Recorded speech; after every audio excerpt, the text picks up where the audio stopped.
Well, hey, good evening, everybody, and welcome to the Nearest stream. I'm Nearest, and tonight we're going to be continuing the first playthrough of Disco Elysium. Yeah, crazy stuff is happening. Some murder, maybe some light civil war. It's kinda hinky. Let's get back to it. So yeah, we're on day 3 right now. We just opened up. Hey, Morg, thank you so much for the 56 months. Truck, yeah. In fact, have another one. Woo! No, but seriously, dude, I really appreciate the almost 65 years of support. That's insane. All the truck, yes. I don't know why I clicked on this. I think it was because it was flashing at me. Oh, I have 8 pips? Damn, I should spend some of these things.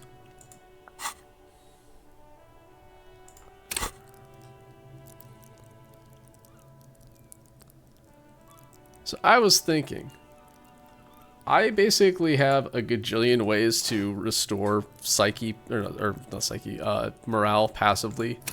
So getting this extra volition doesn't seem like it's the most valuable thing in the world, aside from being able to pass volition checks, which I guess is useful. I'm not sure I'm going to grab that one just yet, unless I start taking multiple morale damage, which I guess could happen at some point. I'm going to cross that bridge when I come to it. Endurance, though, might not be the worst thing to grab, because I don't really have any passive whatever it is. What is that even called? Orange bar. Health. Yeah, that makes sense. Anyhow, I don't have any passive health restoration. I guess getting authority up would probably not be the worst thing in the world. I'm police, damn it. I should have some authorita. Honestly, all this stuff that's really low wouldn't hurt to increase a little bit. Half of me wants to just dump everything into Shivers, just to see how crazy the world gets. Sort of that in conceptualization. Conceptualization might be worth putting a point or two into, even though it's already kind of high, because I get extra experience for passive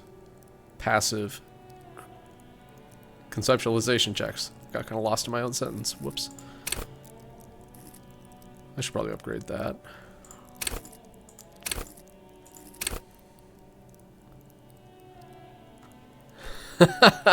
That sounds awesome. Yeah, I was talking to my sister. My sister was telling me that I should play this game because it's insane. I was like, yeah, it's on my list. And now I see why we both like it. She said that she had a like high Inland Empire playthrough, and it was a total trip, so I kind of want to try that out. Yeah, I don't know. I'm just gonna stew on this for a little bit. I have lots of points to spend. I guess I could just, you know, do them at my leisure, I guess.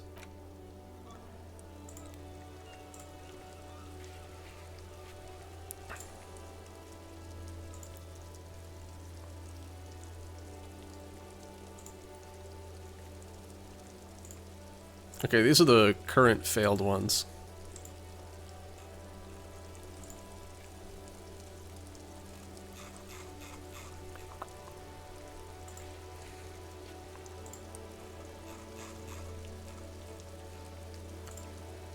I can pass this conceptualization one, I just don't really want to. Yeah, you mentioned that. It's basically like David Lynch living in your... It's like having Twin Peaks all the time. I don't know if I want that. That sounds scary.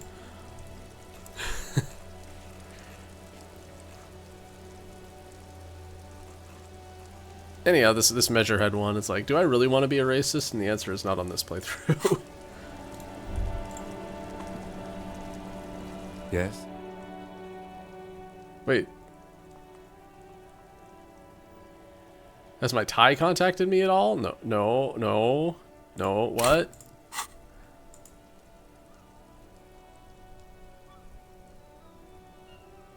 What do you want to know? Good. Wait, hold on. It's a volition check with Kim?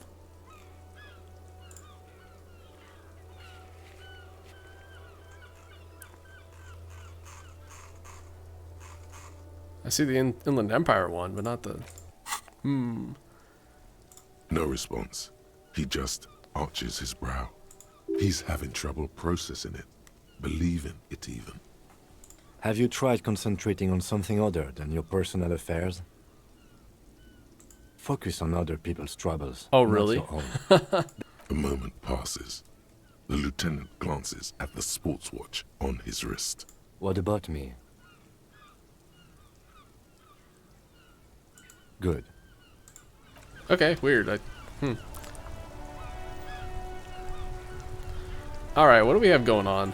I think that was the actual thing that I... Yeah. Okay, I do want to ask the scab leader about his tattoos. Or the tattoos, because he's obviously a mercenary.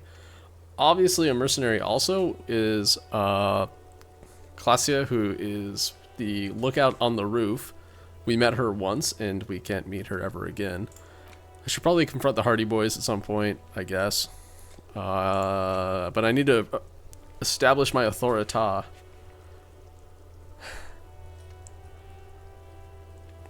To Titus. That's why I'm thinking, like, maybe I should dump a skill point or two into authority. Oh, and I could put on my authorita boots as well. Okay, we did that. I kind of want to let Everett know that the door's open, so he'll tell me who the hell that house is, because I want to resolve this stupid mug situation.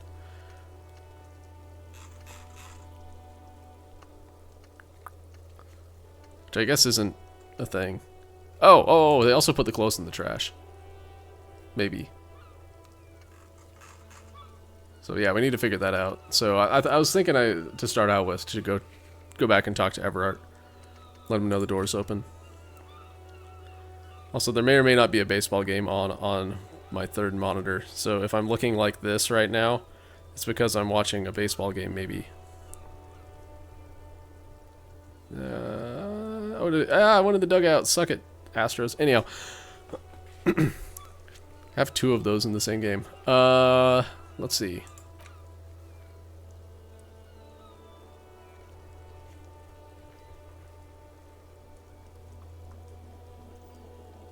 Oh yeah, that's right. He mentioned that. He was a school teacher and he worked with the union guys, so they're all kind of friends with him. I remember that. An advanced analysis using hand-eye coordination. That's why I wanted hand-eye coordination. Okay, that one's down in the southern area. We'll do that tonight. That's in the southern area. I might skip that one. I'll check on this later. That's in the southern area. I'm going to skip that one for now. No idea. I could find a ball bearing somewhere, maybe. I don't know. I don't know. Everart.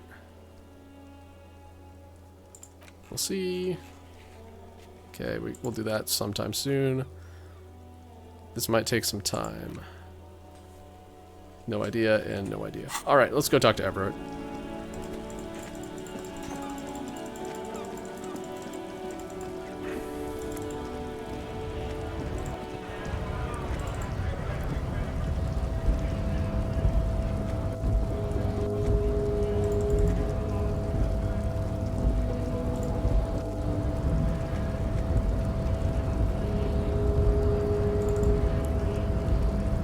Yeah.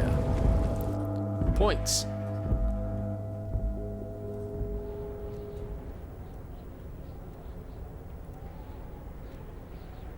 Wait, what? Oh, I'm not in the right spot, am I? No, yeah, I am. Score another giant novelty check. Oh, yeah, from Everart. Yeah, I got you now. I'm following.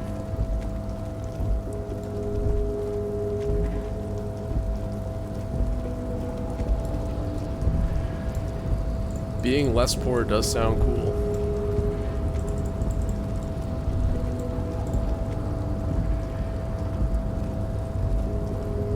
You're back before the cargo container. Its draw has not lessened since you were last here. If anything, it seems to have grown slightly.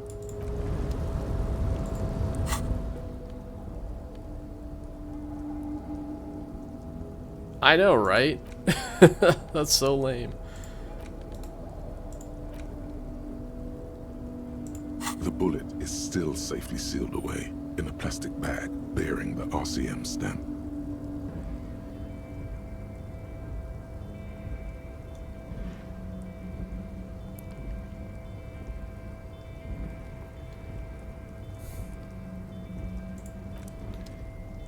Do you have any equipment that increases hand-eye coordination?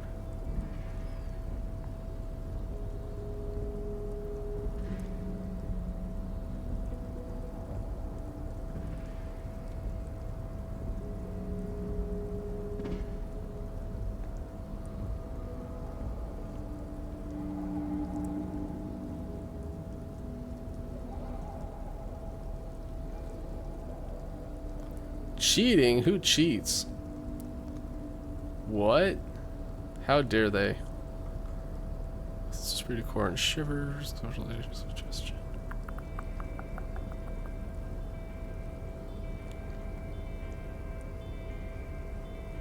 Okay. Never mind. We'll deal with that some other time.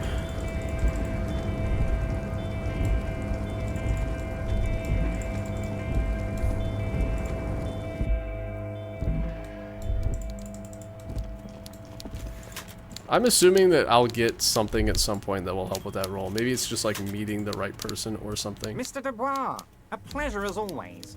You don't have to sit down this time, since you've already sat on that chair.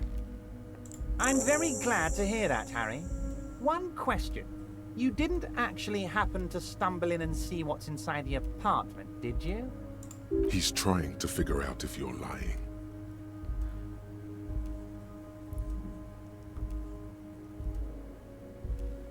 Me? Sneak inside this guy's house? I may have gone inside and seen a collection of racist mugs. Just as I thought. Culturally antiquated mug collection. What a weasel. Pissing on Everart's Rainbow Coalition. He was testing you, and you succeeded. Now let's get down to brass tacks. It's time for men like me and you to figure out who's killed who and why. Real police work is gonna start happening now. I promise you, Harry, this is gonna be good. The mug collection I mentioned was in the apartment. I found a similar mug in the trash with the hangman's clothes. I've heard about a connection between the lynching and the strike. I'd like to hear what you know about it, Neo. Racist mugs in the trash and in the apartment? You guys are just light years ahead of me. Don't you forget it. I have so much confidence in the ability of your organization. I'm Whose relieved house you're is it? doing this and leaving me to do what I do best. Helping people. With the power of politics. Yes, yes. Do you think this weasel is somehow connected to the murder? Oh, no. I don't cross paths like that. All I want is for you to succeed in your investigation. I would never complicate things for you. Oddly, it seems to be true. But this weasel might have cleaned up after the killers. Believe me, Harry, he's a nobody. Just your basement variety nobody. Can't imagine him being Still need a connected name. to a high-caliber case like this. But he does live nearby. Maybe it's a pedantic weasel. Fascists are known to be neat freaks. I feel like a real detective right now, Harry. Am I getting this right? He imitates bashing something with an imaginary baton. Great technique. He made a great sergeant. Smarter police work than whacking an imaginary baton. Of course, Harry. Stoic silence. I like that. Very befitting a police officer. Damn. I'm not a real detective. You are. I was hoping he'd give me a name so I could go ask them about why they threw the clothes away. By now, I'm sure you've figured out who the dead man was working for. The bad guys. Wild Pines. Sent to scare us. Another violent measure of the top hats against us flatcaps. Harry, this strike is the culmination of many, many mistakes made by the Wild Pines group. They tried to shut the strike down by sending in armed mercenaries. You mean our victim? A security contractor? Can you imagine that? Workers standing in peaceful protest, united in the spirit of fellowship, and they send hired killers to mow us down with machine gun fire? He performs a motion as if spraying bullets from a machine gun. Pew pew pew pew. I'm talking beasts. Hardened killers from proxy wars in Isut, Semenine, Saramoritsa. You name it, they've done it. Raping, killing, burning villages, killing little children for the Senorita Pineapple Company, Harry. Everything they did there, they brought over here. They want to turn Revachol into a third world slum. Honestly, the only thing they didn't do is kill the village elephant. Hold on, you have a village elephant? Hey, that's a good point. I could counter them with my finger guns. My camera's too low. Pew pew pew pew pew pew.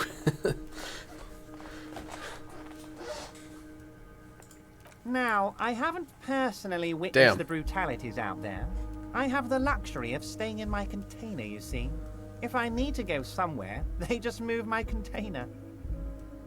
He laughs. Wait, they moved the container? Yes, I'm an old man, Harry. My legs aren't what they used to be.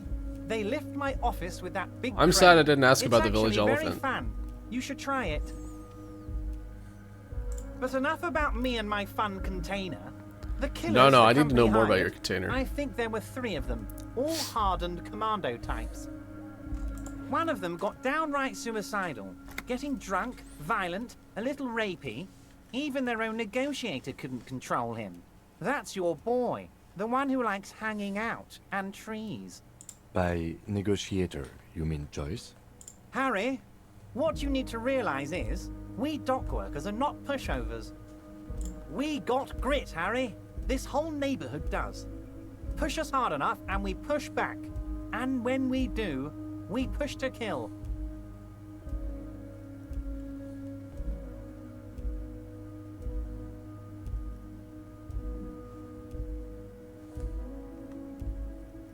The elephant in the village of the blind shows us that in life, we frequently attempt to comprehend the world around us by the way we see it. Nevertheless, our understanding is limited by our experience, knowledge, belief, moral systems, education, etc.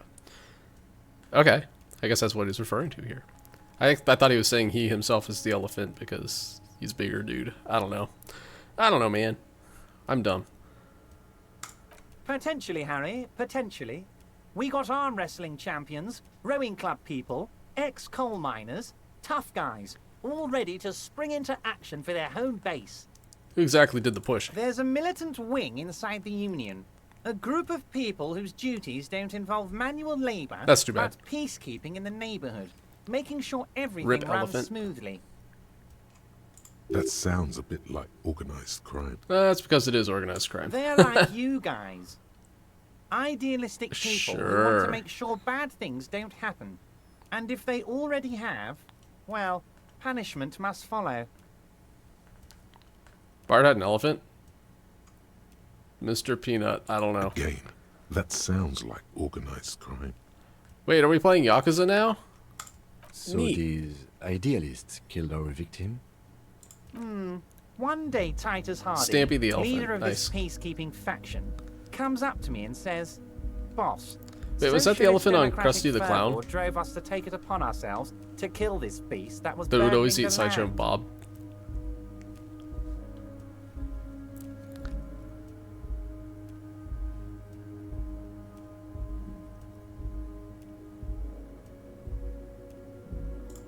He probably worded it differently, but that was the idea. Sure sounded to me like they killed him. I gave them 2 weeks paid leave and told them to lay low to avoid retaliation. Aren't you worried we might arrest them for this? Oh, I'm not at all worried about that. These are not the kind of men who get arrested. They're Martinez boys, tough and gritty. I'd like to see the man who takes them in. Besides, I sent my lawyer down to look okay. after them.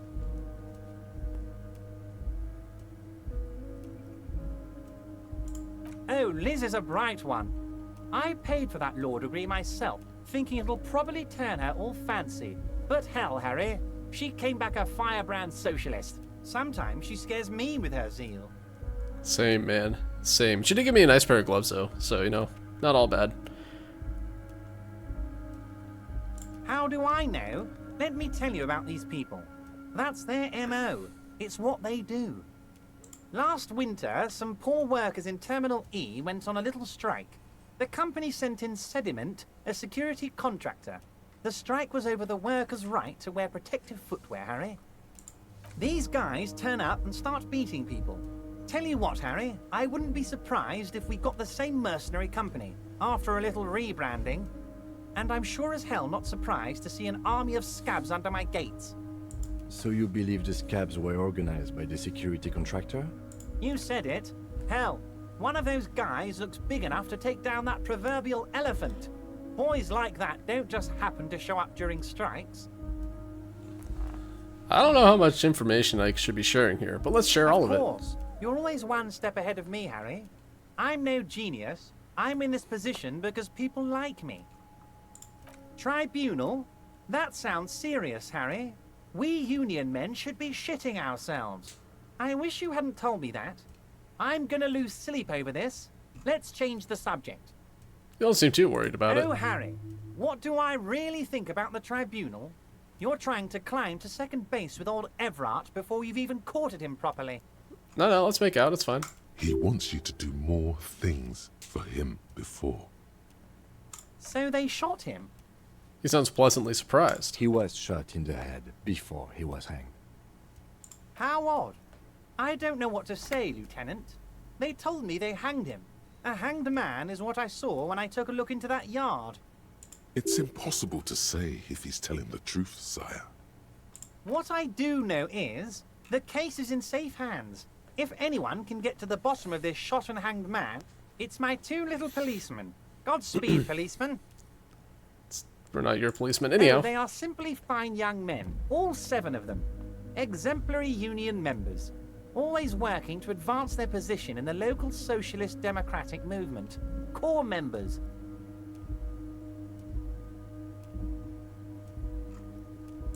Old Theo used to run them, but things really kicked into gear when Titus took the reins and named the group after himself. Gotta love his initiative. Interesting. Who's second in command? They're almost all of them great guys, born leaders. Whatever happened, I'm sure they only had the best interests of Martinez and Revachol in mind. Work with them. Hell, interview them. But don't fight them. They really are just like you. Men who like beer, women, and some order on the streets. ooh, nice catch. Anyhow, Everett, I met these hardies. Can you ask them to cooperate with me? But of course, it's the least I can do for my good friend Harry. I'll do it right after we've concluded this talk. All right. I don't trust you, but Now whatever. go and tell Titus about this. See what he has to say. Also, Harry, here's 5 real. Wait, why are you giving this to I'm me? not giving you anything.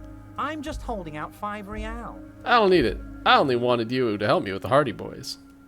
Oh, I wasn't offering it to you, just holding it out there. But I'm willing to share information. Was there anything else? Good talk. Let's conclude for now. Was it a good talk? I'm not sure we made much headway here. I was hoping we'd bust the case wide open. Heck, I even wanted to tell you what I really want to achieve with the strike. I don't know what happened, Harry. I wanted you to feel like Mr. Martinez. And of course, I also wanted you to find your gun. But it's like I can't completely trust you. Yet. Yet. Yes, Harry. It's like I can't fully trust you if you're not a man of the left. I want to, but I just can't. 25 communist points. That's like 5 times as many points as I have in anything else. Get with the program there, Everett. I'm super left-wing. A man of the left. So you have to be a social democrat. I'm not a man of the left. I'm a patriot of Revachol. I should give him that one. That's like super left-right.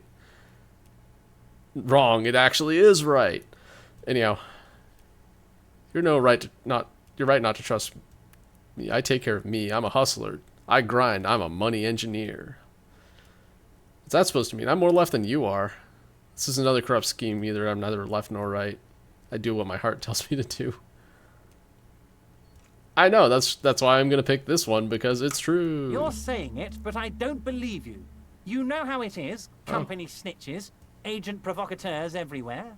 I'm barricaded in this fortress of mine, and I need to get a message out. Will you help me? There it is. This is what he wants me to do. And what would this entail? Once again, I require nothing unethical or illegal of you. You just need to get 2 little signatures on this piece of paper, and then mail it to my accountant in La Delta. Alright, what are the signatures I'm for? glad you asked, Harry. The Union is going to build a modern youth centre in Martinez. It will be righteous. We're gonna get those teenagers off drugs and on roller skates. What?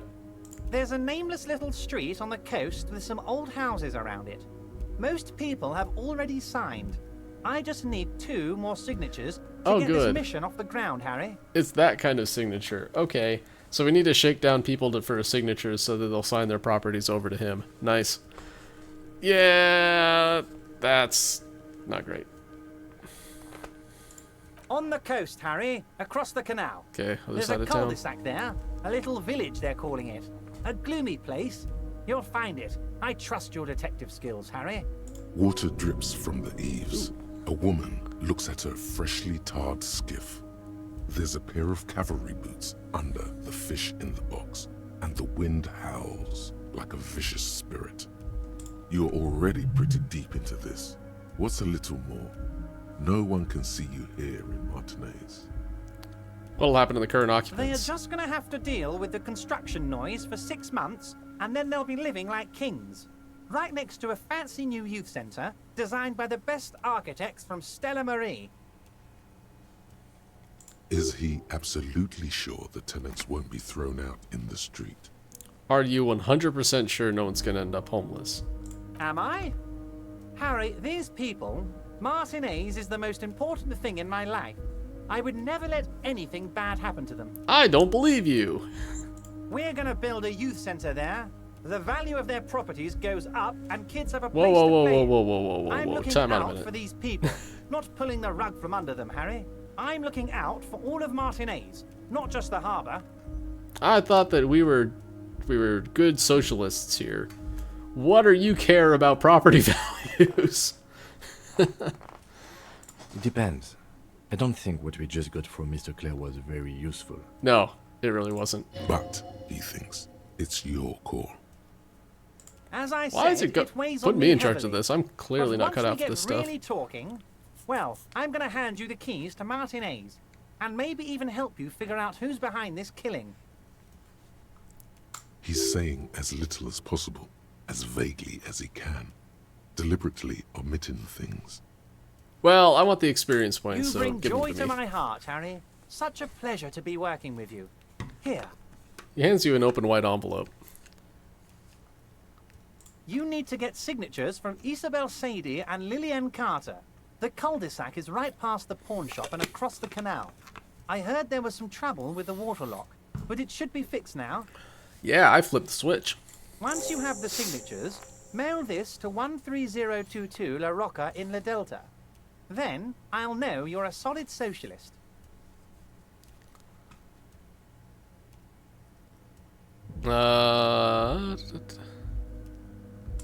Most certainly, Harry. By all means, Harry. What's on your mind? Alright, so I got 9 skill points, so I can do whatever I want. The world is my oyster.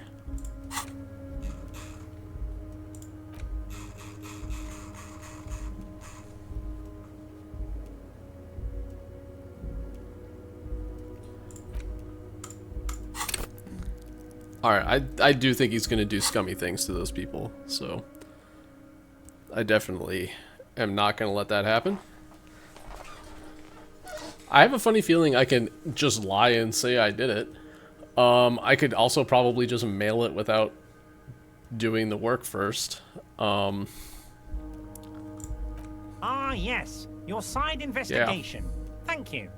You've got some spirit clearing up phony drug accusations alongside this murder. I'll talk to the mayor and see if I can get you the key to the city, Harry. I think Now that they're let's talk real phony business. is the thing. Actually, Revachol doesn't have a mayor. He refuses to discuss it further. It's probably just a small nuisance to him. See you soon, Debardeur. Just kidding, but not too much.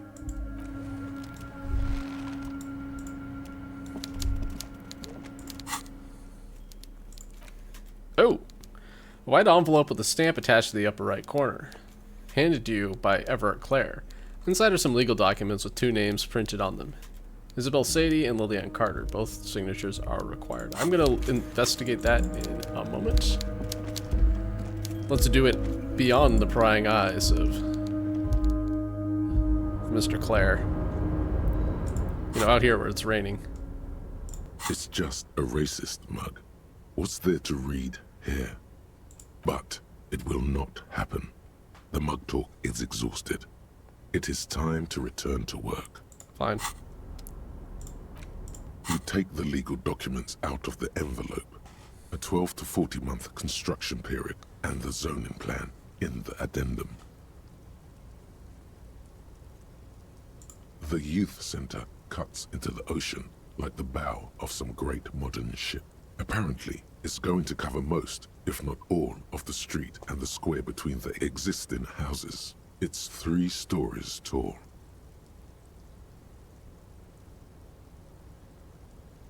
It's going to be awfully close to the already existing buildings, almost wall to wall, practically integrating them into the youth center.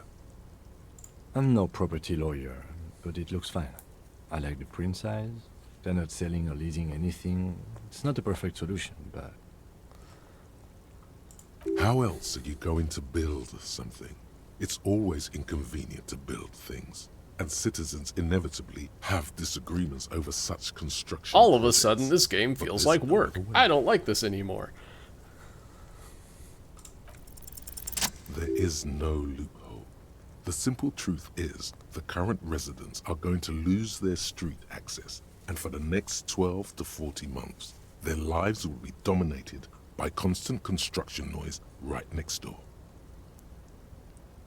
Once the construction starts, it'll probably take a few months, a year maybe, for even the most stubborn occupants to get tired of living like this. After that, they'll sell their property for cheap and move out.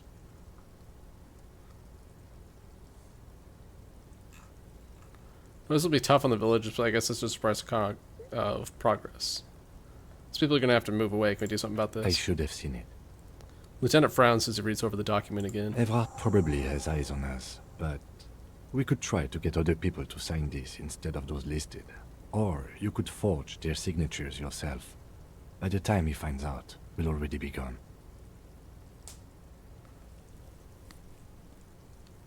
Okay, so I could sign it on behalf of those people, i.e. forge their signatures and turn it in.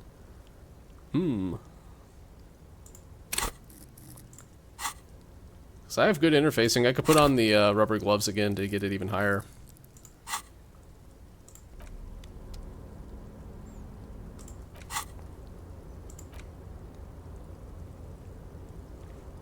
Somewhere private where you feel safe enough to sleep. To the garbage dumpsters.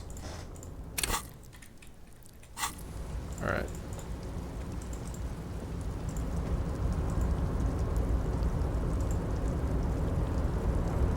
Oh, hey, mister. I knew you'd be back to talk with old Leo here. Yes, I did. Yes, I did. It's like Lady Lariche said when she opened a bathhouse in the basement of my apartment building. They can only get so far before they're aching to get back. And lots of folk really did keep coming back. Sure, mister. Absolutely. I'm always willing to help out nice fellows such as yourself. Oh, that one. That should be empty as far as I know. Lots... Told you.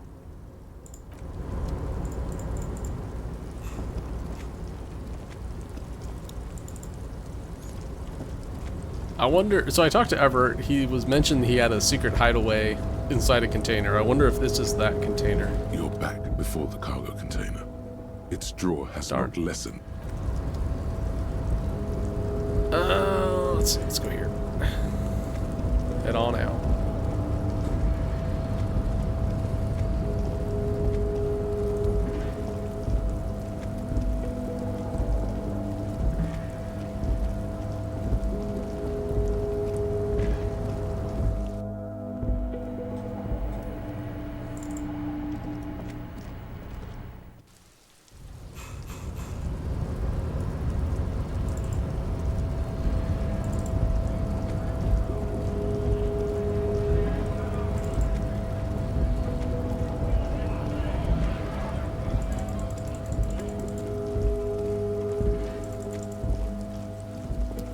Still on the roof. Interesting.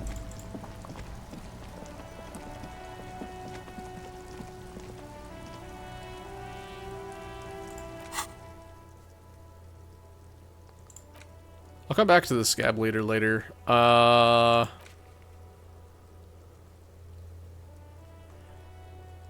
on. Let's go ahead and establish some authority here.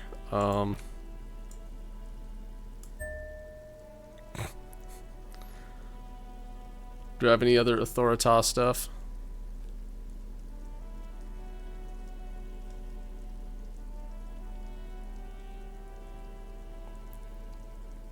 I don't think so.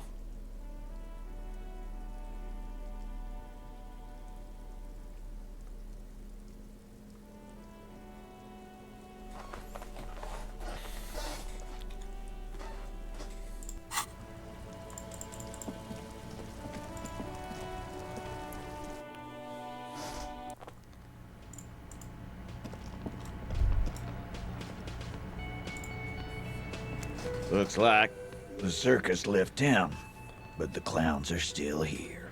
Titus does not look particularly happy to see you.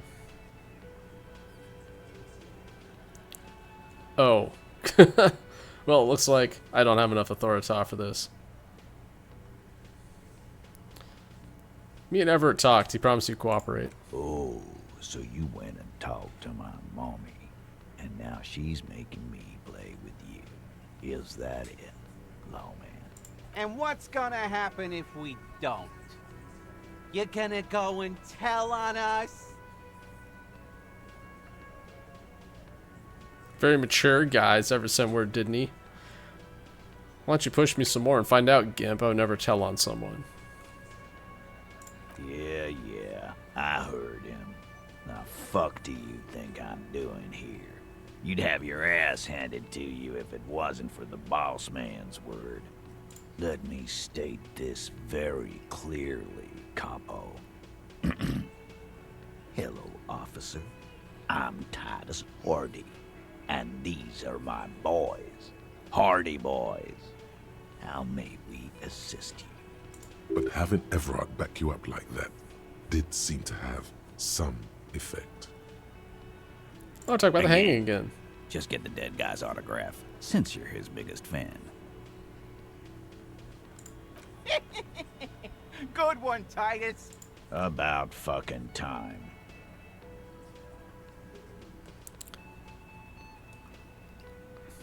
A witness?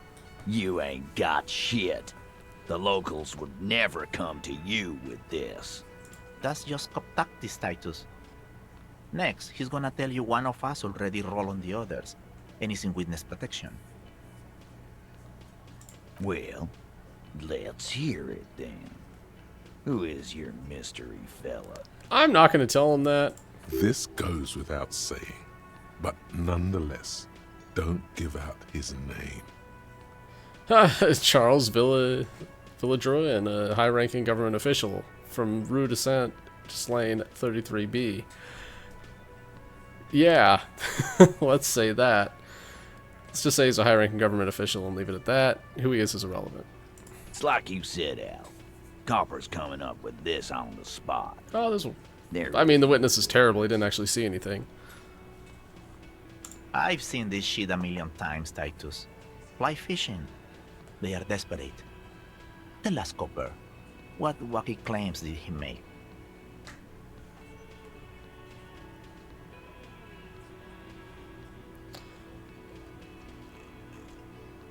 It's you assholes that feel the need to go around like a fucking brass band. The Hardy boys are dead silent.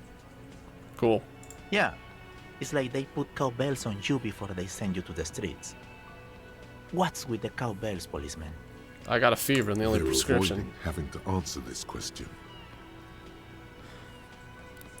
Imagine you guys drinking and singing lynching songs. What's with the funeral silence? We were drinking, weren't we, guys? I hit the bottle hard. I was drunk as fuck. Right, I'm convinced, Glenn. Nothing off here. Just a regular hanging. Everybody, Sure. boss, I think he's trying to save me and Theo. Well, yeah. What is confusing you? Eugene, Theo, and Elaine were there too. I already told you. We were all there. I'm just gonna keep going down That the line. means absolutely nothing to me. Sounds like some made-up horse shit. Well, it kind of is made up horseshit, It so... means the whole scene was long and drawn out, like it was from a film. What is this fella's problem? Sorry we didn't make it more action-packed. It wasn't the first thing on our minds, you see? Shanky, it's Shanky, right? I thought there's something wrong about the lynching story. Now I know there was. You don't know shit. I know you are lying, Shanky. Writes in his notebook. Great witness. He must be really parched, because he takes a giant gulp of beer. So much bluster to hide the fact that they're uncomfortable with you having this info. Oh, hey, if I just keep poking holes in their, oh, oops. Anyhow, keep poking holes in their stories. Ow. Anyhow, looks like I get more authorita and this check gets easier. Guess what? I've connected you to the local drug trade. Like hell you have. There is no local drug trade. This place is as clean as a rifle. Yeah. Go back to Jamrock. Sure. And ask the local junkies how clean your streets are in precinct 41 kilos. We'll do that. In the meantime, did you know that there's an abandoned lorry at the intersection that was used to move raw ingredients for drugs from Terminal B to Jamrock? The person driving it was present at the hanging. It was one of you. We've connected the footprint. Detective, do you want to deliver the coup de grace? The Sure. thought forms in your head, like a lightning strike branching in the sky.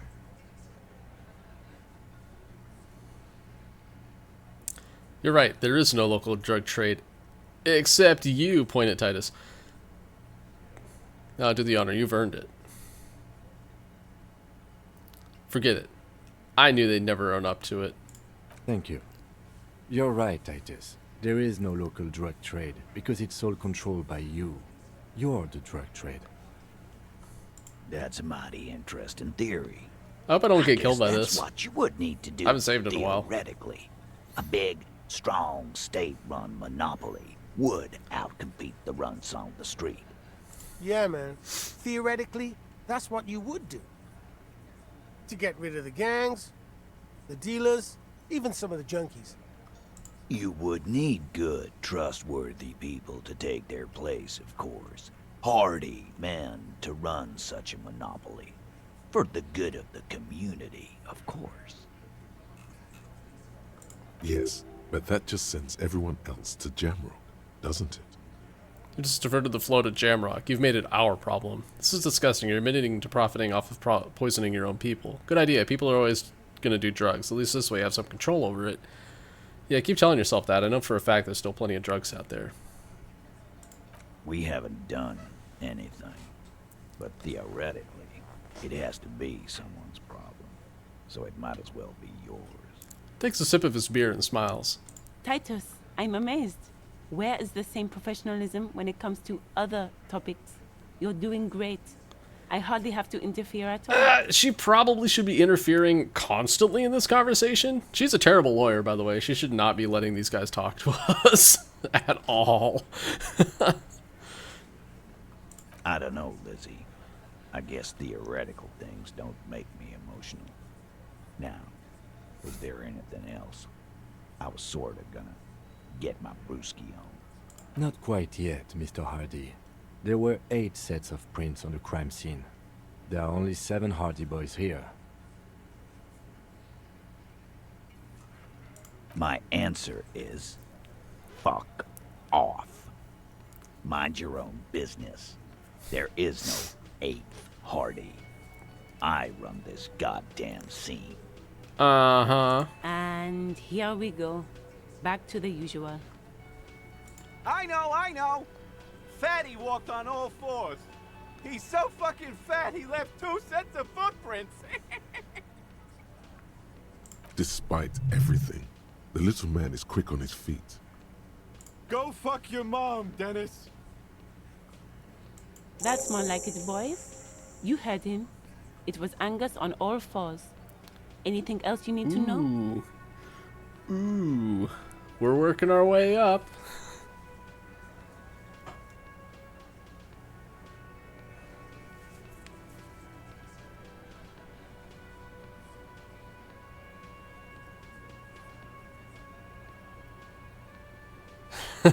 Not yet. We're gonna scare him with some mercenaries. Murky Hang, his friends are coming for you. Yeah. By friends, you mean his squad mates from Crenell. Wouldn't want to beat up his grandma.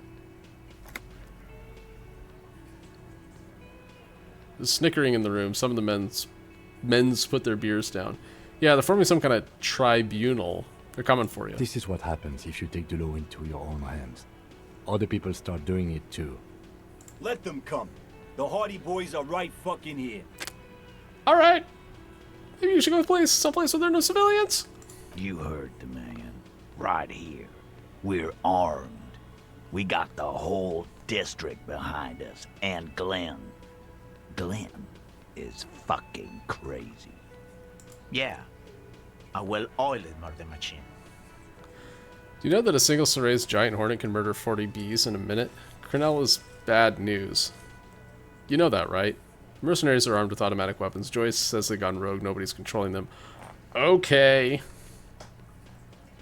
The fuck is that supposed to mean? You're the bees. They're the hornet. We're not bees. We're men. We're socialists. There's a metaphor there. I'm gonna let you figure it out, Eugene. Easy, E. He's trying to phase you.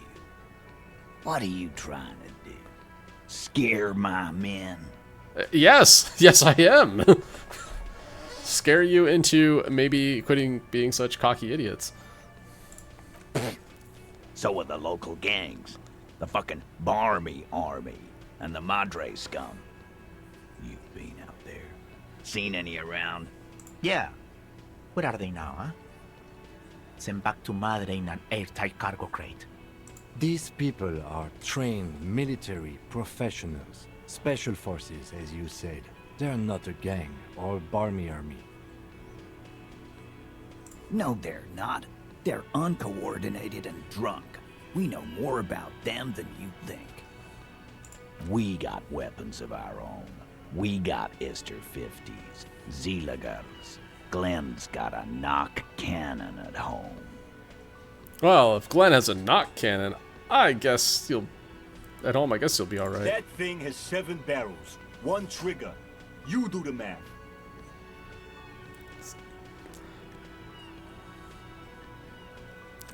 So is it like a Gatling gun, or is it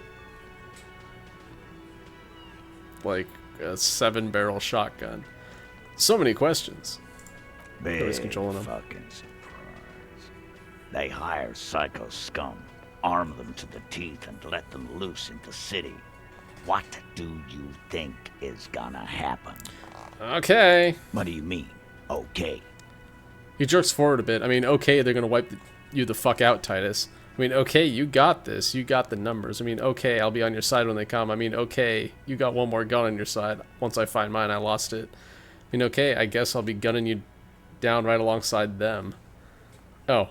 Oh, that's like a real thing. Okay. Yeah, it's a flintlock gun. Yeah.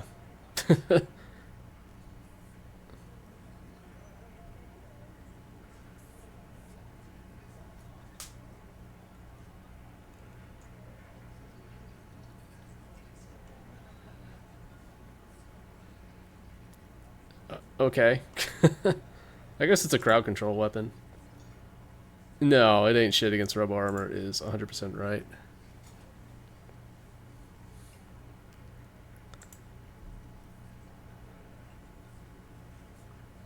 I mean, okay, they're gonna wipe you the fuck out, No, Titus. they won't. Get out of here with your negative energy. All he means is that the situation is serious. No wonder you cops get shot to shit every day. Can't go to war with an attitude like that. Respect my authority! As you look around this room full of sweaty men, swearing, drinking, spitting out tobacco, does this look familiar? Where have I seen this before? You believe the place was called Precinct 41. It was also filled with, almost exclusively, men. Sitting on desks, talking shit and wasting time. I get it, Titus. You guys really are the authority around here. Huh? You must be like real cops. Drinking beer and sitting around with your dicks in your hand. You got a problem with beer now?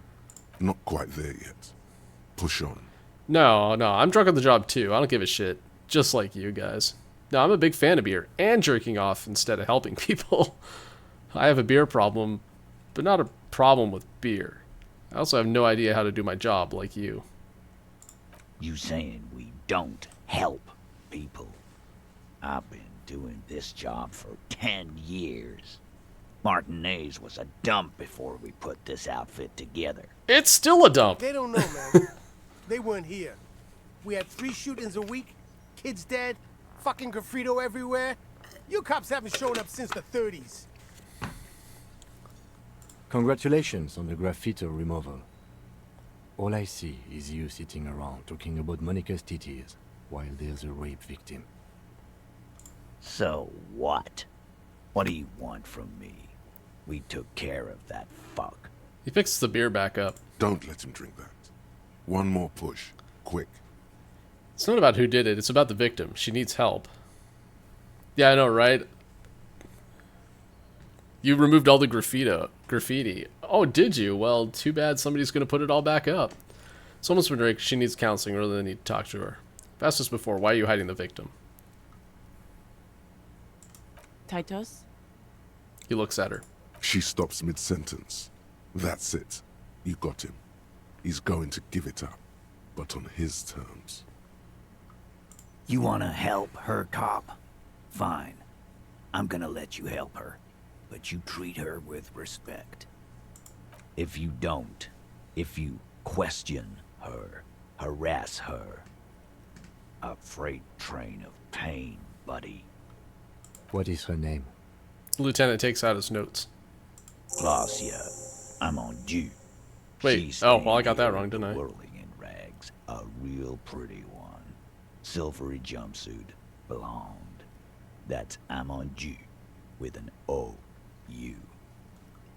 Shit. The girl upstairs?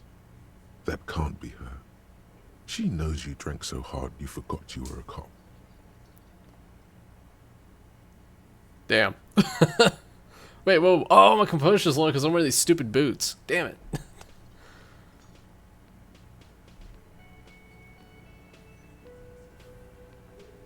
Miss Aranya Disco Dancer? Sure. Why not? You've probably seen Oh, that's her a red around. check too. Sheesh. There's no coming back from this one. I'm just going to fail this, and that's that. You inexplicably and cool after the victim's name, with your eyes bulging like some wild beast. Your fingers are fidgeting and sweat starts forming on your brow as Titus looks at you oddly. Well, hey, I passed my authorita check, so who cares? I don't understand what's so cool here. Nothing. We just have a few more questions. Then we'll be on our way. Calm. Normal. Come on, give me a conceptualization check. I need a conceptualization check. So what was the relationship with the mercenary? So, the rape. When was that? So, what is your relationship with her? I think, I know her. Thank you, we'll talk to her. Relationship? There was no fucking relationship. He raped her. That's their relationship. Was like that karaoke incident all over again. Or like some of the other girls he was harassing. Okay, enough. All of this is irrelevant to your stated investigation. He did it before we killed him. He's not gonna do it again. So what does it matter? It would help if we establish a timeline. All right. 2 weeks, maybe? I don't know. I need another beer. Yes, another beer will help you remember. He turns to Glenn. Here you go, boss. The tall blonde man throws him a can. Titus cracks it open. So, What's your relationship with her? I know her. He looks around and an uncommon silence fills the room. How well do you know her? A small twitch in the corner of Kim's mouth. He has a hunch about what knowing means. Well enough, Copper. We party. She's been here for a few months. He crosses his arms. So she's not from around here. You mean Revachol? Nah. Our Miss Aranye disco dancer is an immigrant or a drifter of some sort. Been staying over here over the winter.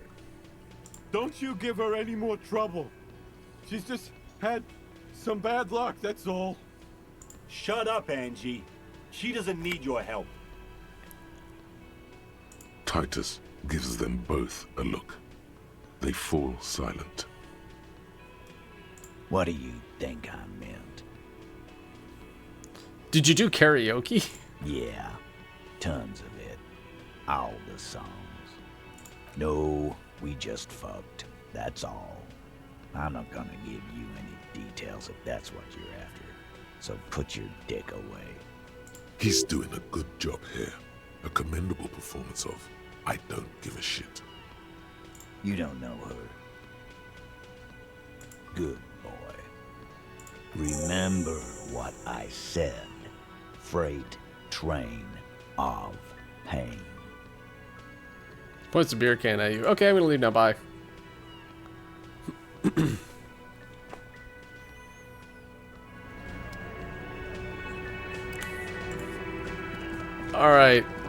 All right, Kim. Let's walk over here and talk.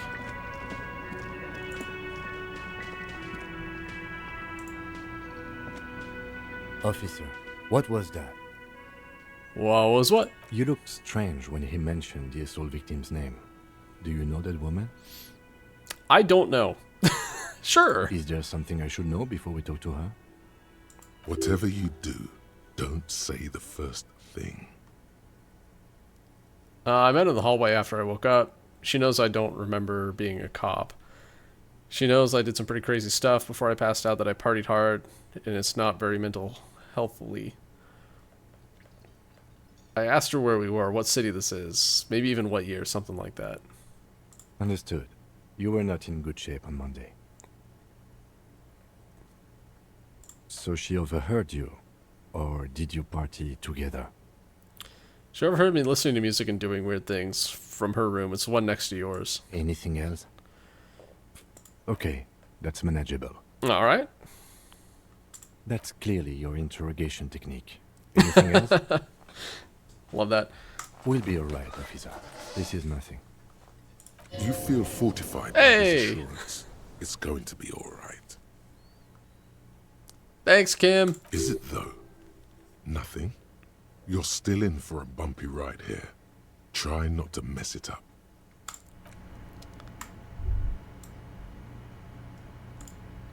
Hey, not John, what's up? Again? I can't believe this shit. He shakes his head, looking like he really is having trouble believing this shit. Do I have one with? Sunglasses Man? Oh no, I got it already. Okay.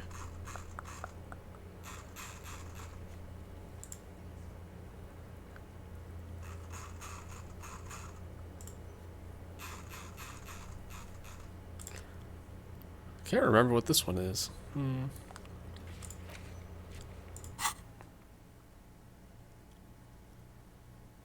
I'm going to say no. Just to see what you'll say to that. God fucking shit.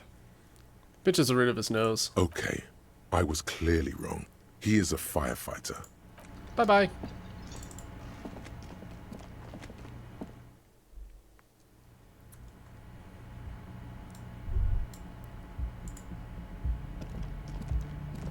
The door is closed.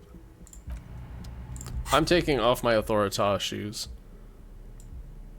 I don't need savoir-faire. Half-light, electrochemistry, interfacing.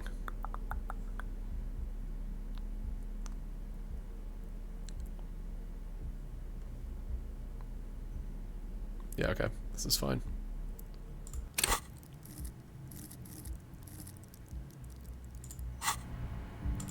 The door is closed. Who is it? A woman's voice answers, muffled by the door. Tired. Controlled. Oof. This is the police. Can we come in? Come on up. The door is open. I'm drying my hair. Sounds like it's coming from upstairs somewhere. You could snoop around before going up.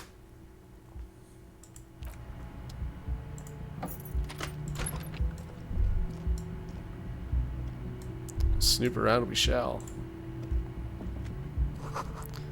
Hotel bill calculations. Looks like she's had an extended stay.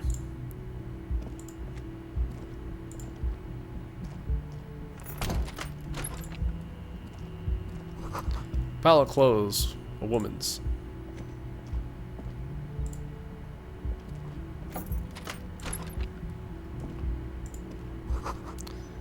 In the yard below, a corpse lies under a palm tree. This medicine cabinet is full of wares. Sheets of pills, haphazardly stacked, one on top of the other.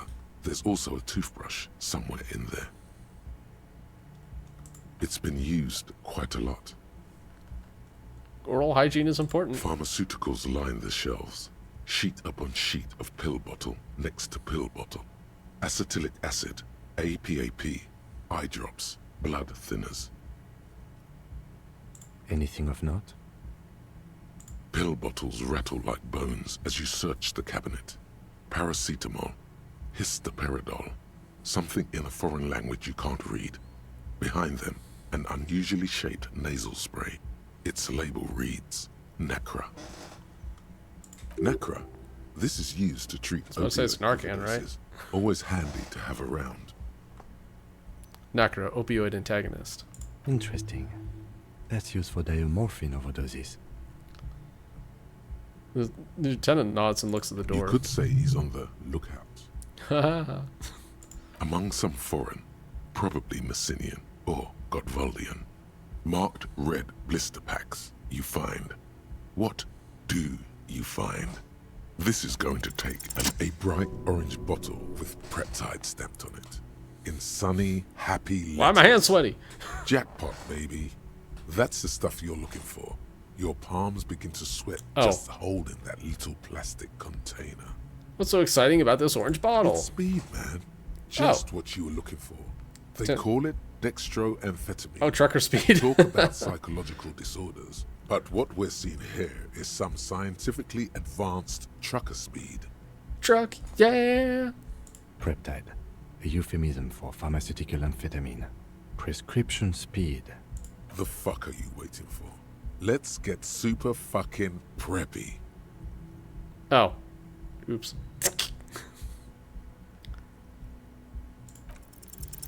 You dropped it, smack dab in the middle of the floor. There it is, orange as the midsummer evening sun. Or the Well, still passed. Oh, if only I was wearing my garden gloves. Wow, that's unbelievably orange. Anyone can see that. It's practically effervescent. The lieutenant tries to keep his eyes on the door, but the Preptide bottle sounds like a rattlesnake. It's basically a percussion instrument that you're stuffing into your pocket. Who cares, man? Who cares what the stiff thinks? You got it. Here comes the afterburner. Just put it in your sweaty little hand now. Okay, I got speed now. Cool. So there is a quest to take speed. Let's see what happens.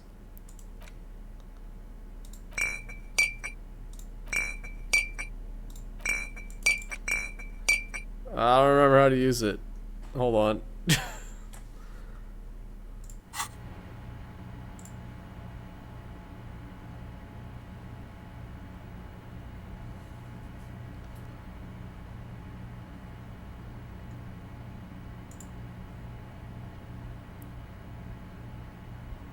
I'm dumb.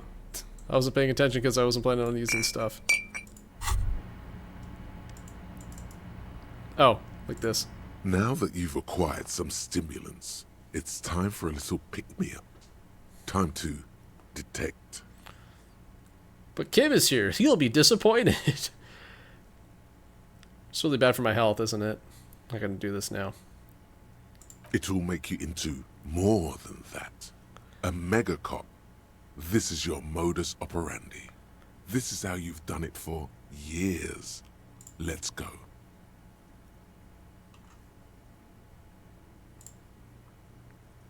See? That's your problem. A lack of confidence. Speed can help you with that. And, Kim, Uh-oh. it can help you with everything. I just soft lock it, did I?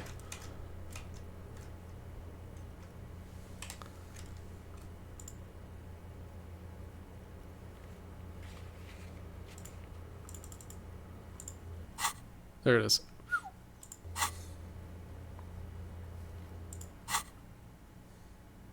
It's not ideal, no. But you need the zeal. Let's face it, you're never going to finish this case without cheating.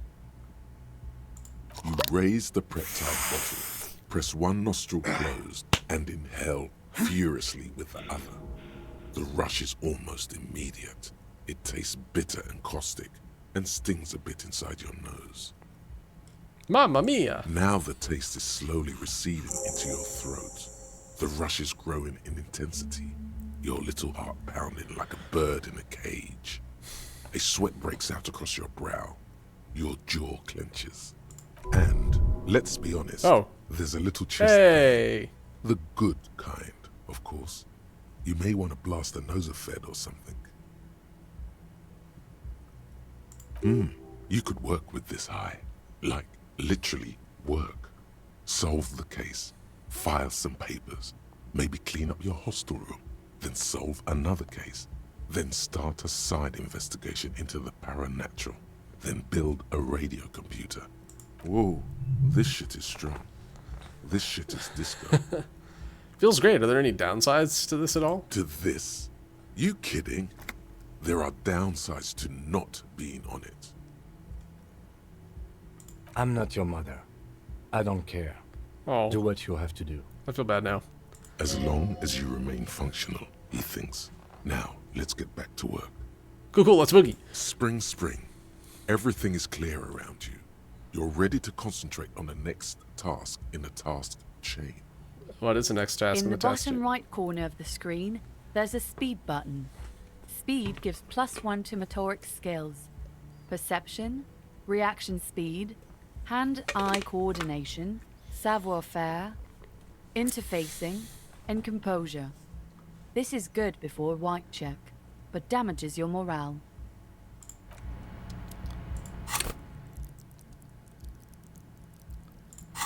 Alright, I'm going to go ahead and unequip this to get my whatever back. It's like, you took my speed! I bet I'm going to get in trouble from Colossia about that. Bet it's been hastily made.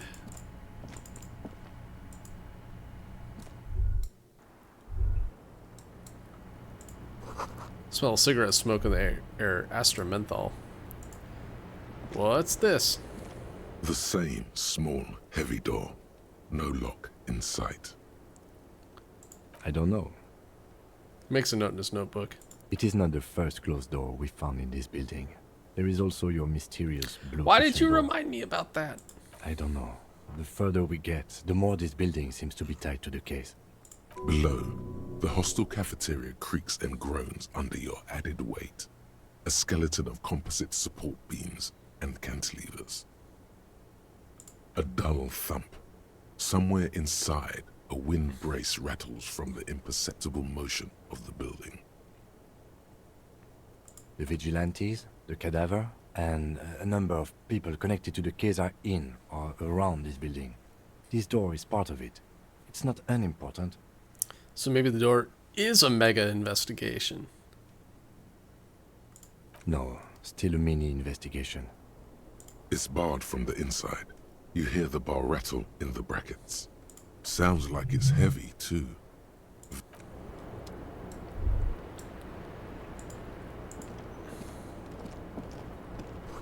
Cold coffee in an ashtray that looks like a hedgehog.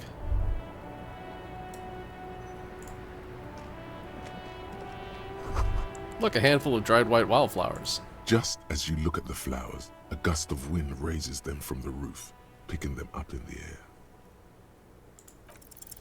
The wind brushes them off the roof. They're gone.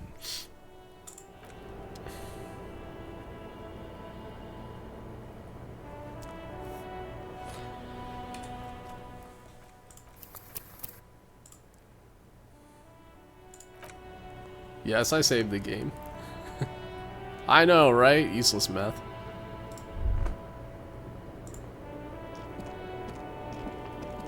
Welcome to the roof. The young woman has a cigarette in one hand and a cup of coffee in the other. Her hair is still slick from the shower. Below her silvery jumpsuit, an athletic young body, built long and lean. I'm sorry for the mess down there. The cleaning lady hasn't come by in days. I'm beginning to wonder if she ever will. Nice. I don't know about that, officer. She looks north toward the yard. Where the ripe corpse of a man still lies on the ground. Oh yeah, I should spotted probably do something with about that. green and purple. She tries to look indifferent, but still has to take a drag of her cigarette so as not to flinch. Mentioned a cleaning lady. I think I need Oh one. yes. Legends of room number 1 have made their way around the building. They say a portal to hell has opened in there. Hell, you know not of which you speak. There are vortices of dark energy present, but not a hell. To another place, a third place. Much different from our own. No, I just trashed the place. They also say it's why the cleaning lady quit. Ow! Damn it. I'm Kim Kitsuragi. I'm a detective from Precinct 57. I believe you have already met my colleague from Precinct 41. Have I ever? This is the biggest fan of ostentatious orchestrations I have seen in my life. And I have seen a few. Oh yeah. Life gets hard, but we go on. The chorus of the 35 single, megaphoning the entire human race, instills you with the fuck it all swagger that prompts one to plow into grannies on your morning stroll. It's gotten pretty hard in the meantime, but I go on. How long do you think until the hard wears us down? You ain't seen nothing yet. There's a karaoke stage downstairs. Things are only getting easier for me. I'm a policeman. To-do-do-do-do. Wee-oo-wee-oo. Wow. She shakes her head in silent disbelief, breathing in the coffee smell. Johnny Law's about to tear it up, sad style. Actually, Johnny Law isn't going to tear it up. That would be unprofessional. I assure you, he's not about to tear it up in any style. In fact... Aw, Kim, don't rain on my parade. I need this. Wait, did I just get more honor points by accident? Okay, fine. We'll show him. You'll tear it up. Thank you, conceptualization. Miss, we are investigating the murder of the man who was hanged. The people responsible have asked us to talk to you. Huh. I see. She takes a pensive drag off of her menthol cigarette. What could she be thinking of? It's hard to say. Her shoulders are relaxed, her eyes on the cigarette. It's like she's disappointed this wasn't about more entertaining matters. Oh, what's your name, miss? For the record, nice room you got here. They tell us you were raped. Let's turn to this later. Okay. Clausier Amondou. Same name that Titus gave you. It sounds Oranese, as does her accent.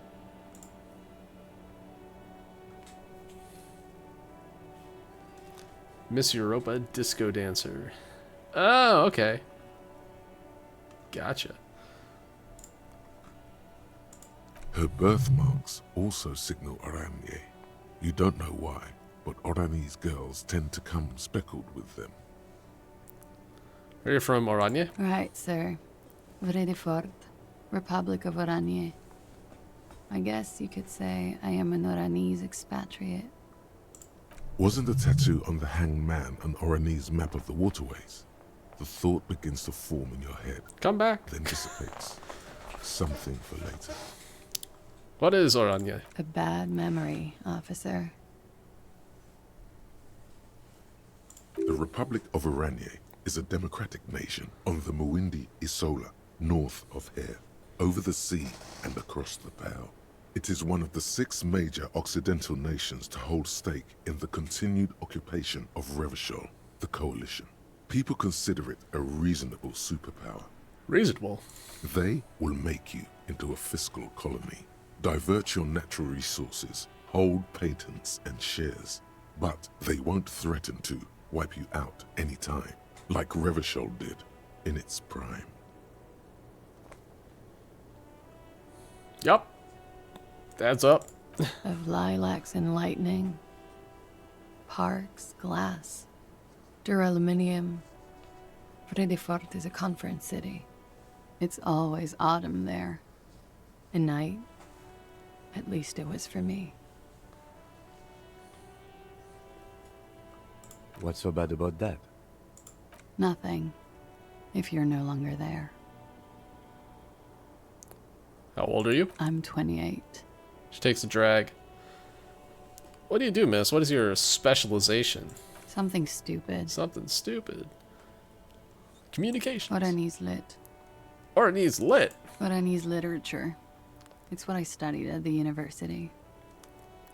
What is Oranese literature about? Fear of failure, fear of death, how it sucks to be Oranese. All national literatures are... Only the name of the nation changes. What about Revacholian literature? People sometimes reveal things about themselves when they discuss such matters. Revacholian literature too? No. Revacholian lit is about how magnificent and serious Revachol is. It's about how you have to save the world. Anyhow, I have no intention of doing that. I do feel the urge to save the world. Yes, I guess that's why I'm on this case. The world is unimportant. I just want to hear about you. That's the natural state of the Revacholian hero. She breathes in the menthol-flavored fumes, savoring it, then breathes out. Did I get a superstar point out of that? No. Lame. Nothing. I do nothing with it. Cool. It's not very cool, but what can you do? I am not going to get ultra-liberal points talking about Oranese lit. Can we please look at your passport? I'm afraid you can't, officer. Why is that? Because it's buried in a sealed plastic bag at an undisclosed location on the coast, along with cash and airline tickets. Thank you for your candor. Why? Why indeed? They say so in your tourist brochure. Keep travel documents away from your person when west of the river. Come back, baseball game. Anyhow, I'm pretty sure I have the legal right to demand your passport, miss. How do I know you told us your real name, then? Look, officers. I like this place, but I don't want to be stuck wandering the city like a ghost after being robbed of my travel documents. I don't want to become an indentured servant in a brothel on Boogie Street. And I don't want my relatives to pay the ransom.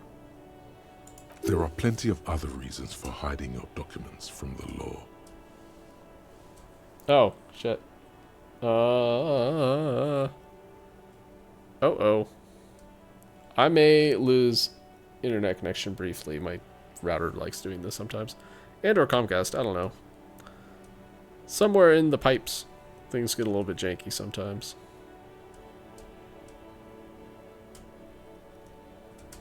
But it seems to only do it to the wireless. This is a wired connection. Never mind, I'm going to stop talking now. It's not why you hit it, though. It's also why I hid it.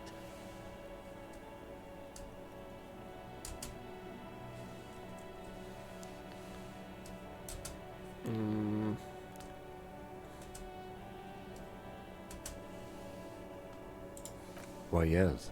He's suddenly very attentive. I'm an unpopular girl. There are people back home who don't like me. If they show up, I'm in a hurry. The kind of hurry where you can't afford to not find your documents. But don't worry. This has nothing to do with your investigation. What kind of people are these? The ones that don't like you? I would love to change the subject. It's not important. Unless I'm some kind of suspect. Nah, I've just come to talk. Phew. She wipes her brow. How do I know you've told us your real name? If I were to lie to you, I would come up with a more mainstream name than Clausia Mondu. It's a weird name. She seems to be telling the truth, sire. Thanks, drama. Okie dokie. She pours herself more coffee. If any of this made her nervous, it certainly doesn't show in her expression or her movements. The record. So official. Nice room you got here. Yeah. It's pretty deluxe. What are you doing here in the whirling in I'm rags? wintering. How long have you been staying here? About 4 months. I came in November. I need to check my truth bullets to see when Joyce got here. Why here? Here in the Whirling, here in Martinez, or here in Revachol? Every here. Because it's the funkiest building in Martinez. And because all the other buildings are bombed to hell. I'm winter. How long have you... About 4 months. Here in the Whirling. I heard this is where the washed-up disco has-beens go. Came to the right place. You're too young to call yourself a disco has-been. No, this is Sassy Town. It's where the future of dance lies. If you say so, officer. If you say so. Where's that door lead to? I have no idea, officer. She looks at it calmly. Okay. I don't need to tell her that I stole her drugs. She'll find out eventually. Watching herself reflected in the bedroom window, tall and sparkling and draped in smoke. They tell us you were raped. It's a bit early in the morning for raped, isn't it? It's 12:43 p.m., ma'am. Is it? Squinting, she takes a look around. The spring sun is high in the sky. People pass below. It is afternoon. Time flies, man. So, were you? Yeah. I'm gonna go with not raped. I don't want to say that shit about him. By him, she must mean the victim. Tell them it's not my style. They'll have to, you know, if they want to jazz up the charges, they'll have to get someone more, rapeable. By they, she means the Hardy Boys. Are you saying that you were asked to tell us you were assaulted? Not explicitly, but I understood what they meant. It wouldn't hurt to spice things up a bit. Some assault and battery. Sexual assault, maybe. It was clear the latter would be spicier. So, Titus asked you to spice things up for us. Are you sure you weren't raped? What did happen between you and the victim? What can you tell me about him? Name, age, eyes, age. What do they hang him for, if not rape? Why is there a bullet in his head? How do you know? How do the Hardy Boys know you? Thank you for telling us all of this, miss.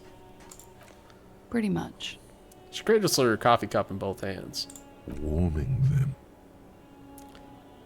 I'm 89% sure. Does that mean 11% not sure? Got it. 89 is good enough. Moving on. You know how it is. Do you? Do I? Maybe you don't. The ash lands on her jumpsuit. She brushes it off. There are numerous cigarette burns on those silvery scales. Easy to see now that you're closer. In conclusion, officer, I'm gonna go with a mild to medium, not raped here. Sounds like something happened and you don't want to acknowledge Let it. me make this 100% clear then, officer. I was not sexually assaulted. Would I be as flippant if I had been? I don't know. What did happen between you and the victim? Wait, partied where have I heard that before? You mean like a birthday party? What kind of partying? Point to your bloated face. The kind I do? I don't get it. What do you mean by partied? With all due respect, sir, I think we partied a little harder than that. Harder than this? Keep pointing to the face. I didn't know it was physically possible. Oh, it is. You're still alive. Okay, that's fair. What did you do when you partied? We drank, sir. A lot. For weeks, basically. We had that effect on each other. We made each other drink harder. That's why I liked him. What else? Stimulants. Speed also has that effect, making you drink harder. And then drinking harder makes you do more speed. It's quite the combination. We also had sex. What am I looking for? I forget. That's okay. You were lovers, were feelings involved, understood. I guess you can say that, yes. A bit. Lovers is such an emotional word. But there was something there. We did enough drugs for there to be. How did you two meet? Lieutenant's voice is quiet, calm. Downstairs. At the bar. He was on some sort of assignment. A military man, as you probably know. Had a cool, scary scar. When was this? A month ago? Something like that. Must be hard for you, point to the yard, seeing him there all the time. Oh, yes. I have multiple viewpoints. From the roof, out of the bathroom window, in my dreams. A bitter cringe. It hurts. You look to the lieutenant. He takes a small step closer. You called us, the RCM. Yes. Jackpot. The call reporting the hanging, that was you. I made it. And I would Hey! appreciate it if you didn't tell everyone. In Martinez, they call it snitching.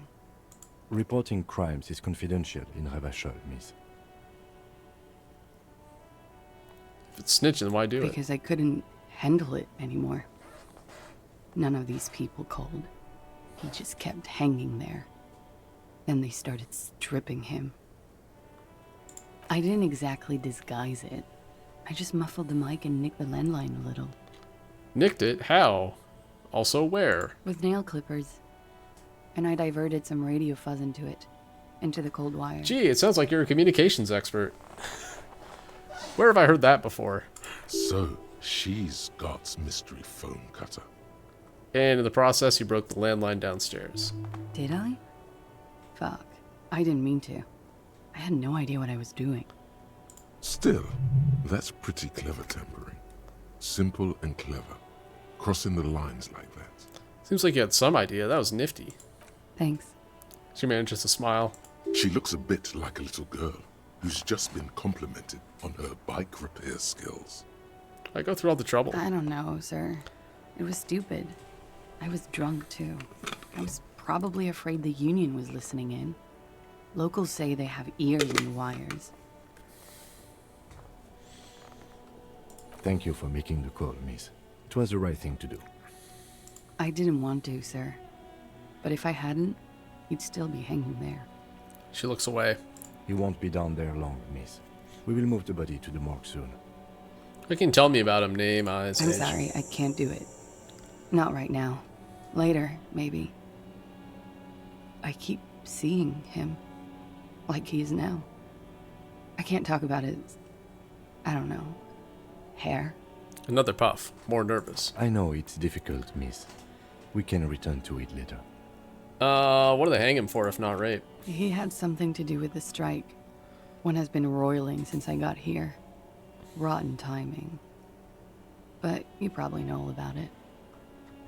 And his role in this strike was... what? I think he was in a security detail. He was ex-military. Worked for Wild Pines. And against the Union. We didn't discuss work much, if you know what I mean. But I understood it was dangerous. And they lynched him for it? She nods.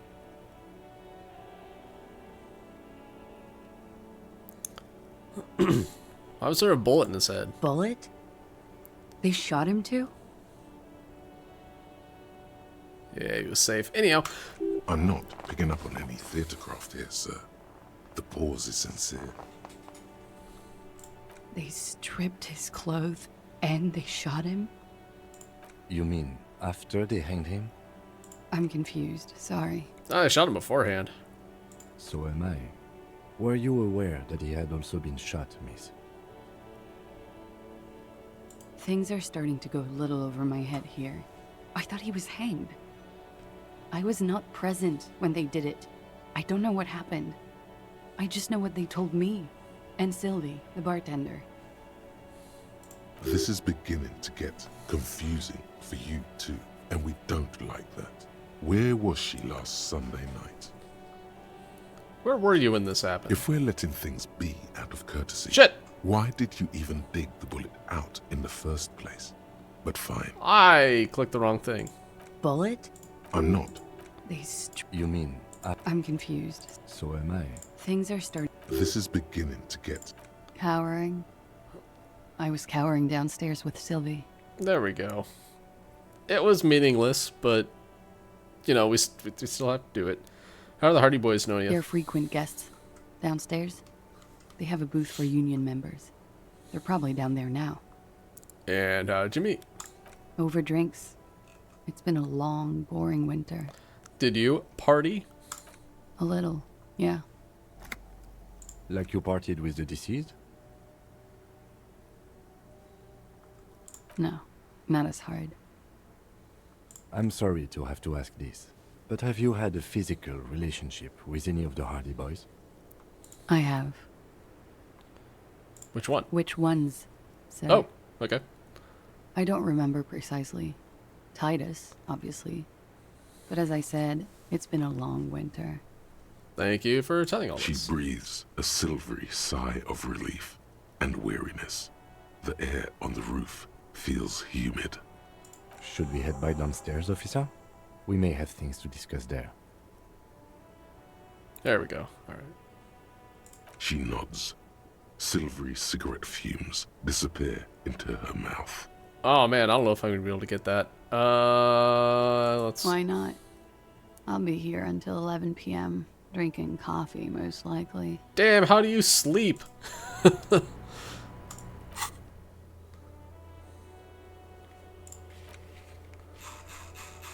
Okay, figured that one out. Hooray. Okay.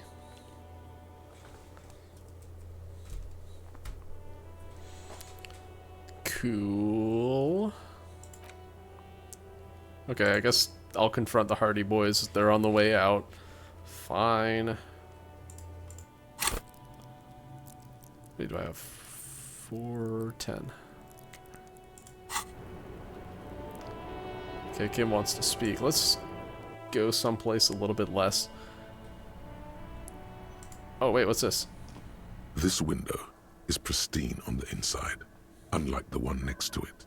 Light from the desk lamp reflects off the glass in an untarnished golden halo. Why am I getting the spoopy music? Smooth as ice. There are spots of mud and rain on the outside, even smudges. But the surface of the window is clear from the inside. No chips, no hairline fractures. Following your lead, the lieutenant leans in closer to inspect the surface. This window was recently replaced. Looks like it, yes.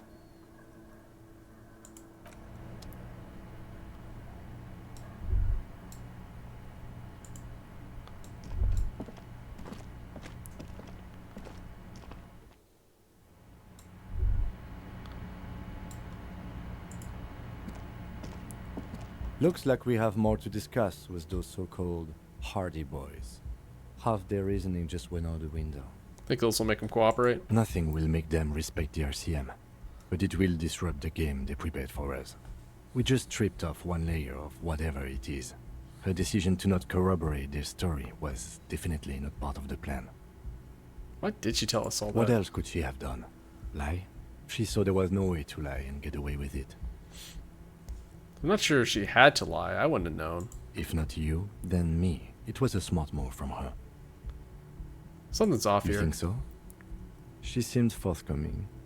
Unusually so. Being forthcoming about some things is a good way to obscure other things. The best liars are always forthcoming. Anyway, we should move.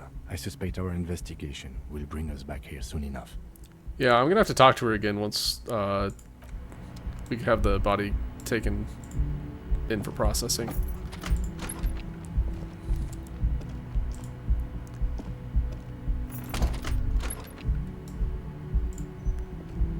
Yes?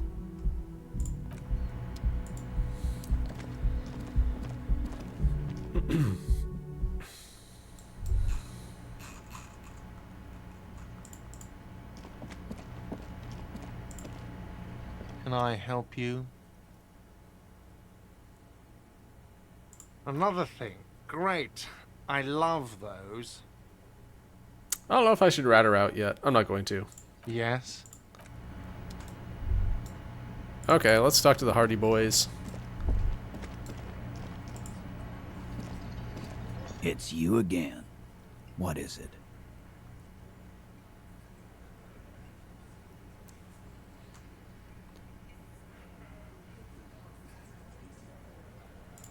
Again?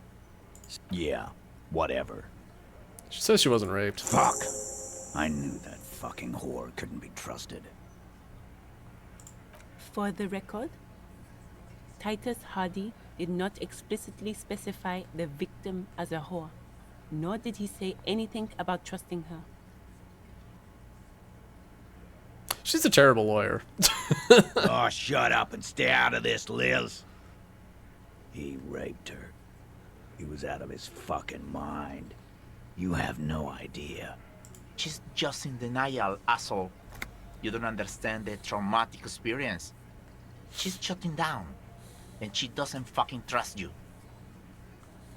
Yeah, she's crazy, you know. A crazy bitch. You know the type. She's fucked up. This is a diversion. Stay on track. Cut the bullshit. She told me the truth. I think that yes, that she's a little crazy. What are you talking about? She was very lucid. Lawman, I'm at the end of my goddamn rope with you. I fucking told you not to push her. Uh-oh, am I about to die again? And you went and Uh-oh. pushed her. I am gonna fucking... Freight train of pain? Hit you. Duck. Titus Hardy! Her voice rings through the room like a warning shot. Everett personally sent me to take care of this. If this goes south, we'll all be in the shit. But you, Titus Hardy, are going to be buried. Am I understood? When she's angry, she emphasizes the S. It gives her voice a strangely hypnotic quality. Her lips barely move as she speaks. Look, Copper. We know that that fuck was a rapist and a killer. We got him confessing to it on tape. Oh, where's the tape? Show it to him, T. Turns What's to- the harm, oh. right? Here, jerkwad. Listen to this shit. And then come back and tell me the soldier of the apocalypse was an innocent man. This is their last play, this tape. Their story is in tatters, a mess. It might be nice to listen to, but at this point, you don't need to. Why should I care about the tape? You lied to me. You don't care about evidence. The fuck are you a cop for, then? Because I got a cool gun and a badge. Oh, wait, hold on. Pigs, T. They don't care about getting the truth. They care about getting convictions. They are fucking keeping a score on their bulletin boards. Shh, Alan. You're not supposed to know about that. I won't be on your bulletin board. If you don't listen to the tape, we got nothing to talk about. There's a lot of questions. If you ask them now, they'll just keep bringing up the tape. Listen to it, and they'll have nothing to hide behind. What's on it? We call it the door gun a mega mix. All right. You'll know why. Won't you listen to it? I'm sure it will be season 2 of The Wire. A lot of people didn't like season 2, but I liked that it was about the port. Anyhow, moving on. You'll know why once you listen to it. Okay. Now that is intriguing. You had me at door gunner. Where'd you get this tape? You think we go into this shit deaf and dumb? You RCM aren't the only ones who know how to bug people. There's no university degree for that. Illegal wiretap. Understood. Actually, there are a few. Crypto analyst, radio officer. Actually, there are numerous degrees you can get in signals intelligence. Yeah, like you have one. Smart ass. Looks to his left. There's a beard there that he forgot. So he bugged them. How? We have machines. We're in logistics. How do you think a harbor works? It's advanced stuff. Understood? You've listened in on their communications. How long? Since way before their chief started taking swing lessons. Things got nice and quiet after that. Which one of you is doing this advanced radio work then? It's not advanced. You just hold up in a coop all day, writing down what they say. It gets hot as hell in there. Don't put yourself down, Angus. It's important work. The chief picks his beer back up to offer a silent toast. Yeah, man. You're like a radio genius or something. Those notes are some in-depth stuff. Indexes and shit. I'm sure we can find a tape player. The lieutenant whispers. Where can I listen to this? Why don't you try shoving it up your ass, genius? Okay. Yeah. Sounds like a play it party. with your ass, cocksucker. Maybe I will. Don't tempt me. I'm sure we can find a tape player. It's not a problem. He repeats in a calmly hushed voice. Your room had one. It does. Or maybe it's too broken. I can buy one from Roy as well. Don't forget your tape, lawman. Compliments of Titus Hardy.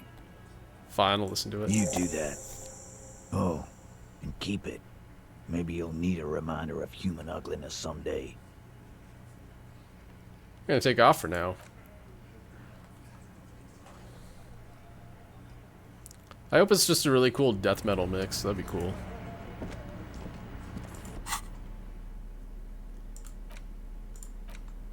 Magnetic tape acquired from Titus Hardy. It's supposed to hold a recording of the Mercenary Task Force radio communication recorded via de-encrypted station.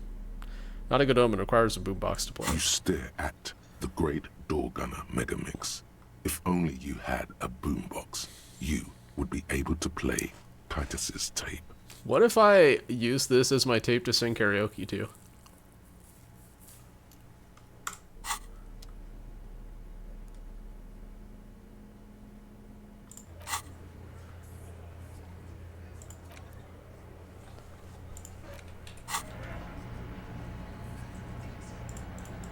I must check. Can I help you? Absolutely out of the question. Absolutely in the question. Damn. First we find a sad banger. Then we sing this place to shit. Your body is ready, sire. Fine. Alright guys, I'm going to take a quick break here. Ads are about to roll anyways, so yeah, I will be back in a couple minutes. Just go to the bathroom and maybe grabbing a quick snack, so stay tuned.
Alright, thanks for waiting.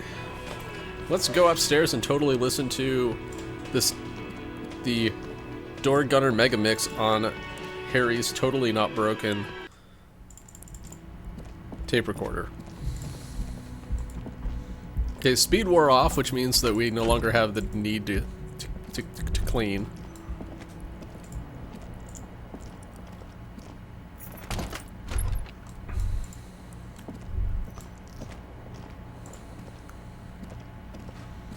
The compact tape player is still and silent. Seems it has completely broken down now. Damn. The machine was made in Revachol by a company called Le Mercier. Their logo depicts the triple-towered Delta skyline. It was supposedly built to last. There's no fixing this one. But look at it spin. It totally works. This would have been very helpful with the Megamix, but it isn't anymore. Any My ideas? Kinema only comes with radio. Let's try to find a new tape player. Perhaps we should talk to Roy at the pawn shop. He has stuff. He had one.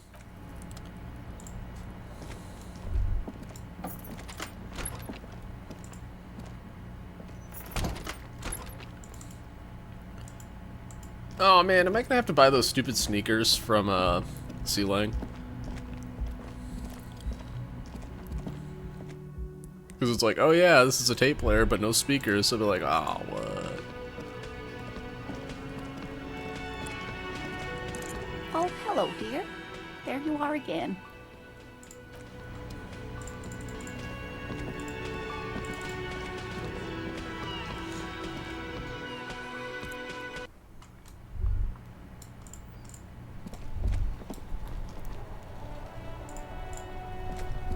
Okay, is there anything else that I should talk about here while I'm here? I'll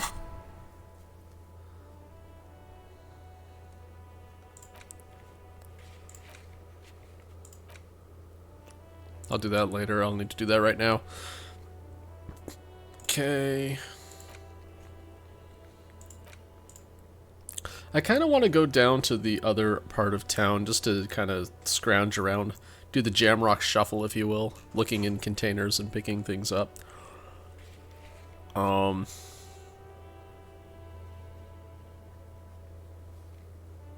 Yeah.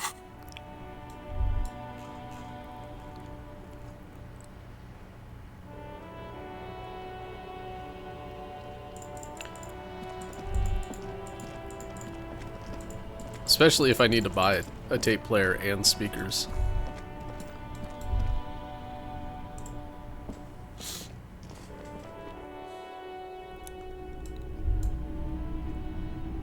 Well, looks like that has speakers at least.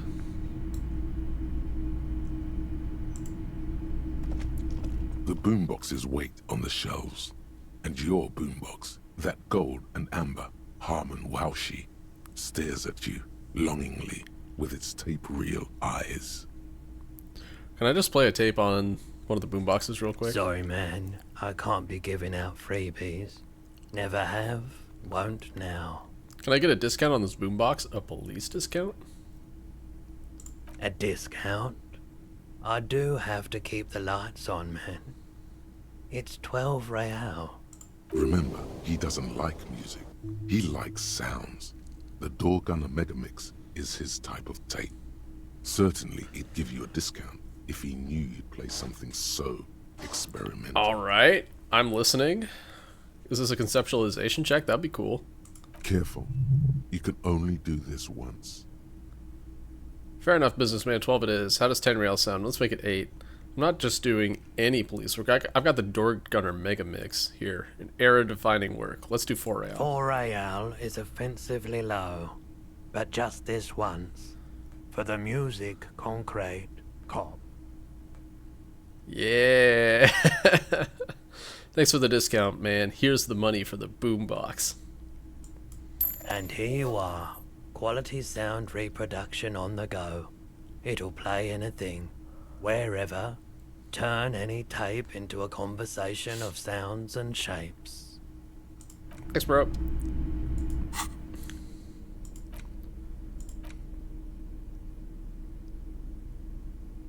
That is, in fact, a reel-to-reel tape player boombox.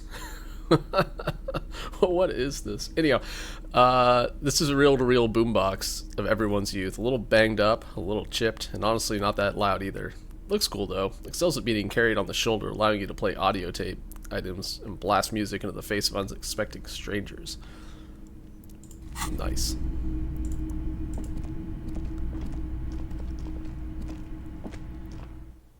Alright, can I just fire this thing up right meow?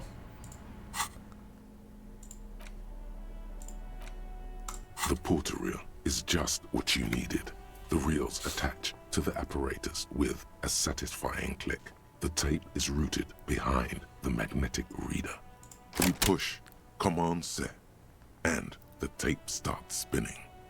Violent static and machine sounds fill the air. Just walking down the street. This isn't Revachol. This is a fucking village. I can almost see the elephants. Ah. Another loud screech. Some kind of machinery. That's why we were talking about elephants in Everard's office. The harbor. That's the son of a Kvalson crane. When this shit is done, I'm gonna tear that place up. Soldier of the Apocalypse style. Kill shit. Dogs and chickens too. Cool. Gonna run a room, Cordy. A real nice room. I don't give a shit. I'm fucking done. I'm done mentally. I'll fucking do them all in. Rape that disco cunt on the counter.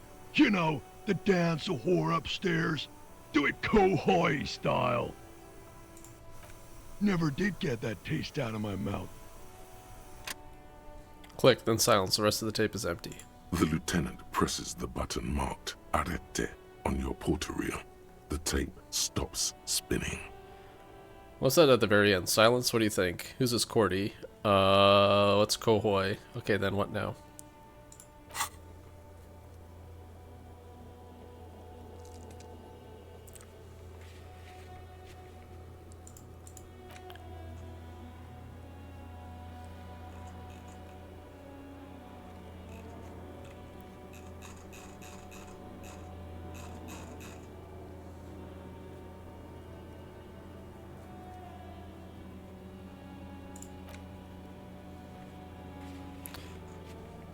I wish this game had a glossary. Anyhow. End of recording. What do you think? It seemed authentic enough. Probably recorded off the shortwave, then edited to seem more incriminating. He sounded like he was on patrol around the harbor walls. I agree. He also sounded inebriated, but he did say he was going to do it. Can't edit words into someone's mouth. I think he sounded alright, just letting off some steam. Still. The lieutenant looks at the tape. You're familiar with his look now. It's his look of suspicion. Who's Cordy? Cordy could be short for Cortenard, one of the other mercenaries, the one he was talking to. Probably the mountain at the harbor gates. Mr. Right to Work. Right to Work. A village on the Samaran Isola, in South Safre. Grad committed war crimes there, the kind of thing he talks about. The South Safre conflict is an ongoing proxy war between Grad and Safre. It has been hot for 12 years, with the atrocities piling on, mostly committed by the Grad. Think he was there? Who knows? Maybe the tattoos would have an answer. We would need to know the story of this man's service. A symbol of soldier of the apocalypse style conduct in a civil environment. I think we've got a few more questions for class here, don't you? This seems to contradict her testimony, at least to some degree. Okay, she's still going to be there until 11, so... Door Gunner Mega Mix. Let's go south. That's not south, it's over here. Good day.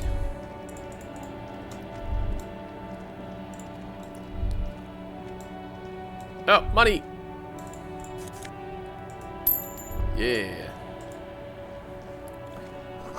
Radio relay hums with electricity.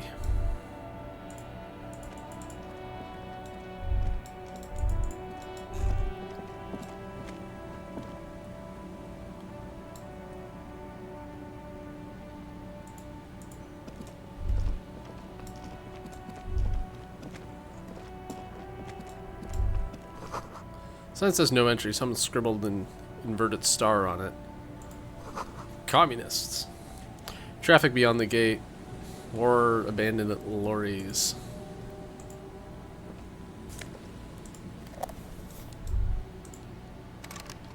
What if I had a pry bar, though?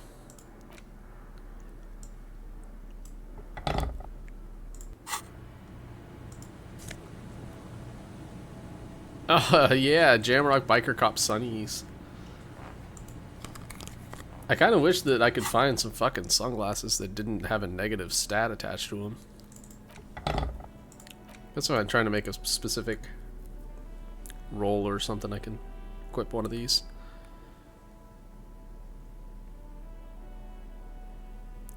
Actually, I think I'm going to be making a visual calculus roll soon. Let's go ahead and equip these.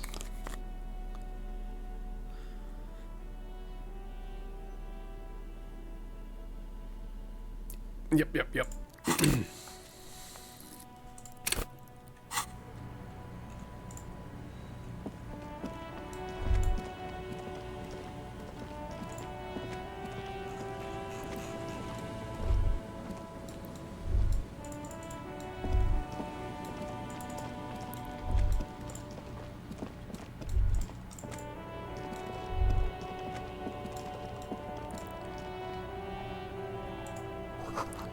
Creaking ahead, a broken axle grinding.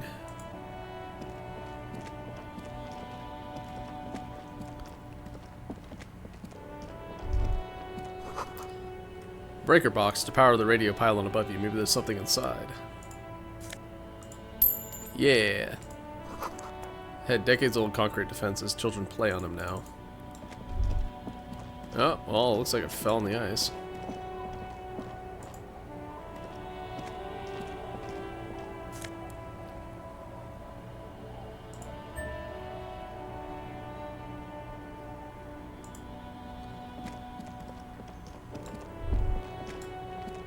Banged up motor carriage Was it Johnny Irv? Are submerged in the icy water, slowly sinking into the Insulindian Ocean. Only the cabin top, rear wheels, and the engine remain visible. Remember the tire tracks in Martinez? This is where they were leading. So this is where all the tracks were leading It appears to be so. The lieutenant has a peculiar look in his eyes as he inspects the wreckage. Let's investigate. I agree. We should definitely investigate. You get a sudden sinking feeling. Stomach acid comes up Jacob as you look Irv, at the motor carriage in the deep, dark, cold water. The motor carriage is properly stuck in the ice. Getting it out would require a team of specialists. A single day in the salty seawater would ruin most vehicles, but this one looks worn even in places the salt water hasn't touched it. So make it this MC. I can see a logo. The logo is too deep in the murky water. You can't make it out, What? but you do see a monkfish float by. How long has it been here? The ice hasn't closed around the vehicle yet.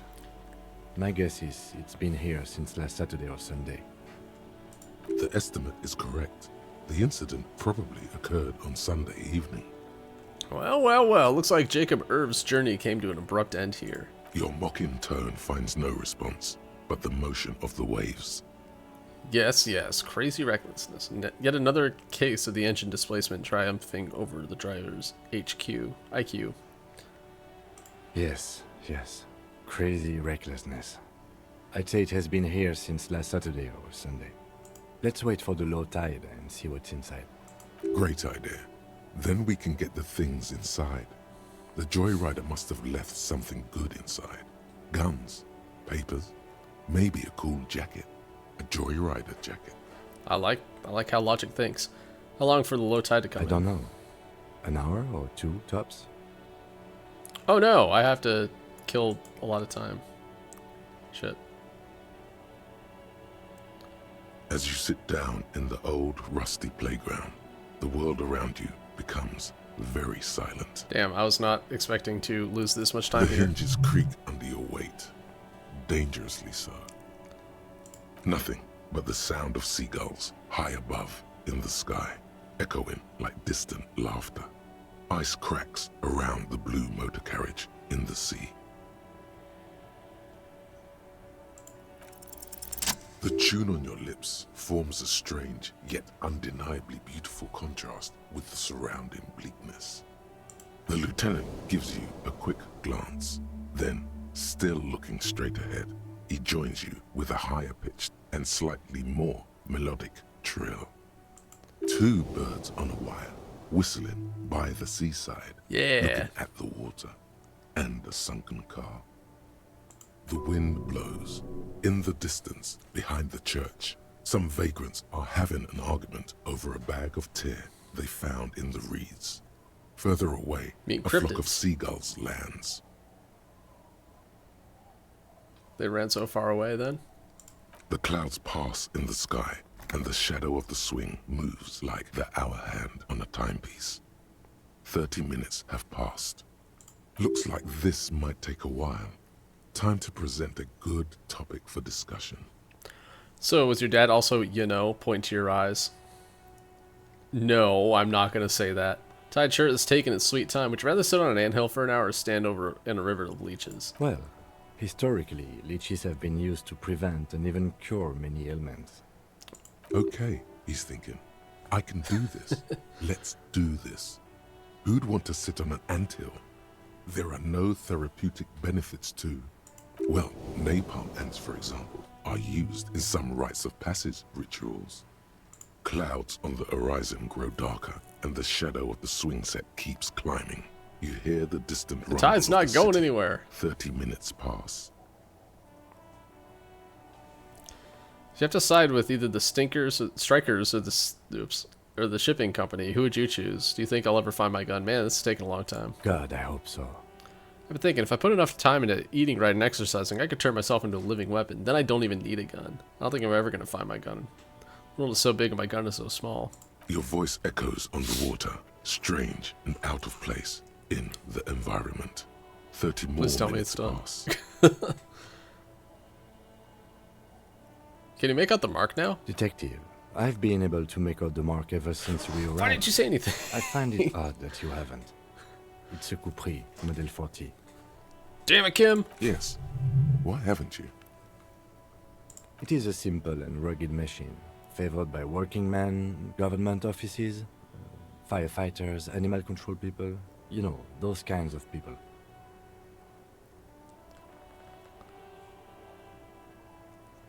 Is that a number on the Yes, side? 41. What do you think it Oh, hey, stands it's my for? car, lol. It's as if he knows what it stands for, but wants you to say it. It's pedagogical.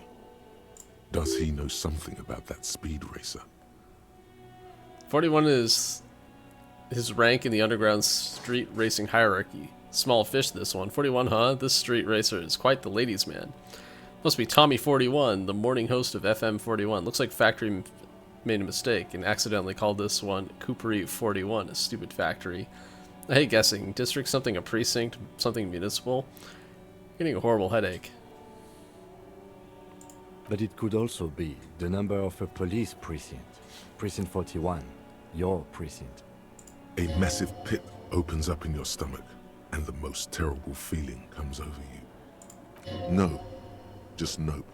Say no to this, Harry. Yes, your car is in the sea. Face it, so we can start dealing with this. No, I mean, seriously, it's just a coincidence. The lieutenant just shakes his head. No, it's a street racer. There were never any street racers. It was always you.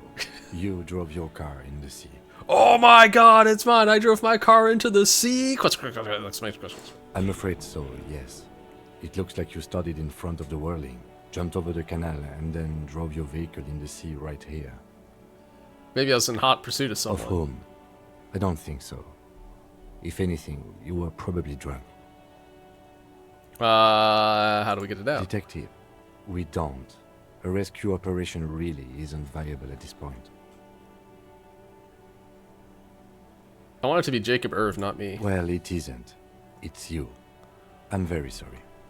I can still fix it. That is very unlikely. All the electrics are toast. That goes for the electromagnetic steering and brake systems as well. You'd be lucky to find one undamaged component in there. In a few months, there will be nothing but rust left of this vehicle. It'll be cheaper to buy a new one.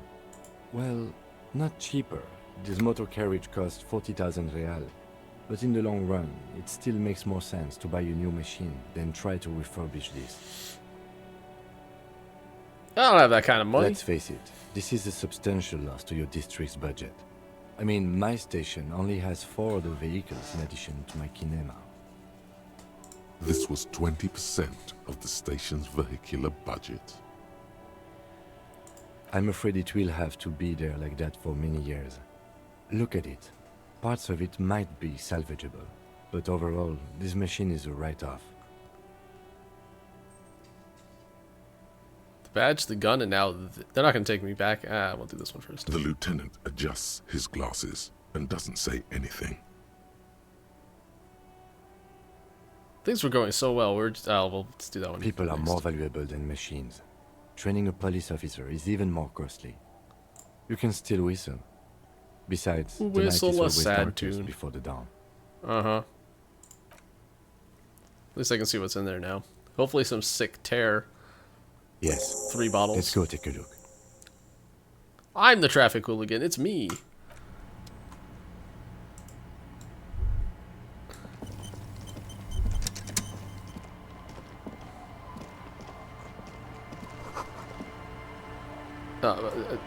Hey.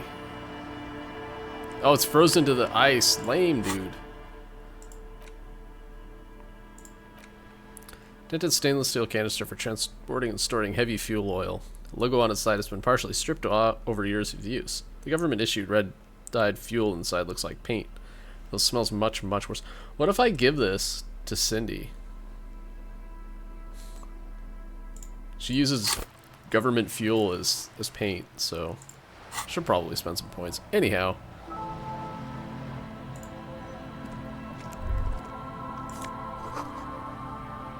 The ice just off the coast, shifting. Oh, it's my badge! In a better jacket.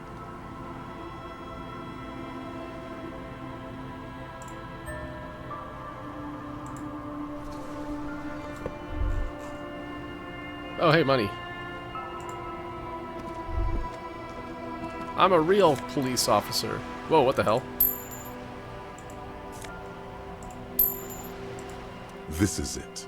The scene of the party. The fire pit. Cigarettes and empty bottles all evidence it. Hold up. Don't you mean the scene of a crime? Yeah, it sure does look like a lot of folks partied here. Not a lot of folks, just you, dumbass. Looks like they were here a while, judging from all the bottles.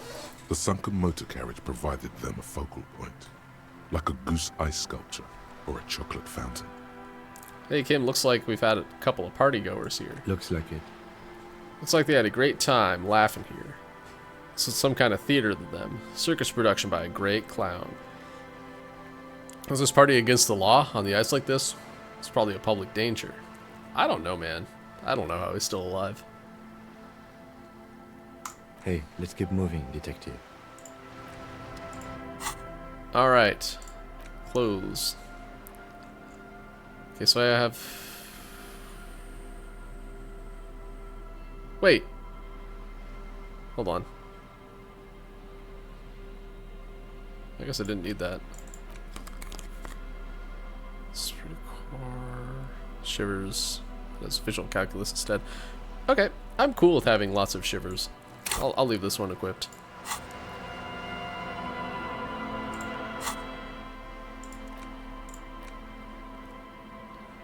A thick blue piece of acrylic covering a thin leaf of paper with the officer's name and rank on it. Next to the writing you see a man stare back at you, a younger version of you, already disintegrating inside but still presentable on the outside.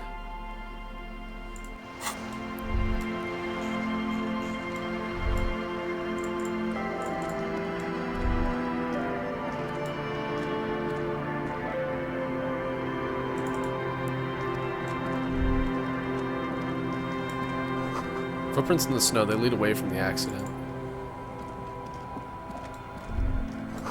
The underside of the boat has been recently tarred.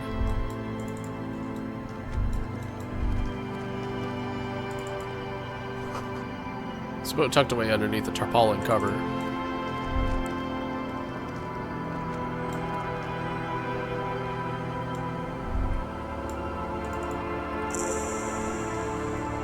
Quick travel? What? How long has that existed? Probably forever, and I'm just stupid. No, it hasn't existed forever.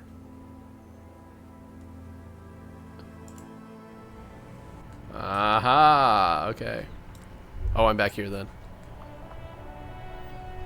I need a visualization. Or not a visualization, a conceptualization, there we go. Check. Why did I come back here? I don't think I actually want to be back here.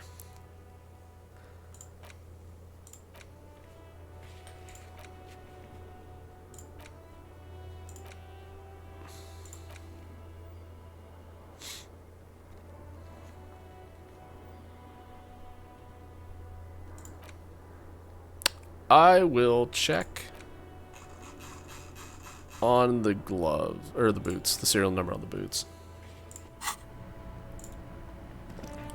I did that a few hours ago, but, you know, Inside, it's been a few you hours. see a set of steering levers, a radio microphone. This is Precinct 57. How may I assist you? Still no word, I'm afraid, sir. I know it must be 57. In the cabin, I'm gonna try something. I'm gonna talk to Jean again just to be like, hey man, I crashed the car, and he'd be like, you did what?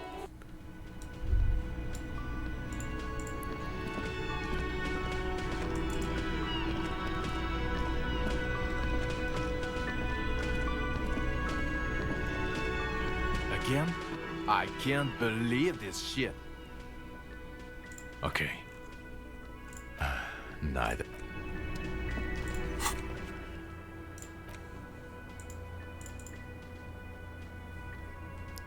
I guess I can't quick travel if I'm inside.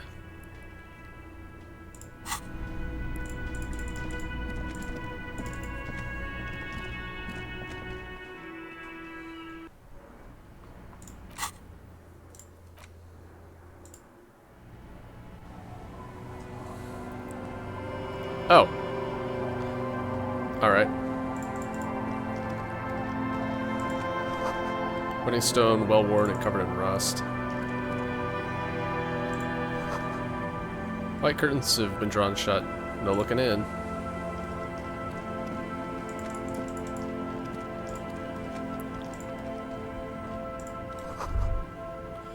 Cinder blocks charred, a makeshift fire pit with magazines for lighting. the worn and beaten wooden planks of the bench do not look overly comforting. We can sit on benches after we've solved the murder. Let's go. You can revisit the bench if you ever need to pass the time when Lieutenant Kitsuragi is gone.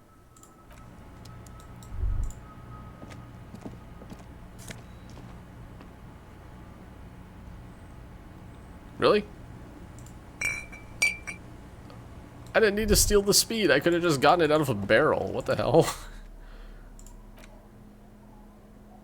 Ah, okay.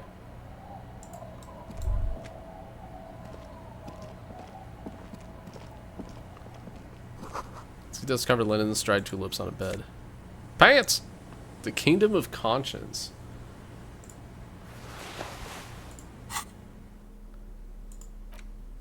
I'm gonna put them on and then not accept Kingdom of Conscience.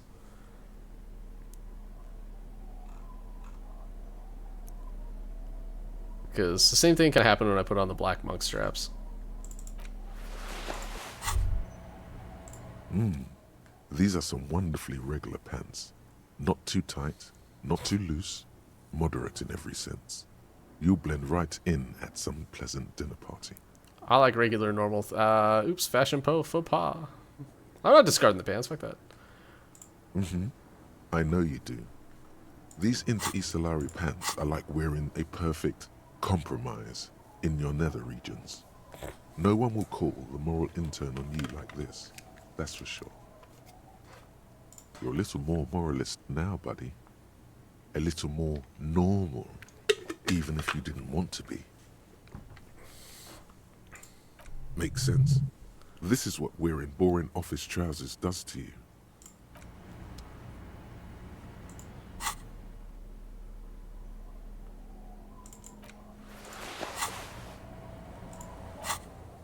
Yep, I got some moralist points off of that, so be it.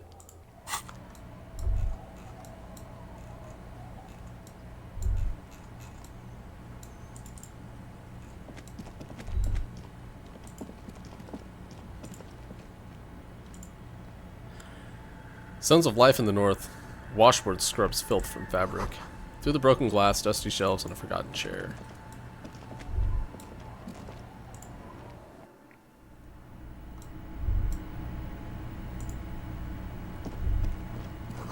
See a dark red chair in the dim light of the room. You know what would make me have more light? Cold breeze is enough to make the plank walls creak.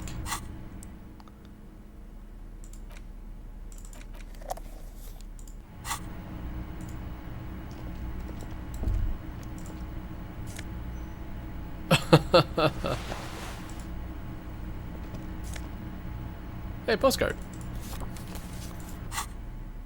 Okay, so this necktie is Inland Empire, which is kind of nice. This one is drama. I have quite a bit of drama and a lot less Inland Empire, so I'm going to keep the Inland Empire tie equipped.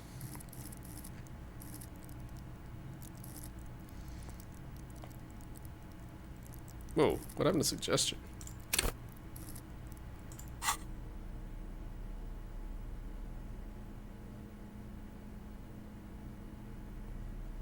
Oh. I think I should dump a couple points into things like suggestion and authority. Maybe one in each. I'm gonna do that.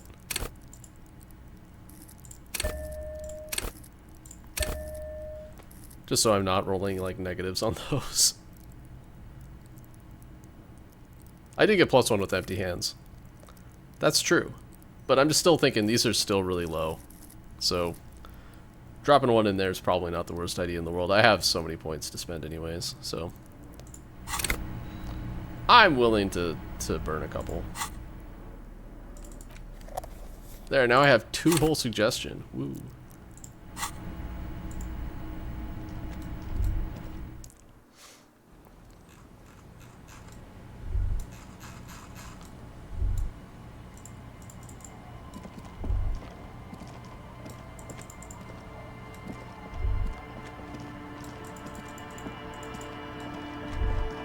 Oh, okay.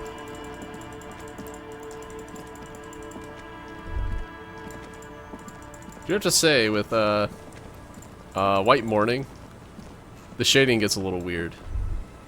Being backed up so far. That could just be my computer. I don't know.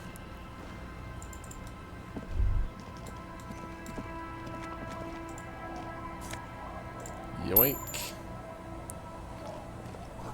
Construction material. Whoever planned to build this house left in a hurry. Probably because they learned that the Union was going to build a big community center here. Yoinkers.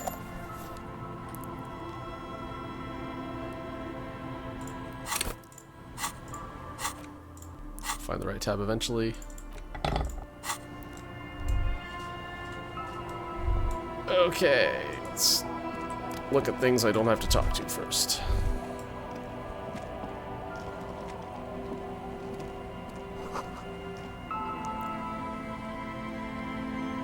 Street sign is illegible below the graffito. Hard to see the details. The colors are all warm and welcoming and cozy though.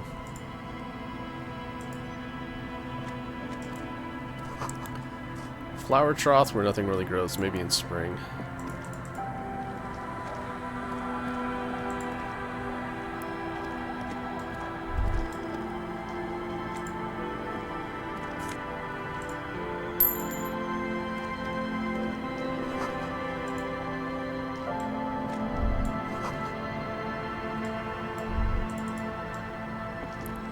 Is there anything out on the end of this dock?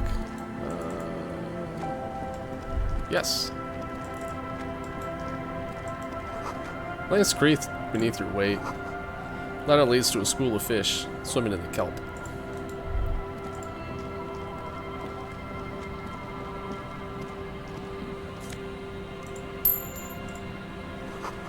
Boat is floating freely in the water unmoored.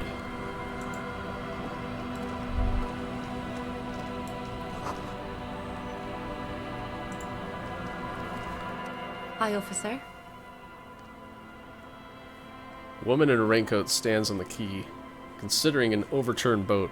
A sword and a scabbard hangs from her hip. No, I don't, but Anything I can help you with? obviously it's her. Does she have lures as earrings? It's interesting. That depends. Where are we exactly? A fishing village on the seashore. This place doesn't really have a name. It's sometimes called Elysium. Why? The sign on the street leading here is illegible. Has been since they built this place. The wind rattles her earrings. I have questions. First is, what's your The name? name is Lillian. People call me Netpicker. I think I have time for questions. And that was actually the second one. Indeed, you're always confused as to your whereabouts. Nice sword. Does it come with a story? Unfortunately, the factory sold this one with a 3-year warranty instead of a story. It's to intimidate folks mostly. Hold on, do you know how to use it? Not really. I know some basic moves, and I know it sure as hell beats a knife when you're in a tough spot. It is imposing. Isn't that what guns are for? It's a regular mass-produced sword, like a shovel or an axe. Nothing fancy, just for intimidation. Why do you need intimidation From time tactics? to time, people need a lesson in respect. That's just the way it is. Back in the day, I caught the eyes of many men. And believe me, men need a lesson in manners from time to time. Can I borrow your sword?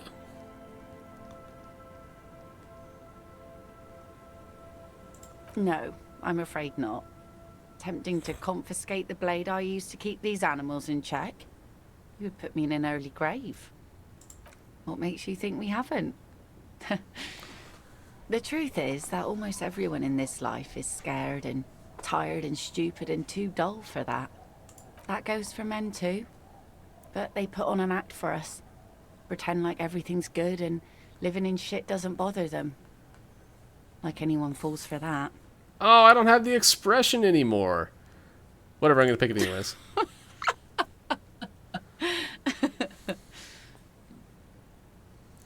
Her eyes meet yours and suddenly she starts laughing. It's hoarse, as if she hasn't laughed in a while. You like it? Sure. It looks as if you could face down any horror in the world with that same unchanging grin. It's like a shield. The traces of her laughter are still there, in her eyes, fading fast. So where are all the men? Some went to patch their wounds, their lesson learned. Others were more thick-headed. And one of them, I ended up marrying. Wait, why? If they're thick-headed. Guess I enjoyed the way he bled. Expression doesn't change. It's hard to say if it's a joke. Gone. Oh. The harbor seawall endures the wash of the freezing waves. Many things wash up against it and onto the beaches of Rivershot. Some inanimate, some just no longer alive. You shudder. God where? God coward? I would never leave anyone. He disappeared? Sounds like a missing persons case. To the waves. The sea took him. It was a long time ago. He didn't respect the sea. Went out there, drunk like a skunk, and sure enough, one day the boat was found floating empty. The bloated corpse turned up 2 weeks later. Now, before you tell me how sorry you are for my loss, know that it was 4 years ago, and I've moved on. There's only so much mourning you can do for a drunk with sinewy muscles. Should have thrown yourself in the waves after him, nods sagely. Jeez. Time really is the best cure for sorrow, isn't it? It's healthy to let go and move on. Gotta keep the wheels spinning. Us working folk don't have the luxury to be bedsick with melancholy. I buried him, mourned for an appropriate amount of time, and went on. Life didn't really change that much for me and the kids. She glances at the village where two little kids are playing with what look like rocks. She looks like she's ready to go on a date with another, better, drunk. Ask her. Explore the coast. Need some action. See, this is why I increase my suggestion.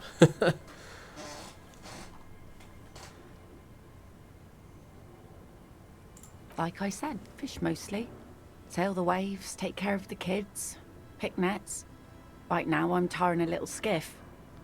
What else? I sell the fish to people in the Delta to serve at their fancy restaurants. Authentic insular Indian cuisine. Is that enough to make a living? Sometimes I also walk to the beach to see what the sea has given up. The sea is full of surprises. Keep it professional, man. Don't make it sound like you're hitting on her. Interesting. What have you found? Never thought the sea would bring in anything particularly interesting. Walking on the beach sounds quite romantic. Alright, I think I get it. Let me ask you something else. Wood, pieces of glass. Every once in a while we see dead bodies. Human, animal, fish, other odd sea creatures. A mine? A mine washed ashore once. Ooh, that sounds fun. Bottles, drugs also. Drugs? Lost cargo Tell me in more. general. Most of the time it's just wood and glass. All right. Major choice moment. You only get to ask one thing. It would be weird to say them all. Choose wisely. Need to know about this human bodies a mine. The RCM could use a mine. Where is it? Drugs? I need info on this. Major narc. This place looks bad. Why don't you leave? Okay, enough about this place. Don't have any. Those get cleaned out so fast even the local bums can only stand by and watch with watery mouths. Always by strangers too. Union folk don't stand this kind of stuff around here. Let's take it that's your Sure skiff. is. The sun, I call her, coated with a fresh layer of tar just yesterday. It'll take some time for it to dry, assuming the sunny days continue.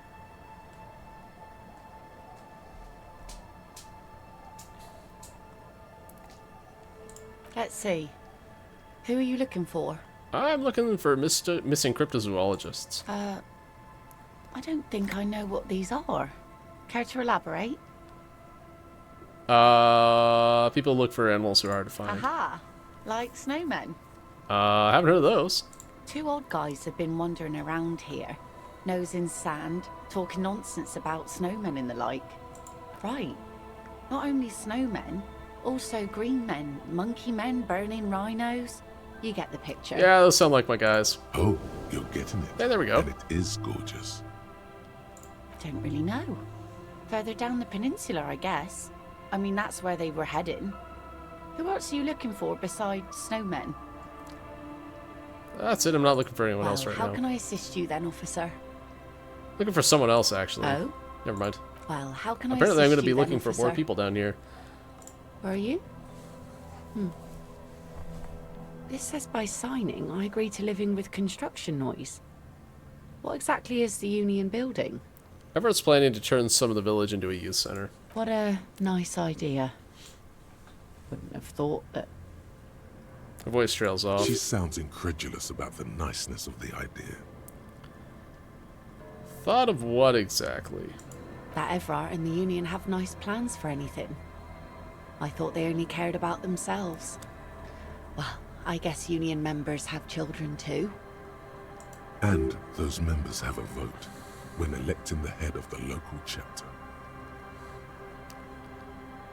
Hold on.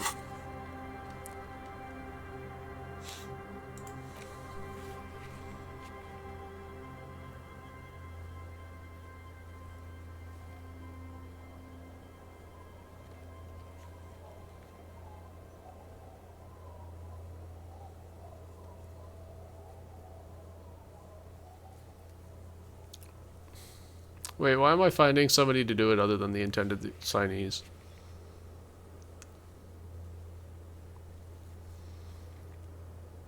I wasn't expecting her to be so receptive of it. I figured she'd be like, hell no, I don't want to do this. Aye. Why not? You don't have to. Fine. Here you go.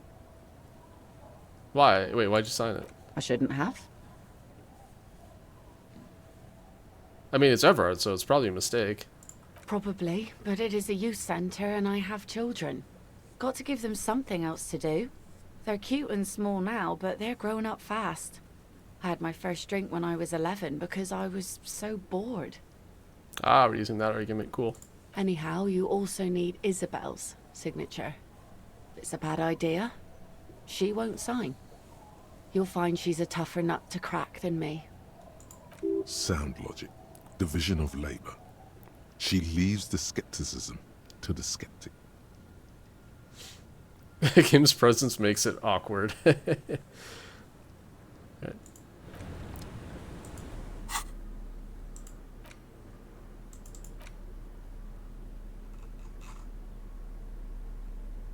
On the back is a single sentence. I got out. Okay. Interact. You take the legal documents out of the envelope. A 12 to 40 month construction period, and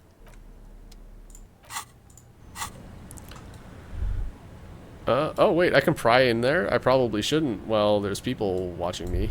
What's this? Oh wait, I already looked at this. Oh, there's boots in here now. Hell yeah. Franco-Nigerian cavalry boots. Alright.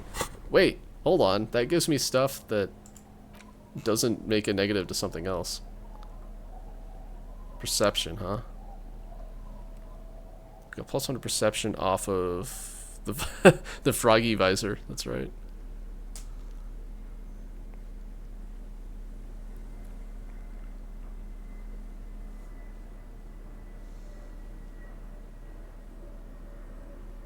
How are my stats?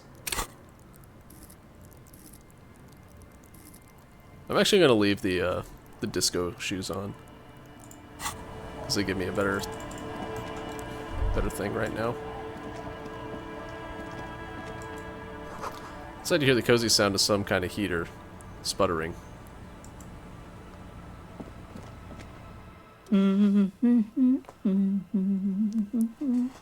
woman next to a bucket of clothes hums an odd melody. Her eyes are closed. Dormez-vous. you're not sure about the melody, but it might be South Samaran, possibly Sigayan, also known as the Apricot Suzunti. Welcome to the fishing village. Please lean in closer. I have cataracts. Then how does she know you're here? If you can't see, then how'd you know I was here? I still have a golden ear. Come, come. She beckons you toward her. Oh, welcome, police officer. We don't cause any trouble around here. And we don't want any trouble either. We are not here to cause any trouble, madame. We're cops, we're hellraisers. Click, click, bang, bang. Point your finger pistols at her. I do have finger guns. No, you're not. I've seen you around here before.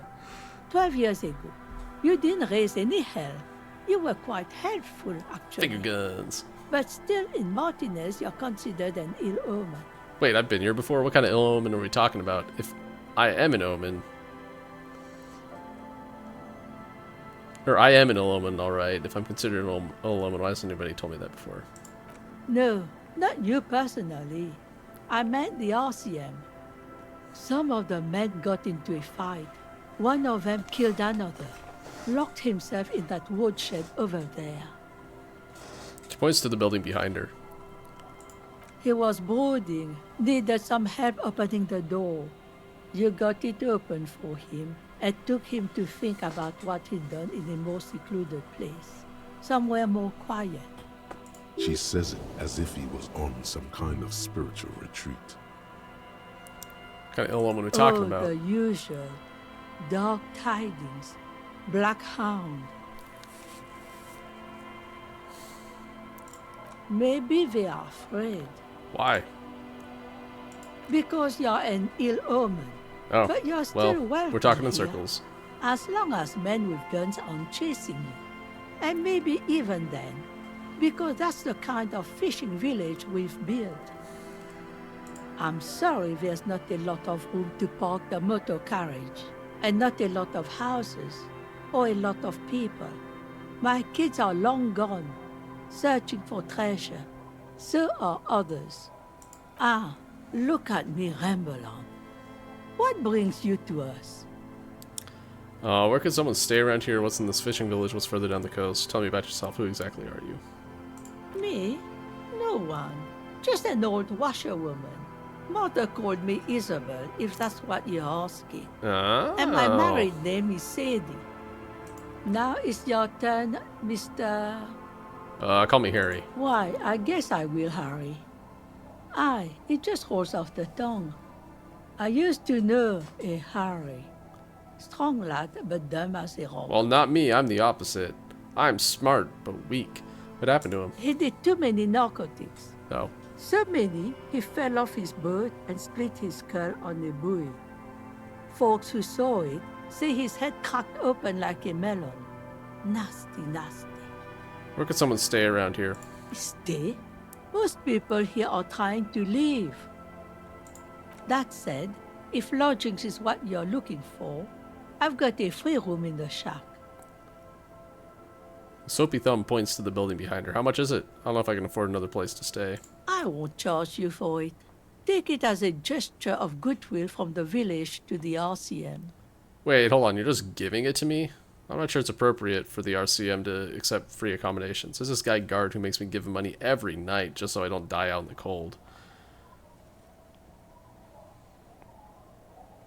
No one is using it, and God knows it's not much anyway. You can stay there. Oh, don't. It's your choice. No skin off my teeth. Wait, why isn't anyone using the room? My kids grew up and left like they do. The house is long empty now. I live in the small side attachment. It's easier and cheaper to keep warm. One more time. I could just have the room? Aye. The room is pretty bare bones, but it's got a bed and roof over it. That's more than some folks have around here.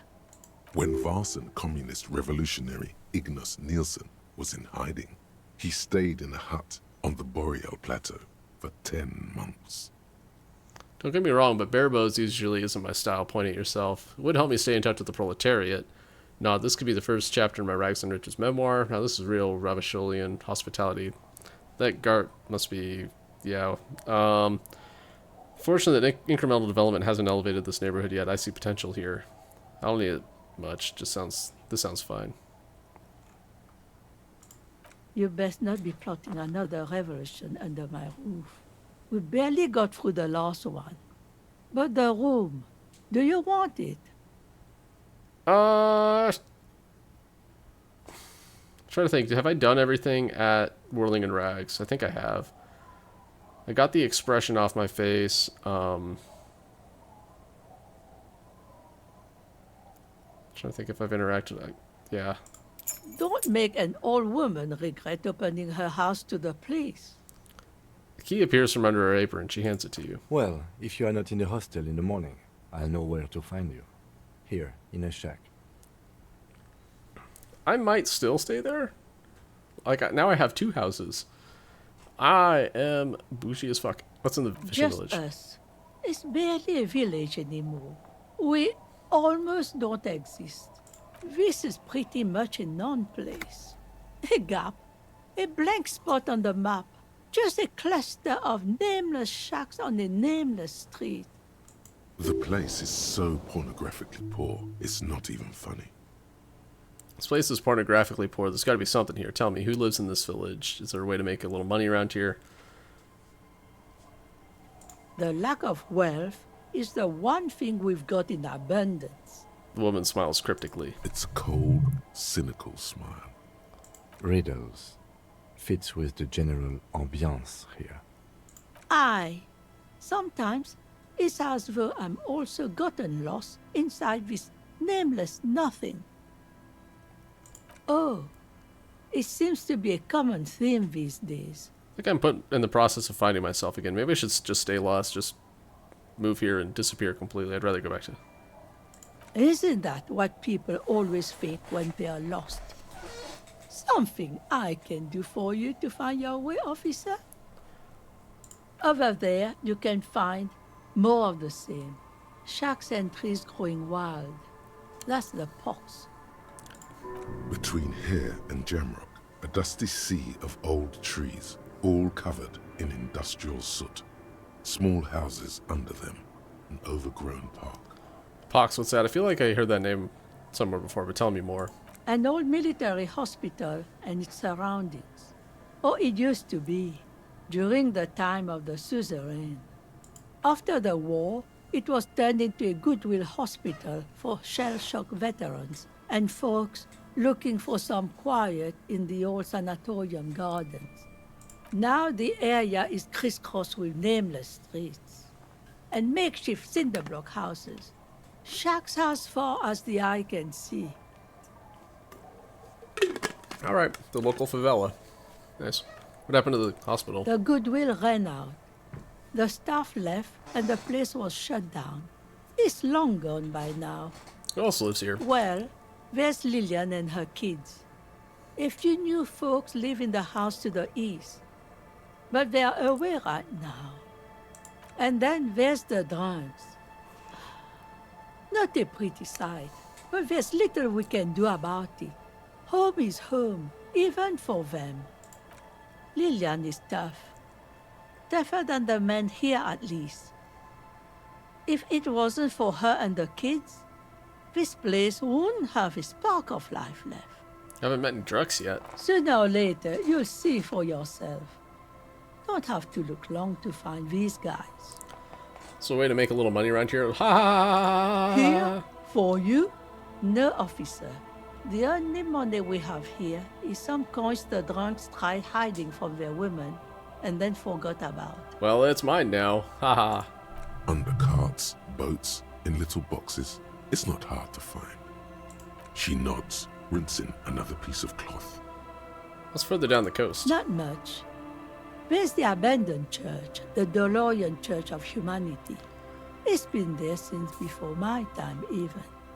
Why is it abandoned? Some things just don't fly, officer. Look around. Who'd go to church here? They built it 300 years ago. Must have been nicer then. So, they don't hold services there anymore? The Ecclesiastes? No, they've tried, but things just keep happening. Crime, accidents, other things. The place never stays open. It's a pity. It used to be such a nice church.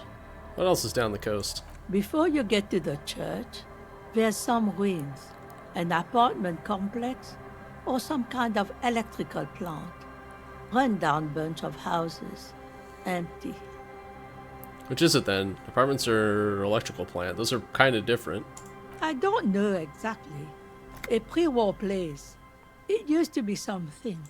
Before the war. I wasn't here then, you know. Was born in Samara. Of note, the old fish market up on the boardwalk. But it's closed. I want to come to a fish market here. No one. That's why it's closed. It was once a bustling place, back when I was young, and so was everyone else. Now, what catch we do bring in goes straight into a lorry for the Delta or somewhere else. So there's got to be more along the coast. What? You're one of those real estate people with big plans? If you want a development opportunity, you can check out the abandoned building over at Land's End. Used to be a supply depot, we think, sending goods and ammo across the bay. It's jammed shut though. We tried to get in, see if there was anything to sell or scavenge, but it's impossible.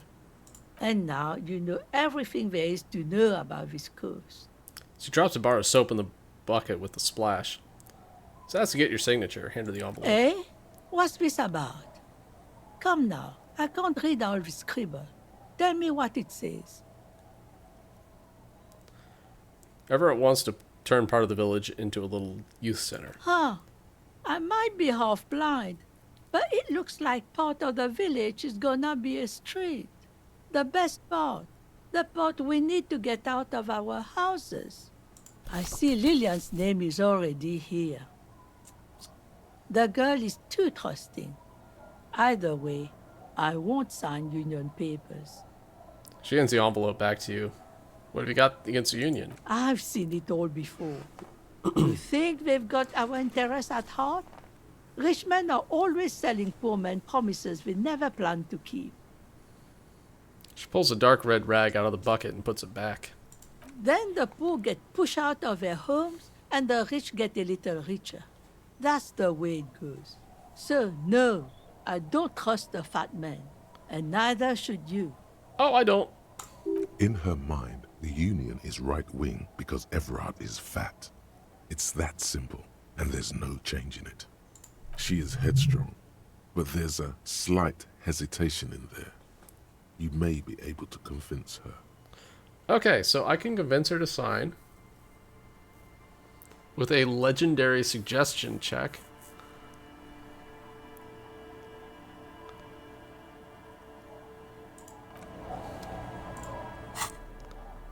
I don't know if I have any more suggestive clothing. So -1 suggestion. Okay, I guess I have something that... Okay, so we could equip this. It's lowering suggestion. Equip.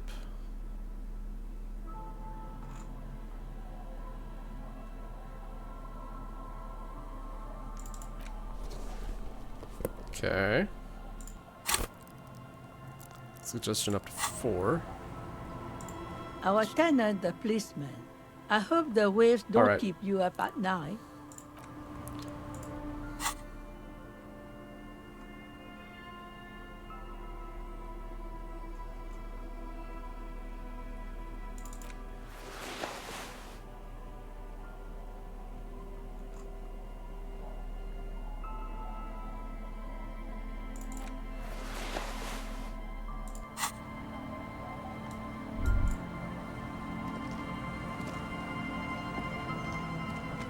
The door has seen better days.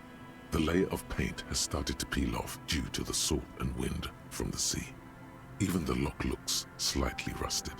I'll wait outside to give you some time and privacy to check out your new living arrangement. But just so you know, after we are done with the day, I'll still be staying in the whirling in rags for the night. We'll meet in front of the shack in the morning. The key turns with a satisfying click. You can enter the shack now. I'm just curious what's in here. Things. Floorboards creak under your step. The intricate heat engine hums quietly, giving out a pleasant warmth. Using thermodynamic expander condenser cycle. Nice. Old science fiction magazines, books about bird watching, and almanac from 39. A brisk coastal wind still howls against the window of the shack. Okay. Occasionally, the waves crawl in under the foundation, producing a low hum. The room feels muffled, like you pulled your hat over your ears. Outside, it is cold and windy, but you're inside, and it feels safe and warm. What is this place to you? My new hangout where I could silently sit, drink, and die while looking at the waves rolling. My forward base for the coastal part of the operation. It's free, that's good enough. I could live here. It's like this is my new home. I wonder where the old one went. Overhead, you hear the forlorn shriek of seagulls. Far below the birds, a wooden boardwalk filled with abandoned stands, tables and benches, echoes from a long-lost time. A middle-aged man stands in a rundown shack on the edge of a fishing Hey, that's me. listening to the heater hum on the wall. Thank you, strange sensation, for a fair assessment of my current situation. Outside, the howl of the wind has picked up. The waves crash against the stilts again. Maybe I should have It's as gone if you back and think done the the other thought, ones. but Whatever. in someone else's voice. Look under the floorboards. But what? How do? On the table, you see a bowl of water, a rough soap, and next to it, a small hand mirror. A straight razor soaks inside the wash basin. The water reflects back a vague image of your face. Nose bulbous and red, hair unkempt, wrinkles lining the eyes and forehead. The stash is gigantic. Yeah, it is. It's kind of... A fresh start looms ahead. Clean yourself up and be born anew.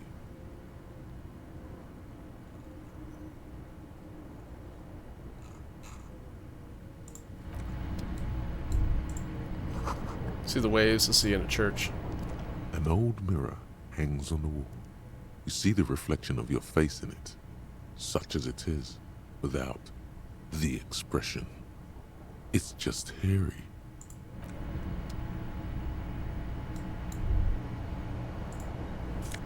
What's this?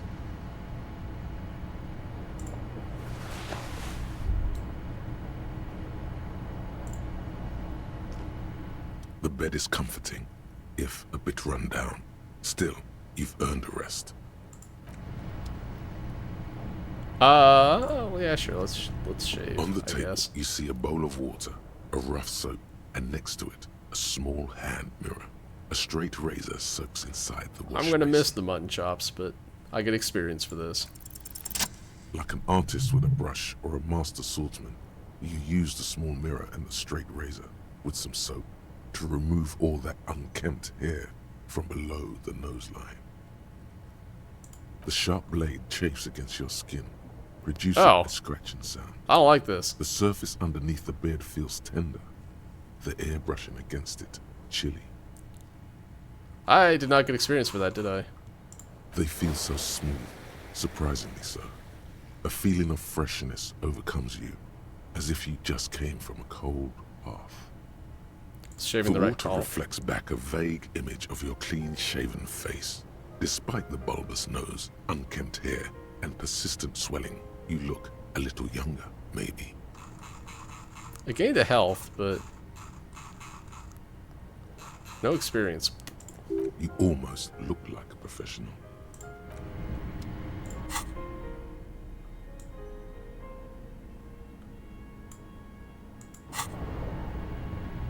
We lost the expression. We lost that. Hold on. Where's my last save? So it's 1653 right now. I don't like it. Hold on. Let's see what Kim says about it. Alright, fine.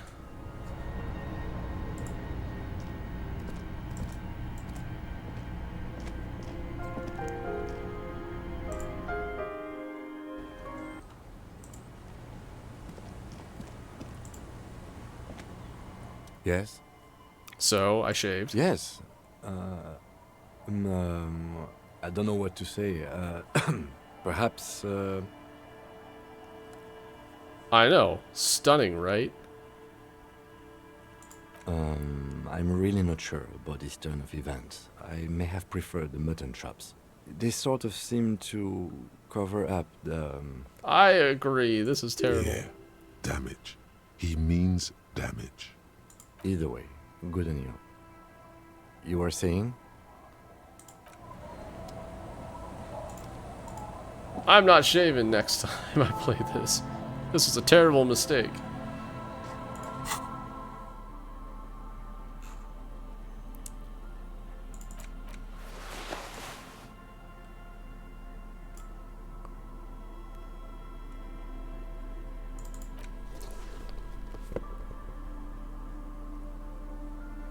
I don't know why I did that. I actually want the other stuff instead.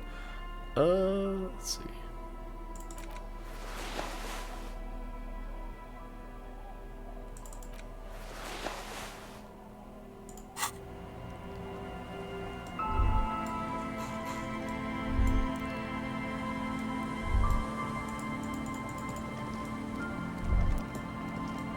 Oh, they're the bums. Okay.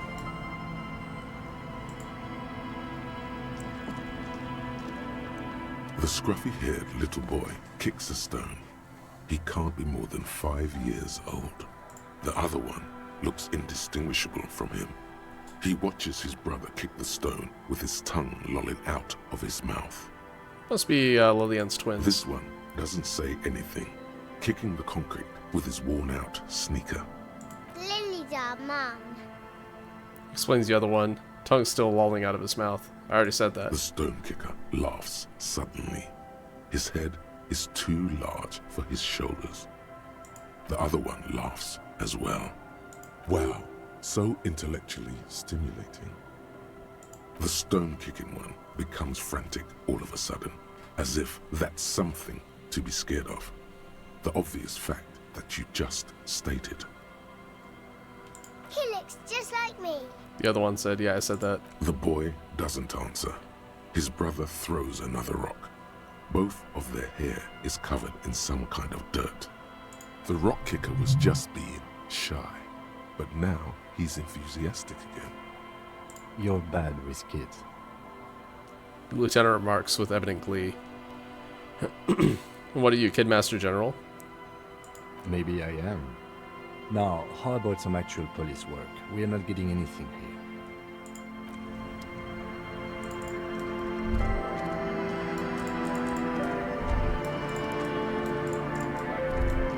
Hey guys, you missed a spot. Get me in the way.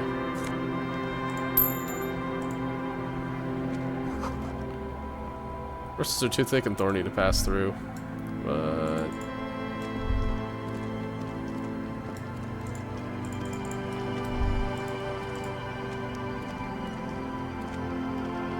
Good to see you, friend. Do I have deals set up for you, buddy boy? He spreads his arms as if wanting to embrace you. Does he actually know you? Or is he just shopkeep friendly? What are you talking So about? what do you want? I've got smokes. They're cheap. Very cheap. I've got Pilsner. Great deal. You won't get a better deal on that piss. Spirits I can let go for 300 real. I also have speed. And by speed, I mean amphetamine. Aye, by amphetamine, I mean speed. Thought by speed you meant amphetamine. Aye, that's what I said. Good, my man. Now what can I offer you? Oh, the system's been good to old Rosemary here, and I'm milking her like a bitch goat in the backyard. What do you mean? You see, friend, man makes his own luck, and I made mine real good. Got my hands on 3 bottles of liquor exquise, sold 2 to the fellows around here, and immediately invested the profit. Bought cigarettes, bought beer, even bought a bit of speed. And look at me now. I got everyone on my hook. He spreads his arms and smiles a crooked smile. Toothless smile. Where is it? I can't see it. Looks like you're on your own hook, too. Of course. It is what it is, you know. What it's always been. People, buddy boy. It's the people. He has long forgotten what you were talking about. Sure, friend. You know it. Don't mind old Rosemary here. He's a buffoon. Let's have a word after your high-concept transactions.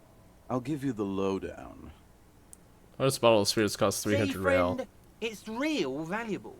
Worth every real, if you catch my drift. Got it from a bit of a business venture. No one can buy spirits for 300 real. That's just crazy. That's not true. Some people can.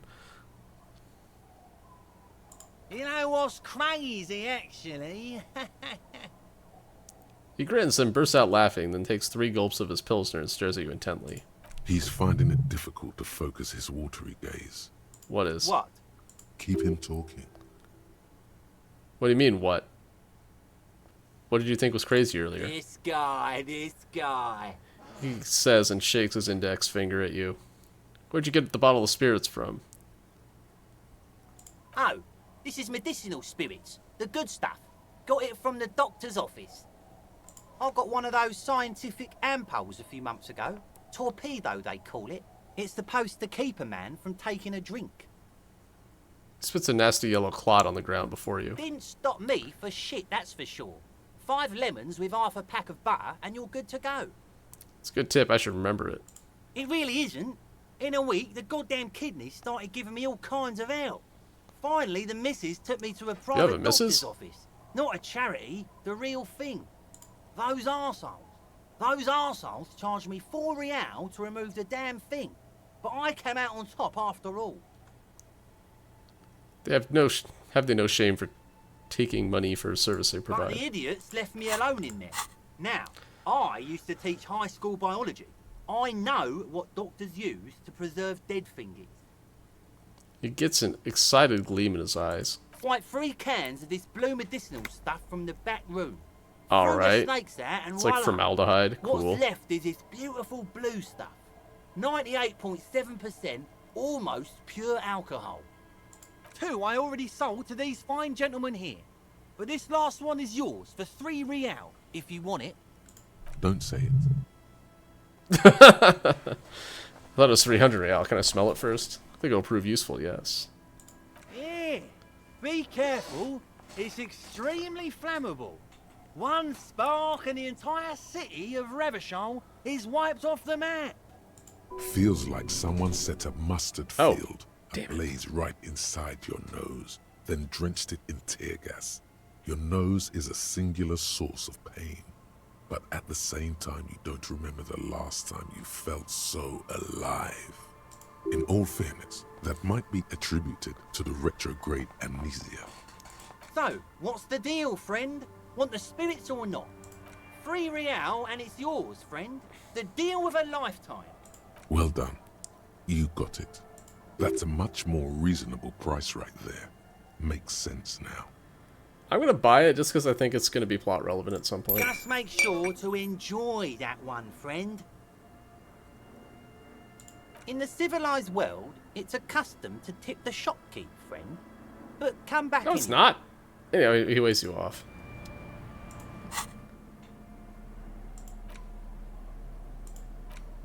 Oh, hey, I can sell it for 6 to... Cool. So, yeah, I did just scam that guy. Anyhow, the liquid has an unearthly blue tint, the kind that might or might not, but definitely does glow in the dark. This is 98.7% pure alcohol. Keep it away from open flame. Or, you know, make a Molotov cocktail, you know. Your choice.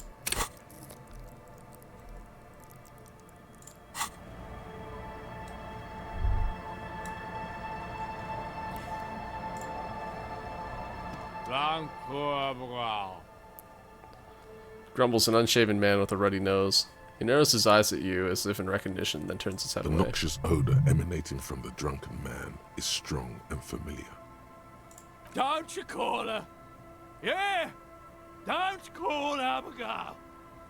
I am the law! Abigail. Oh, Abigail. He mutters while trying to brush something off his extremely dirty trousers. His movements are slow and awkward. Who's Abigail? Uh-huh. Abigail. Don't you fucking call Abigail. Draws out a disgusting snort, then mumbles, waving a finger in your general direction. You're not going to get anything out of this guy. He's too drunk. Don't call Abigail. His name is Don't Call Abigail. Got it. It even says so in the game. Anyhow.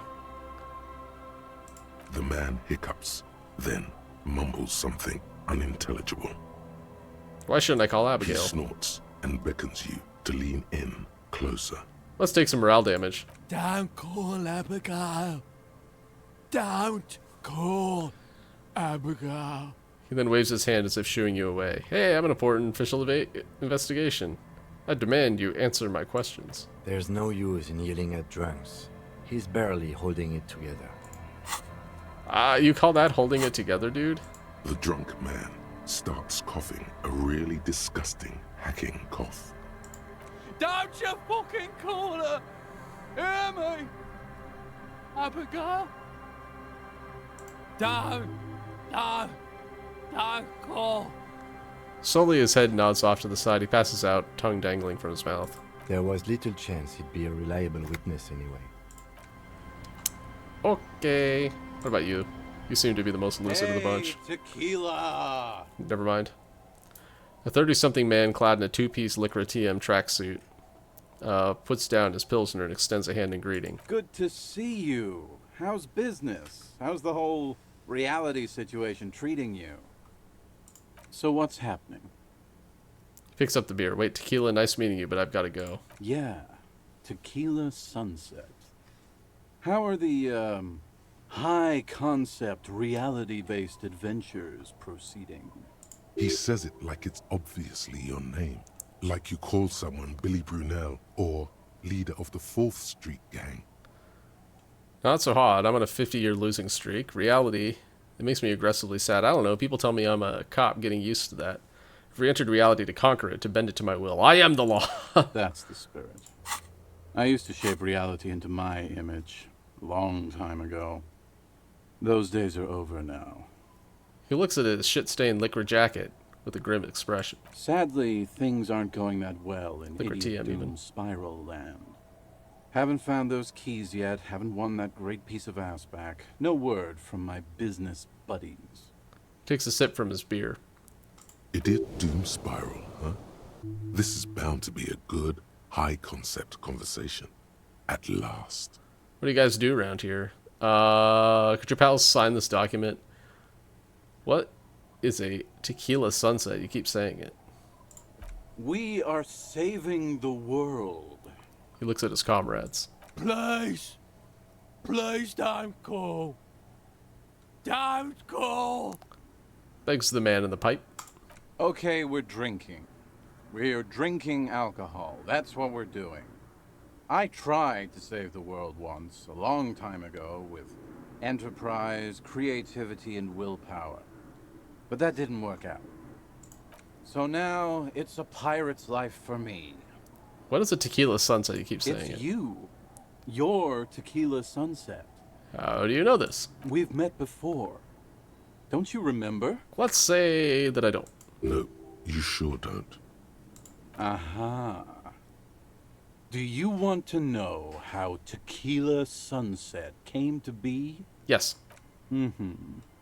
Let me take a sip to moisten up my cords. Tequila Sunset rolled into Martinez last Friday. And by Tequila Sunset, I mean you. The man, the myth. Wait, did we meet on Friday? Was I alone? Hey, let's not jump ahead of ourselves. This is your story.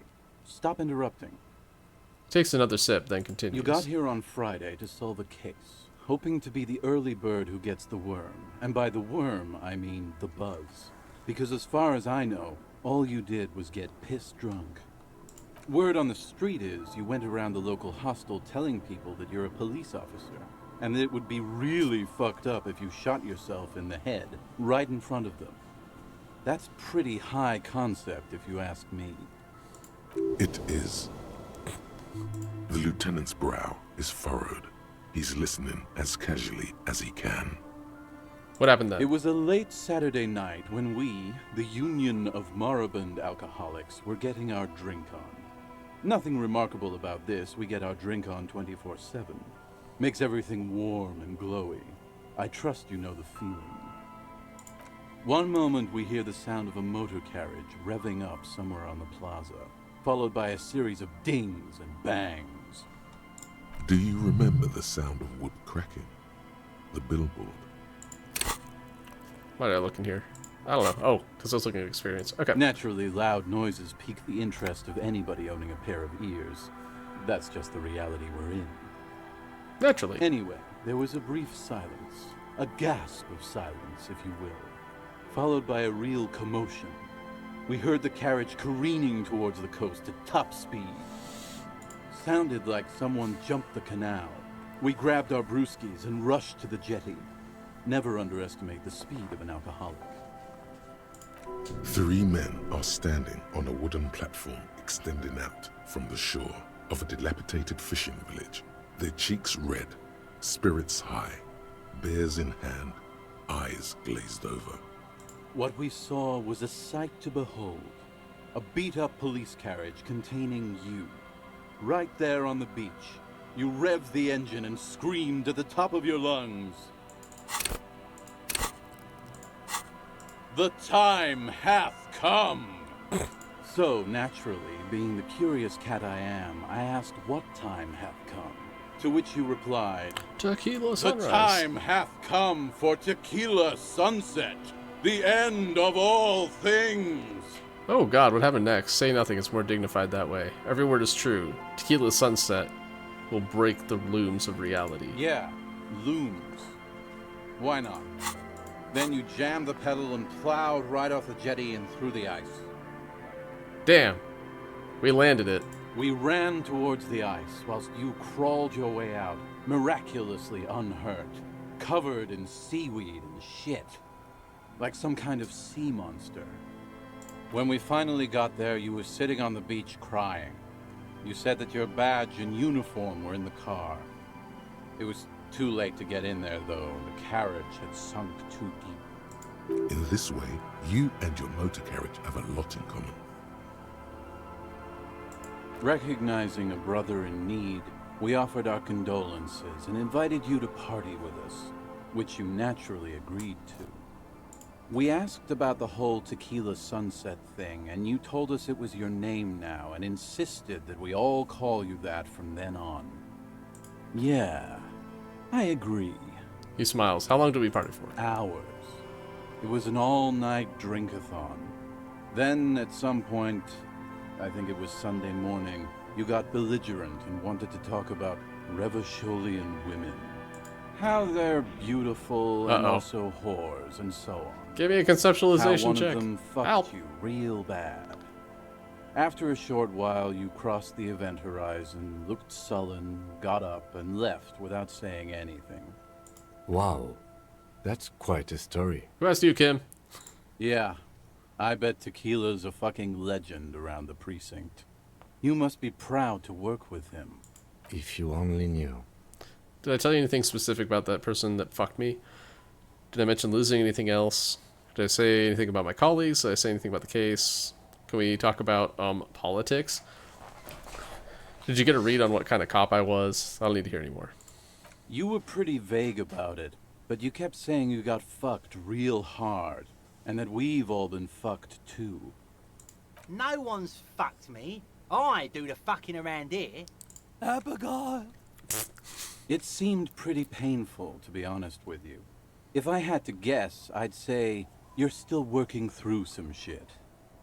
Beside your gun and your badge, you said something about your hope or heart or something.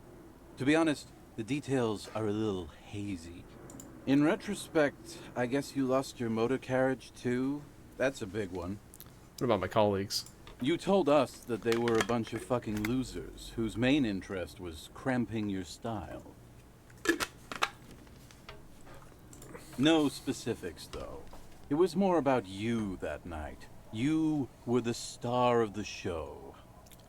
Yeah, you said it was no biggie and that you'd solve it in no time. And that you didn't need anyone to do it. You're doing it solo now. A lot of cops go solo and hermit once they reach that level of alcoholism. Can we talk about politics? Yeah, you kept talking about how the coal mine owners were fucking us all over, just like that woman fucked you. I wonder if this line of dialogue changes depending on what options you've picked in the politics tab. So, like, if you're like ultra liberal, if it'd be like, oh, you kept talking about how unions are fucking us all over or whatever. I didn't agree with you, by the way. The spectral hand of the market makes sure everyone gets exactly what they deserve. Takes a long sip of beer. You kept calling yourself a goddamn superstar who'd cleared 501 cases. Again, I wonder if that changes depending on what you pick up here. So, like, if you're like, oh, I'm the apocalypse cop, and he's like, oh, yeah, you said you're some crazy murder hobo who's killed like 8,000 people. As you've already determined, the actual number is 216. But what's a little embellishment between friends? No thanks to the squares at the precinct, as you put it. It's a hard thing for a man to confront his past. That's why I avoid mine at all costs. You seem like you're characterized by your storytelling ability. Want to tell me another one sometime? Whoop-de-doo. So now I'm a fucking storyteller. Right. Why not? Better than a beach bum. Yes, want to tell me about how you became Idiot Doom Spiral? No, actually, I've heard enough stories for a lifetime. They S-U-C-K. Goodbye. Or suck. It depends, really. Are you willing to help me out? Fine, for the experience. You might get scammed here. have a feeling this is going to cost me a lot. No, the reality of the situation requires a rather modest contribution. A little motivational package. What do you need? Booze. Did you already forget our party? The thing I relayed to you earlier. So, have you got anything for good old idiot Doom Spiral? A bottle for a story. Seems fair to me. I don't have any on me right now. Then I will see you again once you've procured some. Par exemple, my good friend Rosemary here sells all kinds of stuff. All kinds, sir. Beer and wine.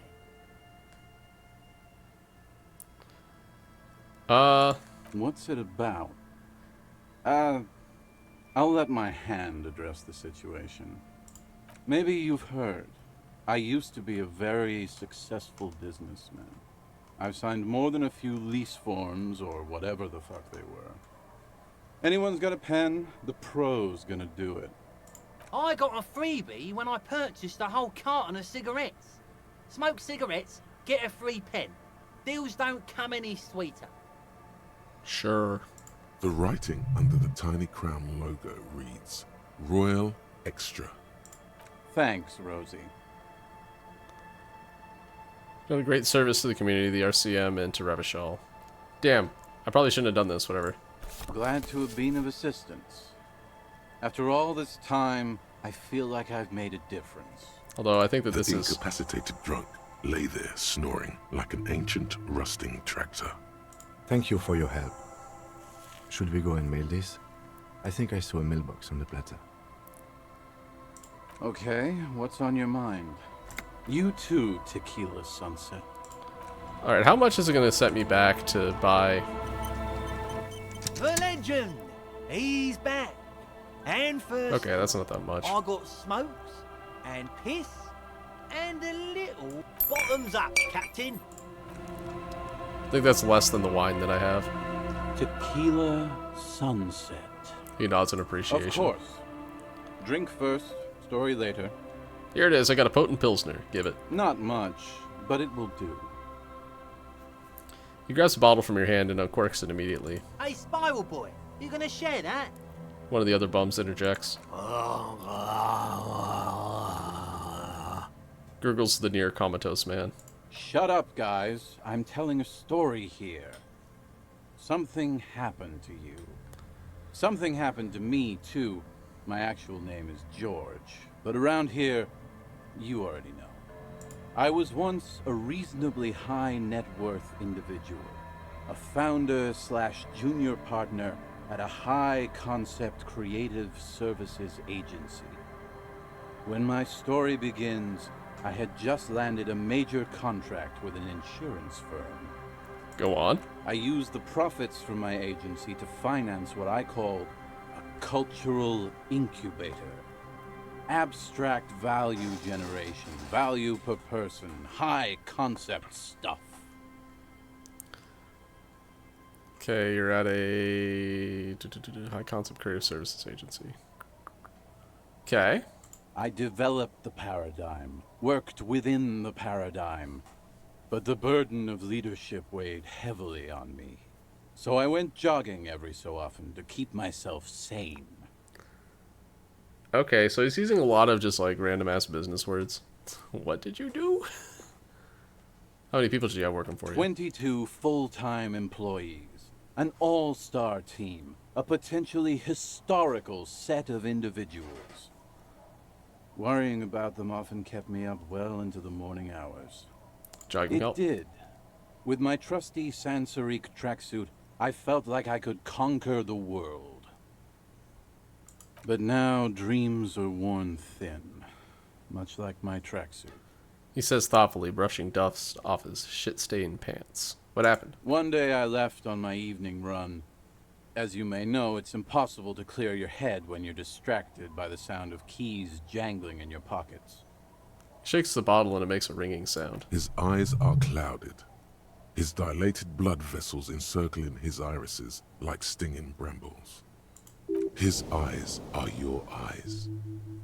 So I removed the key ring and put the keys for the front gate and the apartment into different pockets, to stop the jangling, you see. At least, that was the plan. I was halfway done with my usual lap when it started to rain. The reality situation became very wet, very quickly. How are we talking exactly? Wet, okay? It was raining really hard. There's a trace of derision in his voice. I made my way back home and discovered that I didn't have the key to the front gate. I'd mixed it up with the key to the letterbox, which was useless. Naturally, the situation required me to climb over the gate, which I did. There was no climbing down because I slipped and landed on my ass. Reality was looking rather grim just then. Me lying on my ass in a mud pit in the middle of a heavy shower. But when life knocked me down, I always got up. So I made my way across the yard. Standing in front of my apartment door, fumbling with my pockets, I realized that I'd also forgotten my apartment key. You gotta be shitting me. I wish I were, Tequila. I wish I were. Instead of my apartment key, I'd taken the key to the office. Okay. What happened next? I rang my neighbor's buzzers. It was late, and most of them didn't even answer. Those who did assumed I was trying to sell them something and hung up before I could even explain the situation. People are naturally wary of ad men, you see. One moment someone chats you up, 5 minutes later you've bought a box of edible lingerie and a strap-on. I don't begrudge them, especially since I was known to be one of the best. Pauses meaningfully. I mean, that's an exciting night. Just then, I experienced a moment of clarity. I still had the key to my office. I could wait out the storm there. But when I reached my office, I remembered that I'd asked one of my producers to change the locks that day. And since I hired only the best, he'd already done it, and I couldn't get in. Anyway, long story short, life spiraled out of control. I haven't gotten into my apartment for years, and my girlfriend left me because she didn't want to date a homeless man. The company, well, you see where I'm going with this. Not really. It seems like either you're talking an allegory or you're just skipping 8,000 steps. So, now you've heard my tragic tale. What do you think? I've only been a hobo cop for a few days now. It doesn't seem so bad. Look at the bright side. You got one hell of a story. You do realize this is all your own fault. Tequila, I've thought about this series of events for a long time.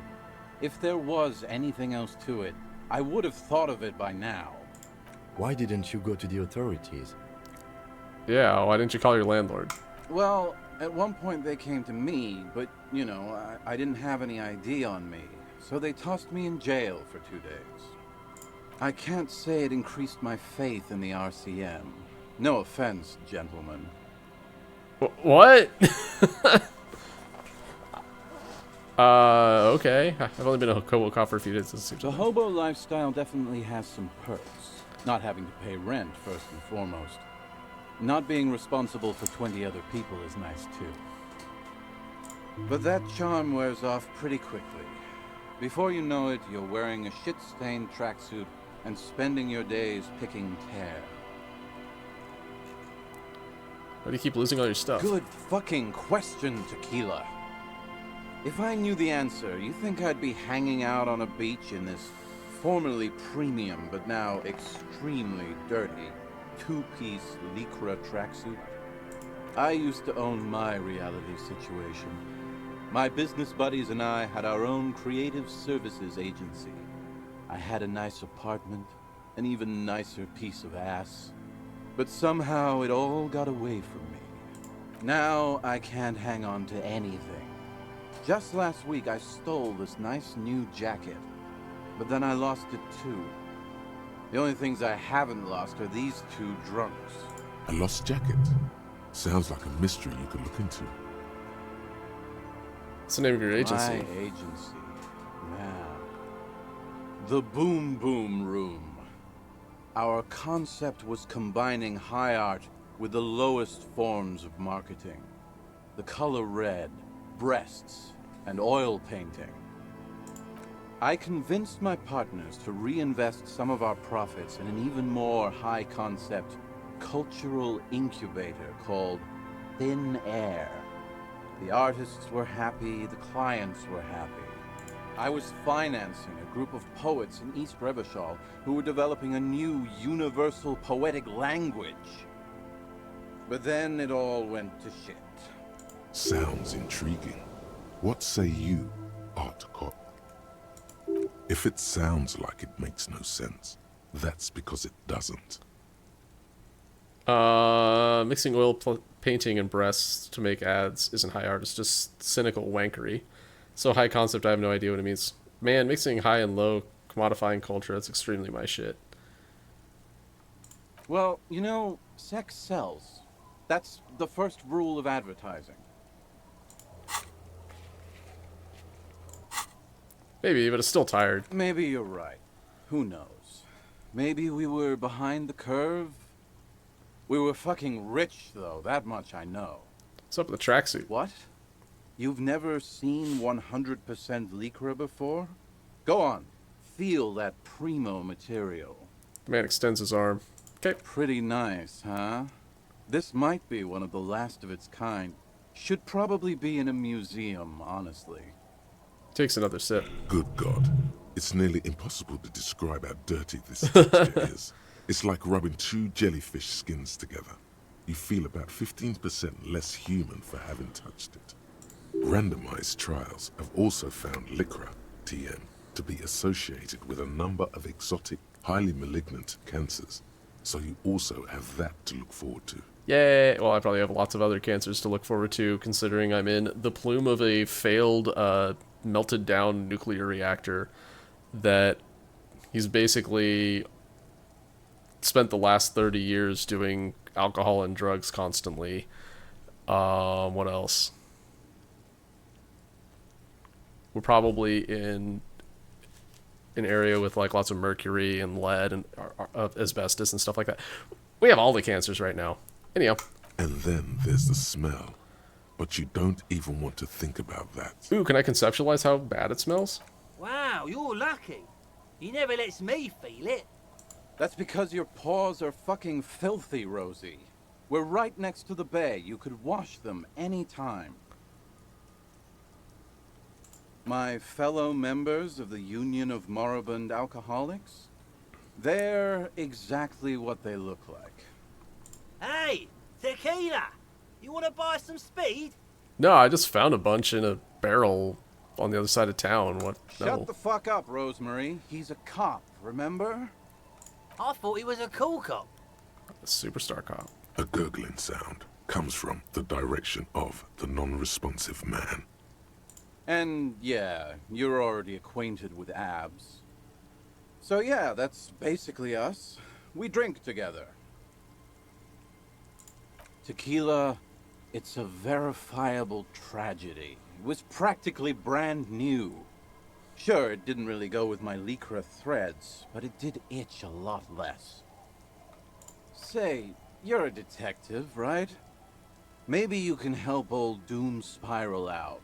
Solve the case of the missing jacket. What do you say, Tequila?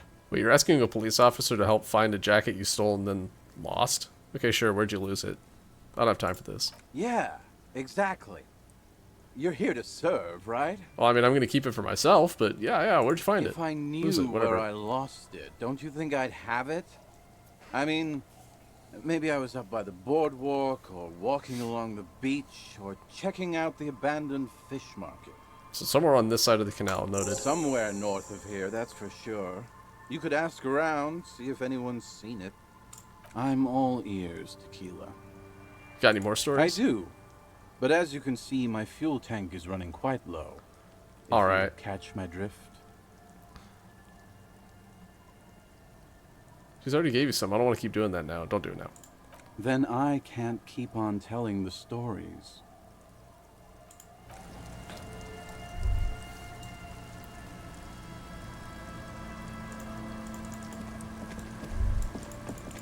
Okay, looks like we've hit the edge of the map.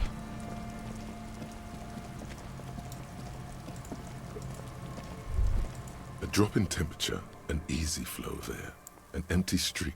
Before you, a thoroughfare unjammed with lorries. No more drivers smoking on hitch steps. Just silence. Okay, I want to check my quest real quick. Oh, look, find Doom Spiral's jacket.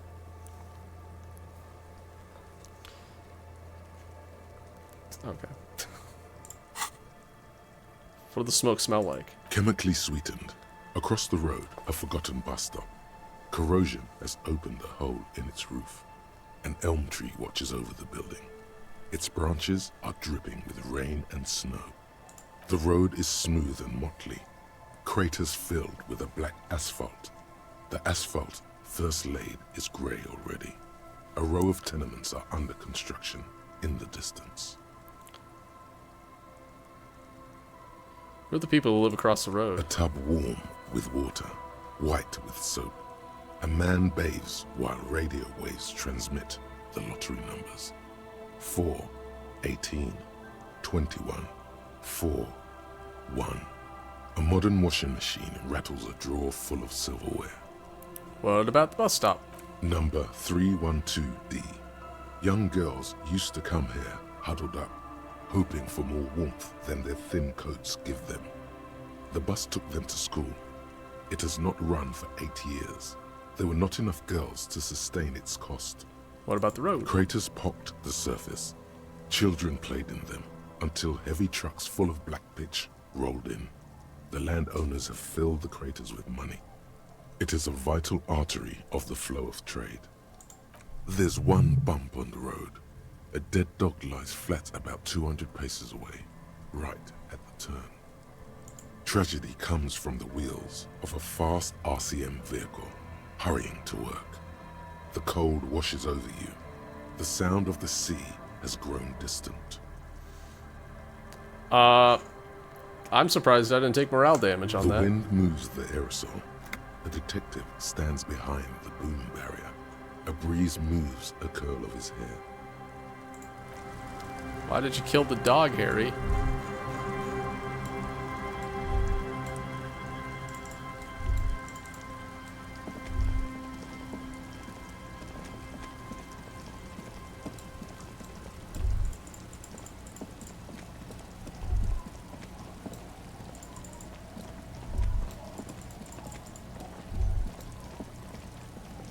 What's this?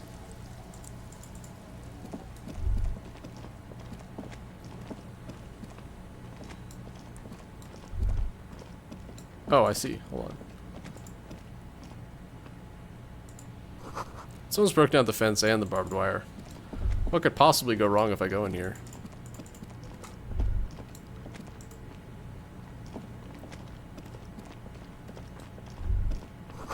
Swing is missing. No one's been here for a long time.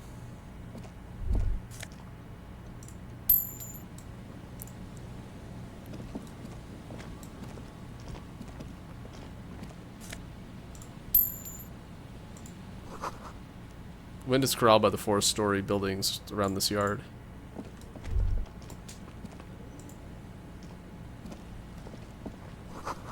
Glory, says a graffito, to the ghosts of us all.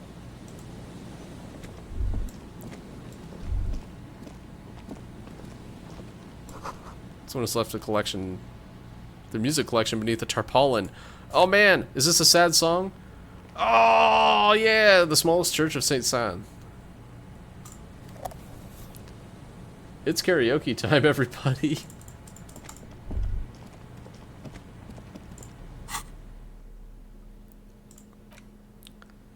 Nothing, okay. The porter reel is just what you needed. The reel's attached to the apparatus with a satisfying click. The tape is routed behind the magnetic reader. You press the large button marked Commencer, and the tape starts spinning. There's a small delay before the song starts playing. It sounds like someone's moving in the room, getting comfortable. Then the organ starts playing a simple, melancholic tune, echoing in the hallway. A lone singing voice joins in, telling you about the tiniest church in Cessons, surrounded by even tinier yard. You almost feel the seaside mist on your skin. It's mega sad. Within seconds you know, this is the one. The real shit you've been looking for. The one you trust your room to that Claudia told you about. Perform it. Yeah. A click.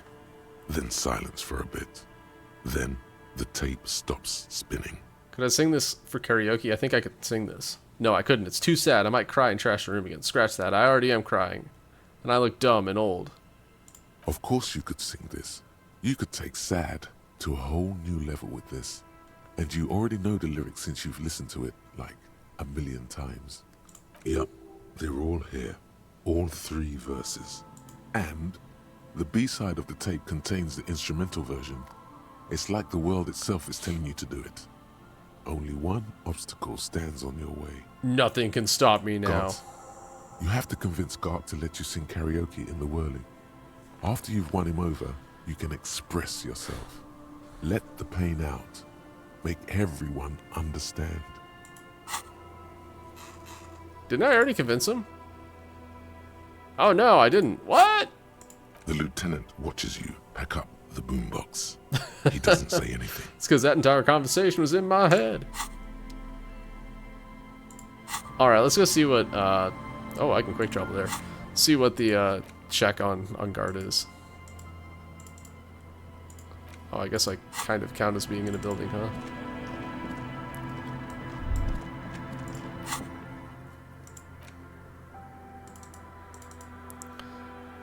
What's the point of having quick travel if you can't quick travel anywhere?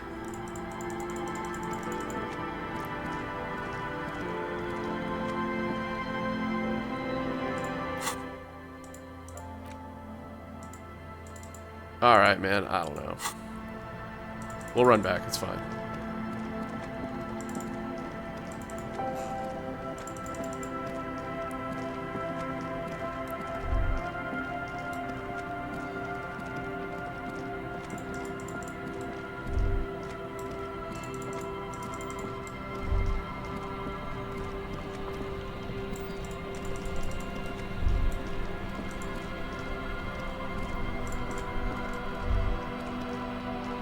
Oh, I have the... Hold on, before I do that.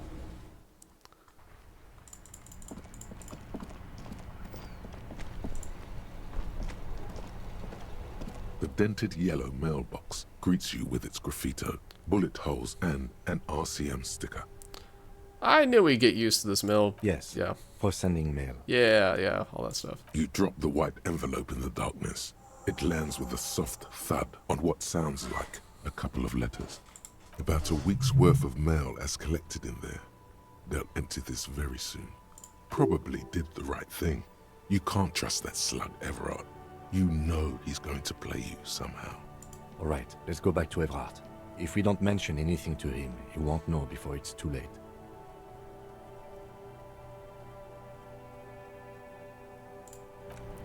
Okay, yeah, let's do that then before we screw around with karaoke. Because, yeah, we definitely did have the wrong signatures on there, and it'll be like, oh my god, this isn't right. Curse to you, Harry Dubois, and Kim Kisaragi. You may play me like a fool. Be like, yeah, you're right, I did.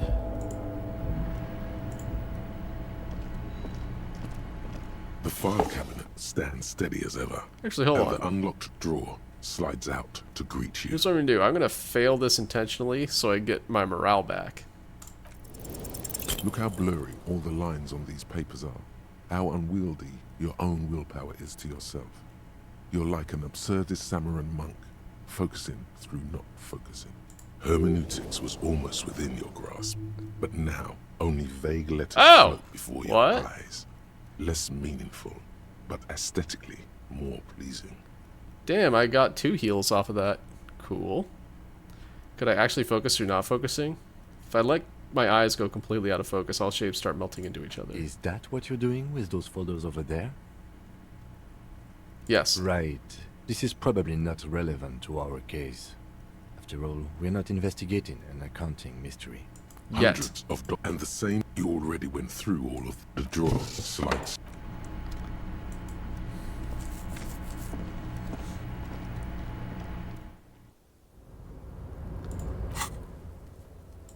Okay, we did that.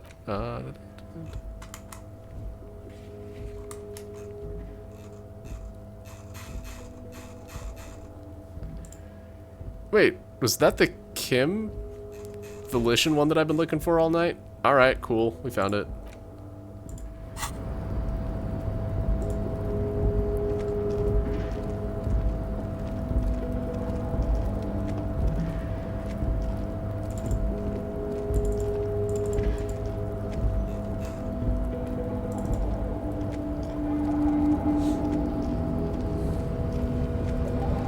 White Morning School.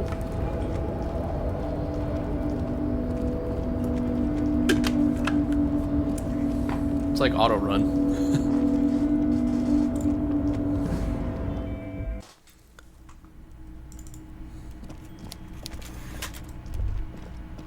Hey, buddy. Mr. Dubois, I hear the meeting with Titus was a glowing success. That's such a relief. Titus can be a handful sometimes.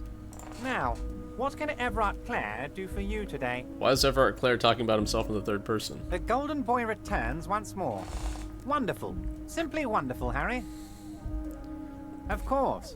I already knew this. Claps his hands together like a child who's been offered cotton candy. My friend, the mailman, confirms the letter is on its way. You've done a great thing today. You've given the children of Martinez a future and proven to be a true man of the left. I can finally trust you now. I don't know, man. I don't think I can trust you because you're obviously, you know, not on the up and up. Anyhow. You're in my inner circle. You too, Mr. Kitsuragi. We can talk about anything. The strike, the murder, your lost gun, nothing is off the table.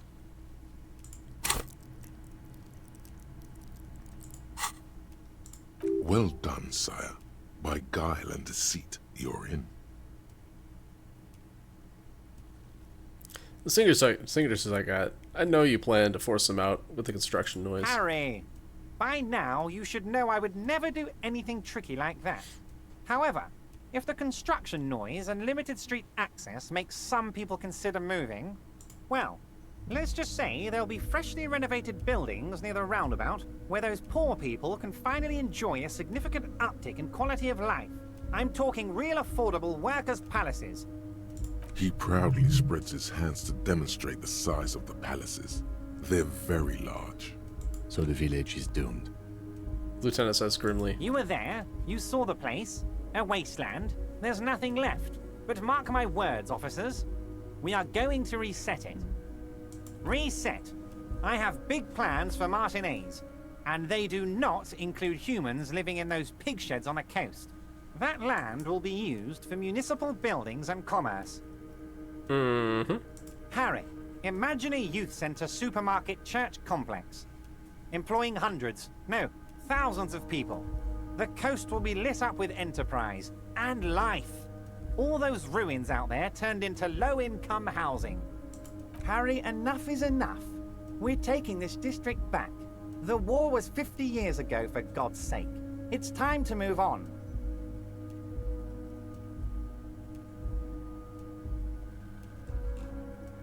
Life nod. I knew you were a man of the people, Everett.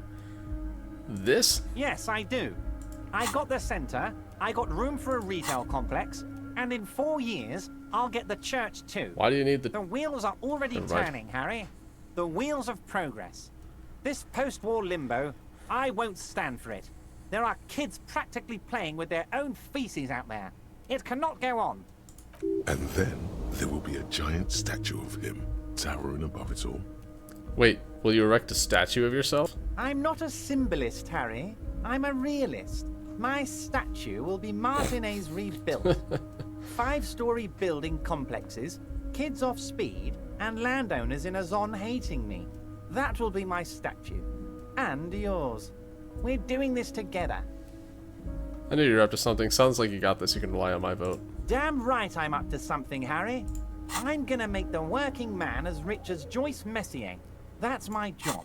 Just like yours is to keep the peace. Did you order the hangman killed? I did not, Harry. Although I am very, very glad he's dead. What do you gain from him being dead? Why, a war, of course. I see. You want the war. And what do you have to gain from a war? Victory, Mr. Kitsuragi. I have victory to gain. We are going to start a war with the Wild Pines group and win before they even realize there is a war.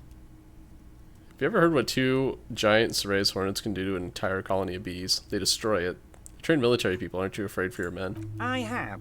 It's a great story, Harry. Did you also know how the bee colony kills the giant hornet? They swarm and blanket it entirely until it suffers a massive heat stroke and dies.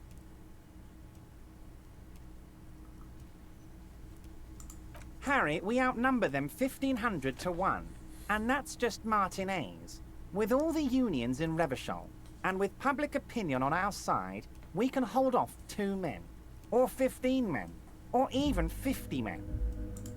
The more they send, the worse it's going to look for them. They made a huge mistake hiring those guys. No one likes foreign mercenaries. The leftists hate them, the fascists hate them, even the moralists think they're in bad taste. How is this connected to the strike? Harry, there is no strike, only war. Class war. Or, in business terms, a dawn raid. Or wait. Is that when you still pay them something? Because we won't do that. We're not going to give nothing. We're going to take Terminal B away from them. The roads, the gates, the containers, that big crane, even the damn coffee maker. We're going to take all of it for the people, and fuck Wild Pines. Hey, can I have your fishing rod so that there can be a fishing minigame in this game? The word fuck rings like a gunshot from his mouth. He doesn't swear often. So that's why you haven't let Joyce in? Yes. It's also why I let that midget Gaumont go. He's too nice. I can't put him through this. Plus, he knows how to get in here. That woman can't tell her tits from her arsehole. She has no chance. What? Tits from her arsehole. It's a local saying. No, I understand that. I was saying what because it was an option. Actually, no, it's not. Thanks, Rhetoric. Why are you telling me your plans? Because we're friends, Harry. Besides, it doesn't matter now. You can go tell her if you want. It won't change the course of events. We have a significant head start. It's already happening. How many of you guys are there in the Union? 2,372. Plus yours truly, of course. Alright, let's do some visual calculus. 2,373 is a sizable contingent for a labor organization in Revachol. How are you going to fund your new independent harbor? Oh, you mean what sort of goods are going to be flowing through? How am I going to replace all the contacts we'll lose once the poo-poo hits the fan? The clients will ditch us. Harry, we've thought of everything. Everything? We've been running back channel negotiations with all the major clients. I think the company will be unpleasantly surprised to see how many of them stay loyal to Martinez and to the new competitive contracts we can offer. With renewed zeal sparked by communal ownership, the men will be shipping those containers double time. You'll be surprised to see how fast things go without parasites latching on. We'll have our hands free to pursue bold, exotic new revenue streams. That's drugs. Drug trafficking. Drug trafficking? Don't be stupid, Mr. Kitsuragi. There are perfectly legal, 100% ethical chemical factories on the Samaran Isola. You don't need to be colonialist about it. All they do is produce components to keep the pharmaceutical industry running. That's people's health we're talking about.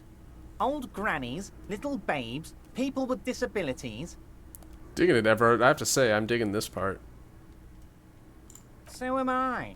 The company thinks transporting these chemicals in bulk looks bad, has bad optics, may be illegal in some countries. The Debarders Union, however, we're all about the large volume column. In bulk shipping, large volume column is a major buyer, a shark. We're gonna transport the living daylights out of those materials, Harry. So your sick kid can get his benefit, and your wacky uncle doesn't have to come off risperazole.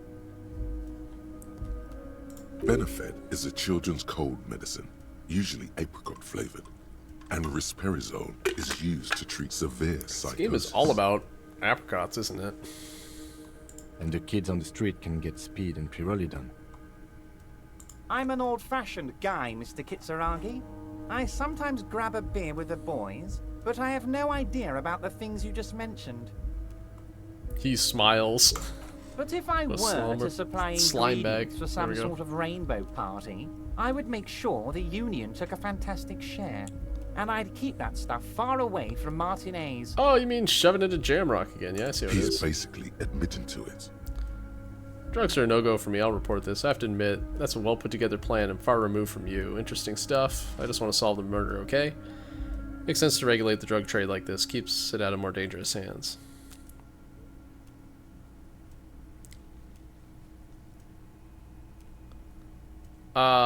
Okay, so this is a cop option. It's also far removed from my men and the people of Martinez Oh, okay. who've Did put any their points off trust that? in me. Anyway, let's not focus on the sensationalism of the drug trade. This hypothetical drug trade is all anyone ever seems to be interested in. It would only be a small part of the harbor's turnover, just like the harbor is, but a small part of Martinez. So is there a trade or isn't there? Let's look at the big picture. Martinez as a whole. There are little girls out there with dreams of making music. Young mothers who want to start businesses. Models who want to walk catwalks and steel welders who want to weld steel. I'm going to unite them all into one economic body. We're going to incorporate this place to Kingdom Come. Everyone's going to be in on the wealth, and everyone's going to pull their weight. Well, I mean, if it has the word incorporate in it, then I like it. I'm a money guy. Uh-huh. It's very ambitious. I love what you're doing for the working man. I'm not feeling a whole lot of Revachol here. Not enough flags or kings. Honestly, it's not my place to judge or express an opinion, Jesus. Thank you, Give me my Harry. communism Thank points. You. You have no idea how much it means to me, because in many ways, you are that working man. You have already done so much work. Can I ask you about specific union We're members? way past specific union members now. This is the big time. We're talking about the future of Revachol here, Harry. You can bother Leonard with that. He loves to run his mouth on such matters. But I'm in big-time mode, Harry. There's something different about him now. He's more vibrant, more alive in his big-time mode. Give me my gun. Harry, I've got to be honest with you. Your gun was found 2 days ago. Withholding this information weighed heavily on me. But it had to be done. Where is An it? old woman has it, and let me tell you, Harry, word on the street is she's a character. So watch out. This must be the woman who bought the gun from Roy. The one he described as terrifying. So the gun's still with the woman who bought it from Yes, Roy. the same one. I see you've done your research. The pawn shop made the gun easy to track. Crazy stuff, Harry. Selling your gun like that? Wild. Anyway, the neighbors of this old woman contacted my men because they trust me and the Debarders Union. Apparently, she was waving it around at the entrance to her building. Waving the gun around doesn't sound good. None of this does. She was waving it around at people? As I said, she's a character. I didn't have time for details. It sounds like she's unstable, but don't worry. No one got hurt. We might be looking at someone with a medical history here. Watch out. Unfortunately, I don't know anymore. You're gonna have to go in blind, Harry. But she's an old lady. How dangerous can she possibly be? Oh, and she calls herself the Pigs. I, for one, find it refreshing. Finally, someone calls themselves a pig. Smile flickers in the corner of his mouth. Can you set up a meeting? I already have. Tonight, starting 10 o'clock, near the old fish market on the coast. The one on the boardwalk, a little past the fishing village. Be careful, Harry. I would never set you up for anything dangerous, but you did ask for this. Now, back to the fun stuff. She will be there from 2200 hours till 0200 hours. Okay, that's probably going to be me going solo then, because Kim's going to be More like... fun stuff. Seems like we already have fun stuff to do. Great, Harry, great. I think we have truly built a bridge between Martinez and Jamrock today. We have united the RCM and the Debarders Union. Suddenly there's sadness in his tone. This has been so great. I'm sorry we don't have more fun things to do together, but if you ever feel like bouncing something off me, my door is always open. I'm always happy to educate. Very nice, Harry. Is there anything else?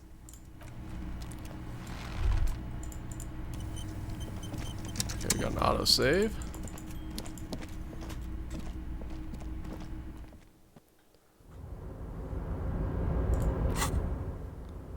Confront the pigs and get your gun back.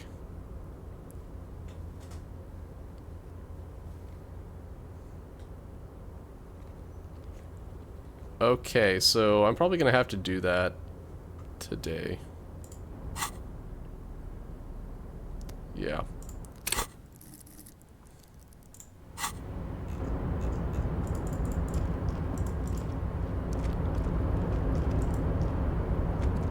Oh, hey, mister. I'm not gonna bother you. Mr. Everett doesn't really want me to talk to people about union guys. But who did you want to talk about? Something about Edgar. Mr. Edgar is Mr. Everett's brother. He looks a bit younger, he does. But a very smart fellow. Very smart fellow indeed. He's away on some union business. Not even in Revershaw, they say. All kinds of places he visits. Him and his brother both do when they're on a vacation. Right now, it's Mr. Everett's turn to look after the union. But last year he spent a whole winter in South Safra. Left with the first autumn rains and didn't come back before the trees were green again. South Safra. A lot of bulk chemical manufacturing going on there. A lot of cargo shipments being made, too. The trade must have been lucrative for the trip to be so long. Tell me about Manana. He's a union man through and through. Good guy. He's very calm, laid back, doesn't do much, talks to Everett sometimes. Honestly, I don't know what he does for us, but it must be important because everybody likes him. Yes, they do. I think that's what he does. He makes everyone feel a little better. Tell me about Measurehead. Whoa, he's really something. He doesn't talk much to me usually, but when he does, I don't really understand most of what he's saying. Actually, I don't think he would like me running my mouth about him like that. Once he said he's a dragon to this mob fellow who came picking a fight with some union men. I think he really believes Jean-Luc was a dragon because he ran right off. Another time he almost killed another guy, but I shouldn't talk about that. What about Titus? Oh, Titus is a longshoreman through and through. He was born on a boat, they say. His veins are probably filled with salt water, I tell you. Nice, friendly sort, old Titus is. Yeah, super friendly. He's probably one of those rare specimens who are born when two drunk seamen stumble on top of each other on the deck amidst a storm so violent it flings whales around. Tell me about Everett. I'd best not. I mean, I could, but I don't think Mr. Everett would like it very much. You better ask him yourself, mister. If anything, the ever-present smile on Leo's face gets even warmer. Tell me about Renee. The night guard. Ooh, he's a peculiar fellow. He's the strong, silent type, you could say. We talk all the time, but I don't really know much about him. He plays petanque with my old human studies teacher, Mr. Martin, down at the plaza. I think he's the only fellow who actually knows old Renee. They lived on the same street their entire lives. Even dated the same girl on and off for as long as I can remember. Strange fellows. Mr. Martin was always real nice to me in school. I remember once. Hold up. Gaston was your human studies teacher? Mr. Martin, yes. Don't really remember much about him. I was just a boy back then. Mr. Martin, Gaston also taught history and human studies to the Clear brothers. Yep. Sure, mister. What can Leo do for you?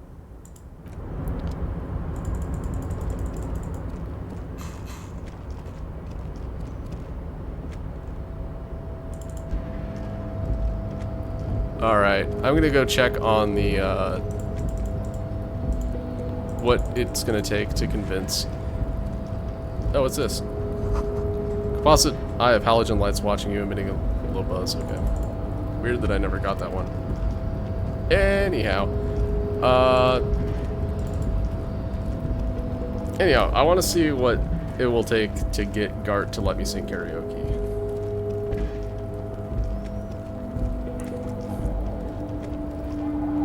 Sing the saddest of songs.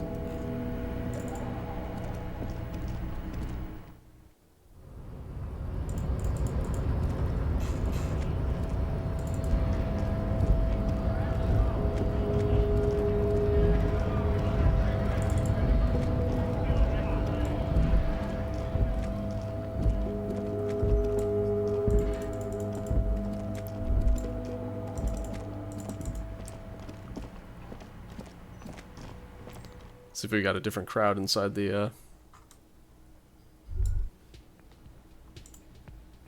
Oh, game. What is happening with you right now? I think it's the lights. It's just wigging out a little bit.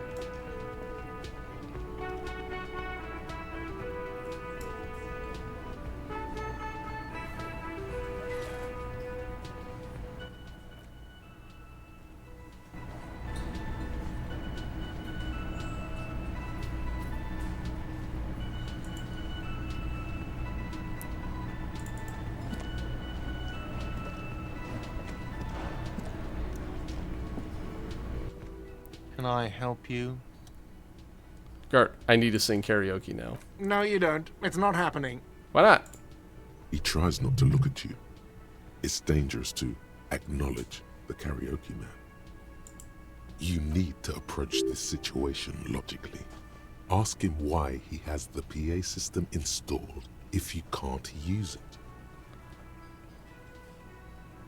It's part of my quest of self-discovery. Help me. Why do you even have a PA system if no one's going to use it? It's for the... It's for no one. It's a prop. I'm not letting anyone use it after the great karaoke catastrophe of 44. What happened in 44? A lot of people got killed because some arsehole wanted to sing karaoke. Okay, yes, it's for some clients. I'm a real client. I've paid my bills and have the right to use the karaoke machine. Ha! Well, we don't have any tapes. They all got stolen. It's alright. I have my own song with me. The man in the vest and the violet shirt stares at the tape you've just given him. He begins to frown. Hard. Fine, fine. Climb Oh, on I didn't that even stage make a skill and do check your on that. thing. Just get out of my hair. I'll plug it in for you. Damn this karaoke machine. I'm excited. I'm having it uninstalled, he mumbles to himself. Alright guys, it's time for some karaoke.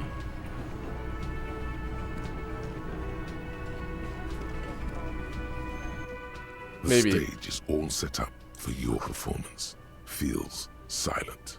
You can hear the pellets creak under your feet. You feel a little dizzy, a little unsteady suddenly. So, are you ready for your thing now? Let me know when I should turn on the karaoke carousel.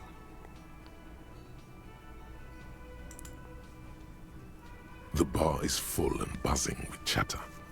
No one is paying you any attention, but still you feel your knees turn to noodles. Okay, now a couple is looking at you. Even worse. Just make sure you move, okay? Don't be stiff. Put your lips against the microphone, test it. Immediately, a loud feedback noise startles the room. You feel like an amateur. How are you supposed to hold the mic? Should you just sing into it? Where should you stand? Hands.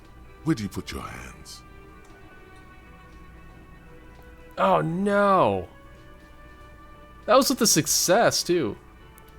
Alright, I'm gonna just deep six myself here. I It's can fine. see that. Alright, I need to change my equipment.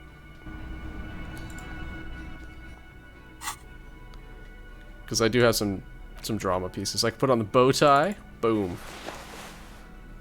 Let's see. Wait, that's minus drama? Yeah, no.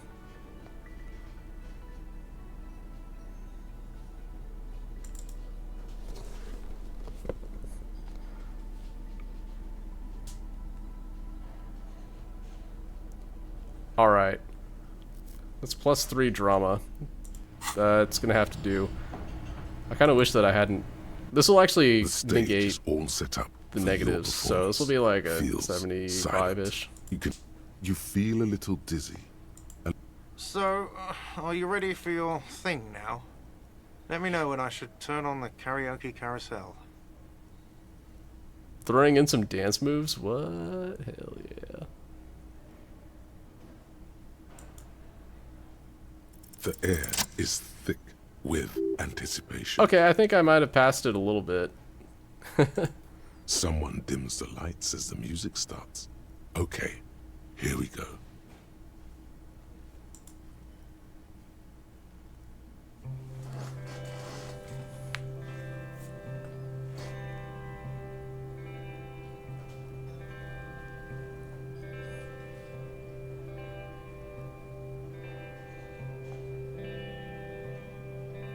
I would often go there,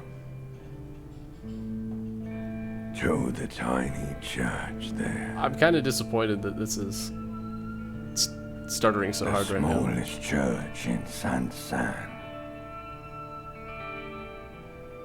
Though it once was larger.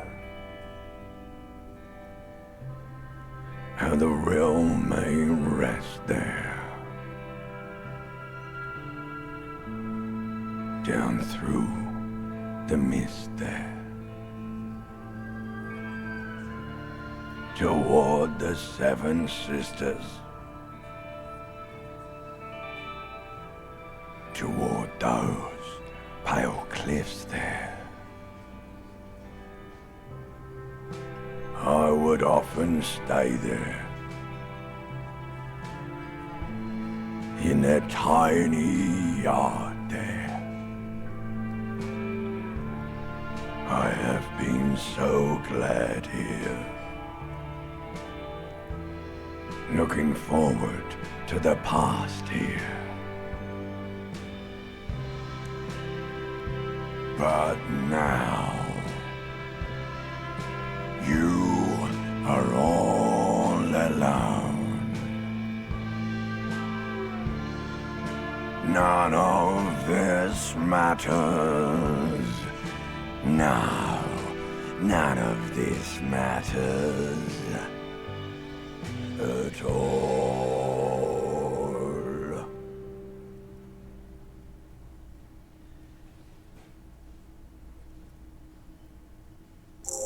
Yeah.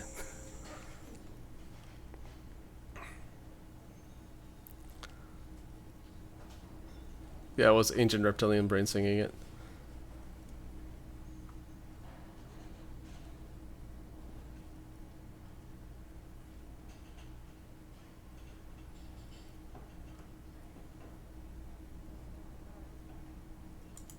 A lazy applause fills the room.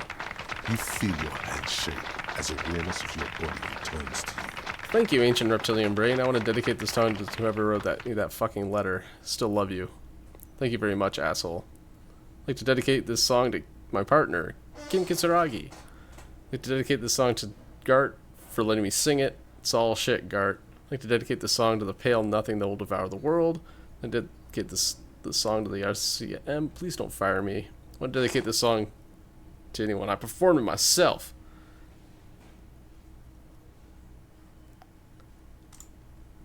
There is silence now in the deep where the voice came from. It has receded to return only in dreams and nightmares. This guy really carried you. Yeah, I did.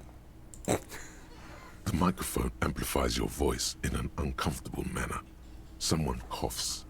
Most people have gone back to talking now. Good, good. Are we ready? I want to unplug the microphone now. Last words? About your fingers, peoples, and shoot the air and leave. Evening will come and we will sow the white sail. Workers of the world unite. Thank you, Martinet. Say nothing. Leaving enigmatically.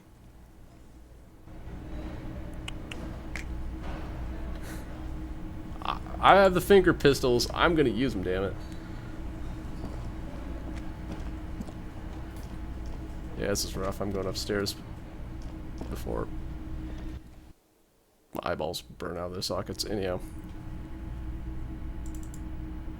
Oh, this isn't much better. Shit.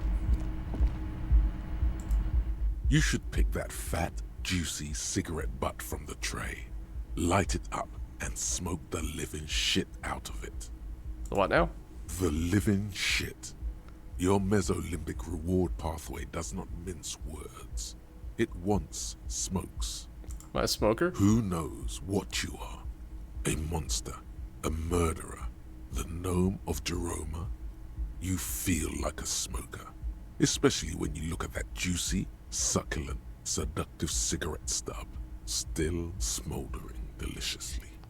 But you broke into the filter. I can't smoke that. How very astute of you. This renders it ineffectual. You should look for a whole cigarette, or better yet, an entire pack. Strike that. A carton. Make sure they're all healthy and able-bodied. Then smoke them all. Well, I'll think about it. Good. Thinking about yummy cigarettes in your mouth is the next best thing. Make sure you think about juicy sticks of tobacco all the time, though. It doesn't count if it's not all the time. And when you're done thinking about them, graduate to getting them. Plus, smoking them gives massive bonuses. I don't know that it does. I think it probably gives a modest bonus. Actually, I'm like almost positive it does give him a modest bonus.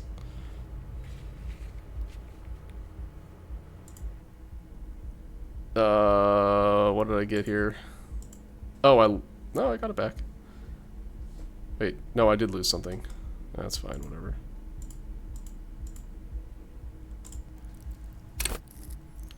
Okay, more skill points. Cool. Cool. 1, 2, 3, 4, 5, 6, 7, 8, 9, 10, 12 skill points. That'll be useful sometime, I imagine, probably.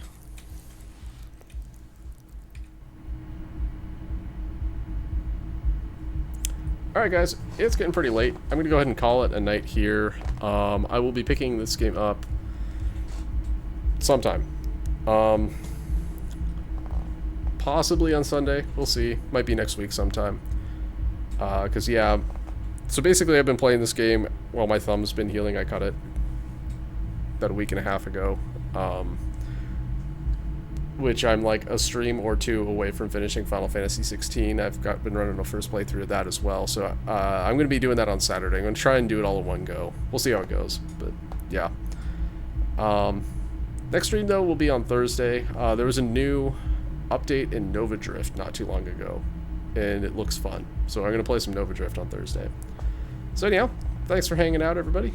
Hope you have a good rest of your night. And catch you next time.